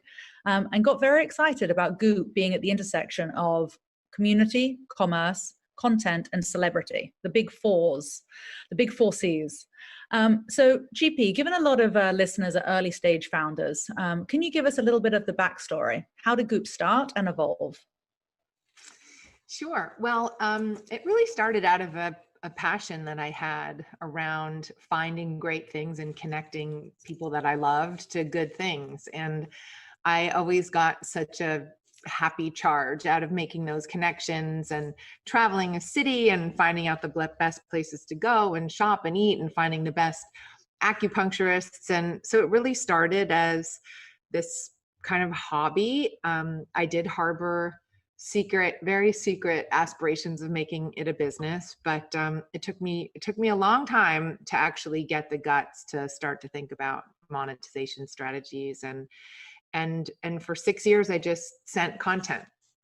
So that's really at the foundation of who we are. Content is at our heart. And really, when we started to introduce commerce, it almost felt like a service, I think, to the customer, because we were curating, we were talking about things we loved, and there was no way to easily transact on those things. And I think it's nice because we've never wanted, we respect so much the relationship and the trust that we have with our audience. And so we never tried, to be overly transactional in a way that doesn't feel good to the customer.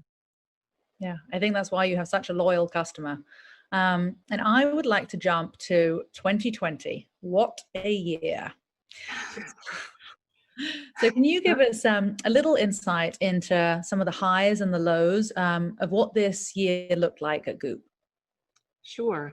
Well, it was pretty terrifying when the first round of lockdowns happened and commerce seemed to completely stop for a couple of weeks. And I really had no idea what was in store for our business, for any business. It was clear that certain businesses were going to be winners, but I had no idea how our consumer was going to feel. And so I made a decision quickly to just pull down anything transactional and really go back to our content roots and just being of service, and pulling down all of our social media spend. The marketing budgets went to zero. And an interesting thing happened, which was we saw all of the engagement metrics start to go up and to the right, which was really nice to see that we were, kind of getting back into the hearts and minds of our readers in that way. And then transactions followed, which was great. Luckily, we're an agile team, so we were able to assort really quickly from a multi-brand perspective into the products that people were really wanting at home.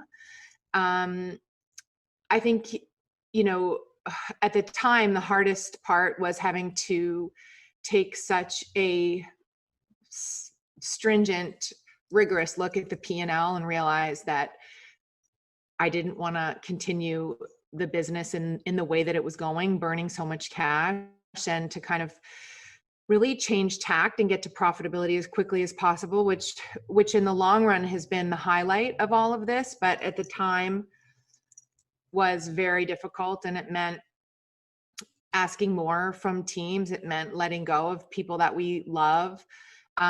just to get super sharp around what we were trying to do and the mission, and go back to our startup roots. And because some of our businesses, even though our commerce was performing well, we also have an events business that's powered by an ads business. And, you know, our advertising business went to zero overnight and never recovered for the year. Obviously, our retail businesses are down quite a bit from plan, et cetera. So we were able to make up quite a bit of that delta in e-commerce, but not enough. So I faced some really, really tough decisions. I think ultimately they were the right decisions for the business. But it's been hard. It's been a tough year. That it definitely has. But I have to tell you, as an investor in Goop, I've been blown away by your focus on getting the business to be profitable. We always tell companies to win, you got to be around. So let's focus on being around, being alive. Good advice. And we make sure that companies, you know, have at least 24 months runway in these terrible times. And so your focus on getting to profitability has just been incredible and absolutely the right decision. Now, there's something in what you said that was interesting there around retail. It has been a really tough year for anybody with brick and mortar locations. And I know that you have some key learnings and insights in this area. So we'd love for you to share with us what stores have worked, what haven't, and why. Sure. Well, I think the big takeaway for us is that, you know, stores that we are not near suffered more. So, you know, our stores who are geographically near headquarters, our Brentwood store, our Montecito store, those stores that exist as stores and don't have a big experiential component intrinsically woven into the store, those are great. The ones that are geographically further from us that we can't program as well with, you know, Q&As with doctors, and the assortment is harder to judge and see, those were harder. And, you know, I made the decision, even though some of our stores were break even, I just thought, you know, risk aversion really became my thing in 2020. And, you know, of course, there's a way to justify it as a marketing expense if you're not quite, you know, profitable or you're just breaking even. And I just decided, you know, we're going to close those stores. We're going to focus on the stores that are near us that we can really make vibrant. And when we go back into retail, I think we're going to, you know, we had a pop-up before COVID in Florida, in Palm Beach, Florida. And next to it, it had this great workout space. And we were able to program that space with all kinds of amazing, you know, classes. And so to create an experiential product for people to go and see and enjoy, experience the brand, and then be able to go into the store, like that created a really interesting flywheel. I do think that the days of opening a store and expecting people to come in, you know, those days might be numbered. I mean, I think people still love to experience a digitally native brand that they love online, offline, and understand what the world is. But I think we have to, as retailers, make it worth it, make it exciting, make it more fulfilling than just kind of one transaction in a store. Talking about making things fulfilling, let's dive into content with Goop. It's where you started. It's a core part of who you are today and will always be. But tell us a little bit about how your content at Goop has evolved in COVID times with Instagram Live and other areas. Yeah, I mean, you know, as you know, we normally have 4 big wellness summits every year. We have a lot of in-person experiential events. Our consumer loves those touch points. And obviously we couldn't do any of those. So I was really proud of the team. They pivoted quickly to create a digital wellness event, which went really well. And, you know, our consumer loved it. I think I'm watching all kinds of brands get incredibly creative with what's possible digitally. I think, you know, the bottom line is that people, especially during this time, they want connection. They want connection not only to a brand that they might like, but they want connection to a group of people that they feel are like-minded. And to be able to offer people answers, connection, content that, you know, makes them feel exhilarated or comforted, or, you know, whatever the case may be, we really wanted to lean into that and just kind of be there for people. And and luckily, as you said, content is just, it's at the heart of what we do. And we were so happy to see people really turn to us for content during that time, whether it was, you know, about relationships in quarantine or recipes or anything in between. Well, speaking of content, the Goop Lab was a huge hit on Netflix. And I believe you recently got renewed for season 2. We did. So I have a few questions for you. Can you maybe first of all give us just some insights into the making of the show and how it all came about? Sure. Well, we, as a content brand, as a media brand in that respect, we've always felt that we have a lot of latitude to explore content on various channels, not just our own channels. And so we had this big dream of making a TV show that was around wellness and kind of exposed a much broader audience to all of the ways in which, you know, people can optimize their lives. And we took it only to Netflix. They bought the show first, so it was great. We didn't have to go all around town pitching the project, which was fantastic. They've been great partners to us. And so for season 2, we're focusing a little bit more on relationship wellness, sexual wellness.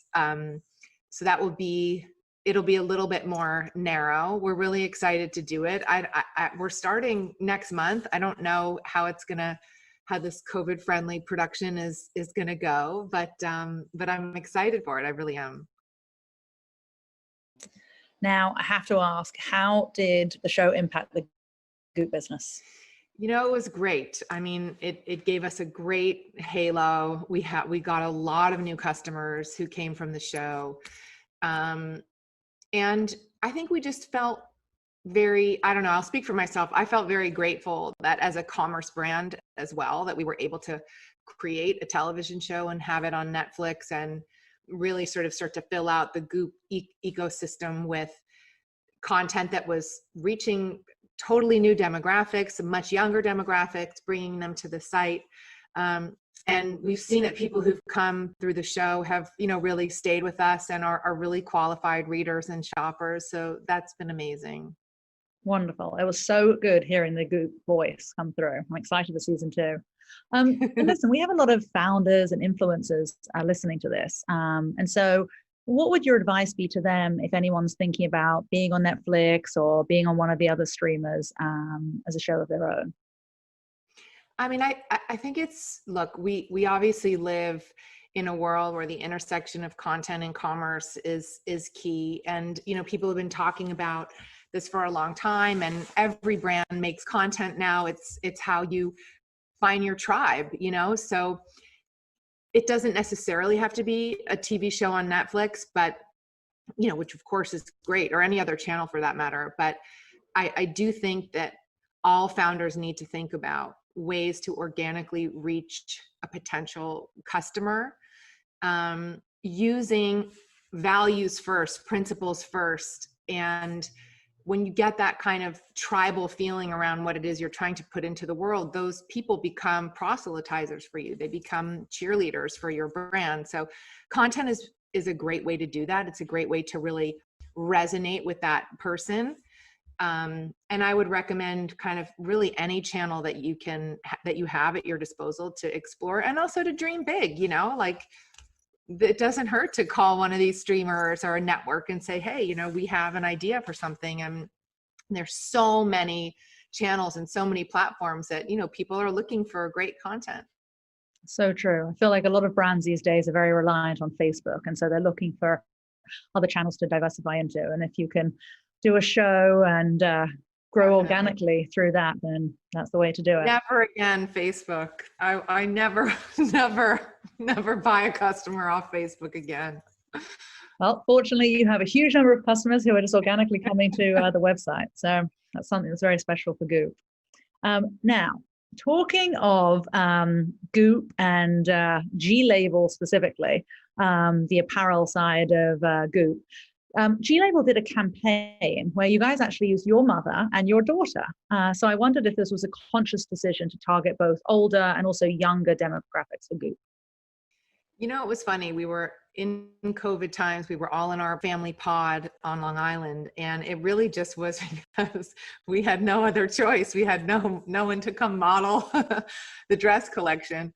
And so I asked them if they would help me out, and it was actually great. And it was really, so it was a happy accident, you know, to sort of highlight the 3 generations. And we had used, my mom very sweetly helped us with our Goop jeans launch around skincare. So I had consciously done that kind of multi-generational thing there. But when my daughter hopped in for the dresses, it was very sweet. It was not a, you know, very well thought out strategy. It just sort of happened by accident. Well, a happy accident is how so many great things happen in this world. So I love that. And it's also very unique to these COVID times where, you know, we're all spending so much more time with family. So it really resonates. You know, I don't know about anybody else who's, you know, listening, but we just had to slash our marketing budget. So it became about my husband with an iPhone, you know, so that was another, you know, interesting byproduct from this whole time. I hope everybody listening takes that as a key action point. Everybody, get your partner to get an iPhone and start making content. It's as easy as that. True. Okay, so looking ahead, you know, 2021 and beyond, what does that look like for Goop? Share with us a little bit about your vision here. You know, I'm not that bullish on just macroeconomically 2021 yet. I've really encouraged the team as we're, for example, creating the 2021 budget. Like, I think we're still in for a lot of instability and we're in for a lot of unknowns. And so I'm just trying to make sure that when we're thinking about 2021, we're staying within, like, what does sustainable growth for us look like? What are creative ways to grow? What are ways to grow that kind of leverage what we already do from within our own channels, as opposed to spending money to prospect? And I think out of that has come some really it's been a very creative exercise to kind of figure that out. And so we're talking about, you know, thinking about ways to monetize content, which we never have. We're thinking about ways to grow top line revenue through the assortment, right? So what can we be creating from an assortment perspective that really creates that I want to come back to Goop, you know, every day, every week, every month.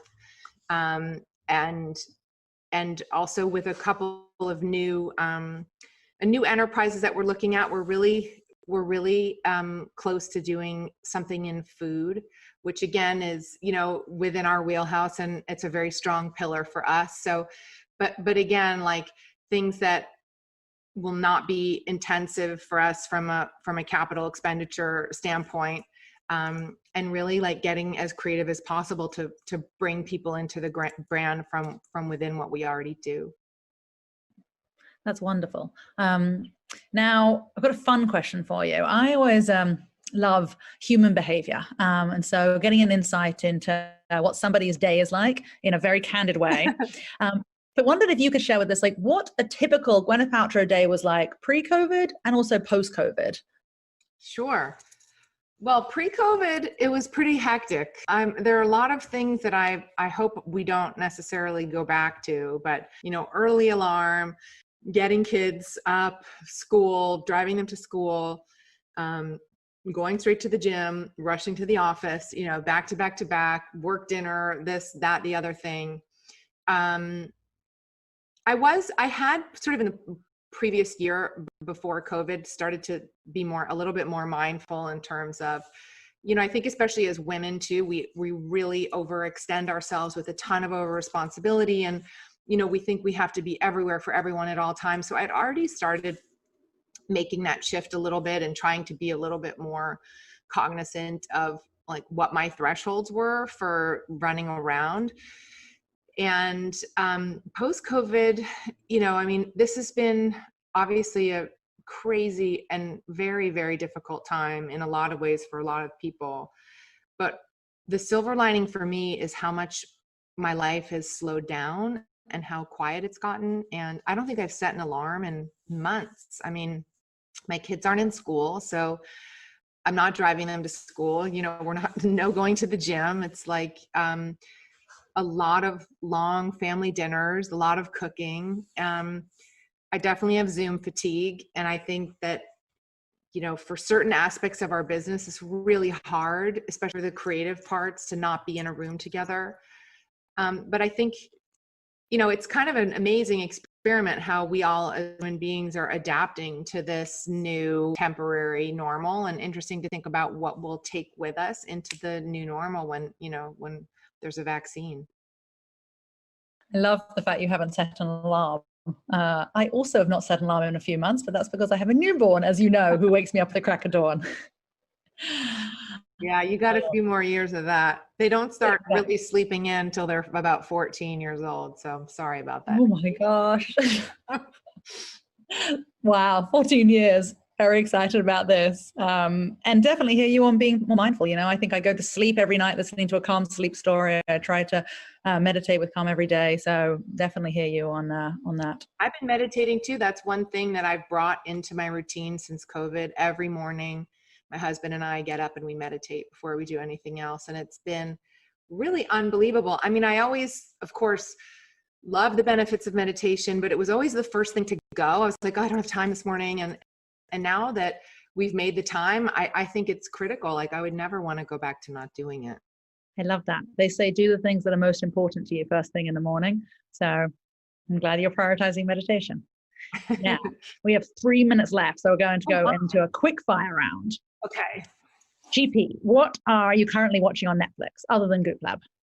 Oh, I'm not watching on Netflix right now. I'm watching Undoing on HBO Max, and another show on HBO Max, which is called Patria. It's a Basque separatist Spanish drama. I'm very into both of those.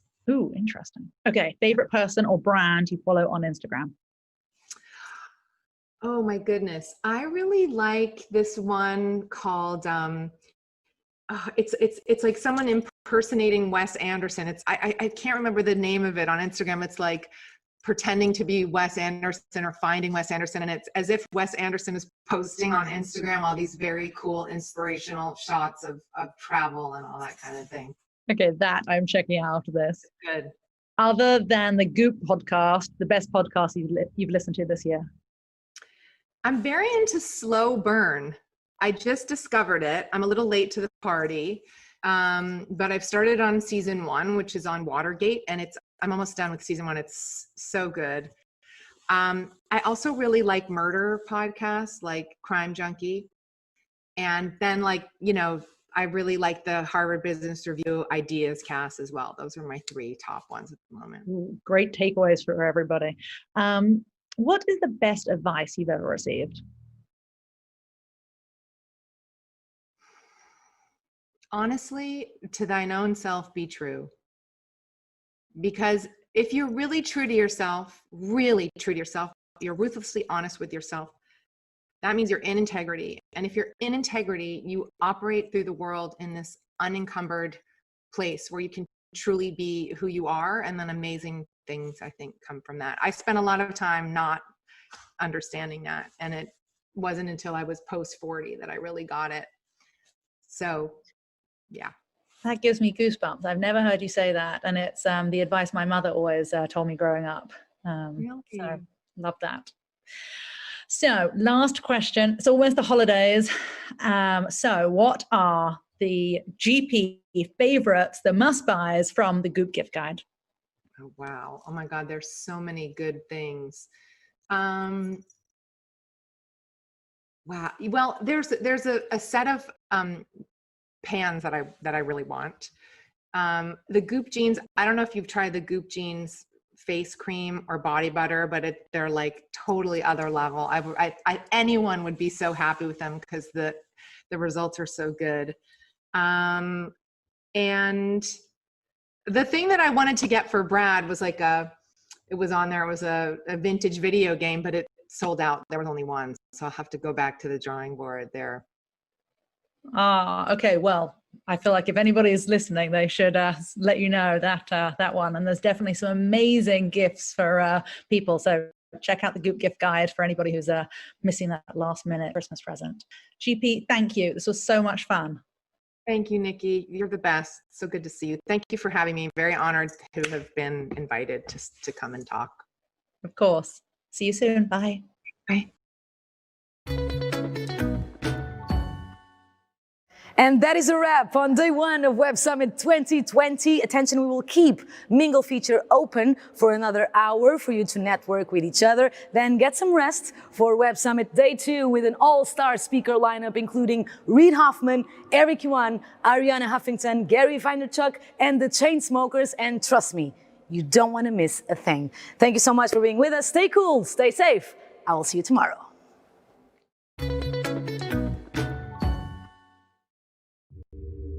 More than 100,000 people are joining us from absolutely every corner of the world. We have 800 speakers, more than 800 speakers. Every time we try to find a drug, we are unpacking 4 billion years of evolution in cells. If you are solely focused on the outcome, you will miss so many things along the way. The bottom line is that people, especially during this time, they want connection. They want connection not only to a brand that they might like, but they want connection to a group of people that they feel are like-minded. Gen Z will commit to watching something longer if it's well put together, if they're passionate about it. We were all so worried before about how technology was moving us apart. There's no sitting at the dinner table, no one talks to each other anymore.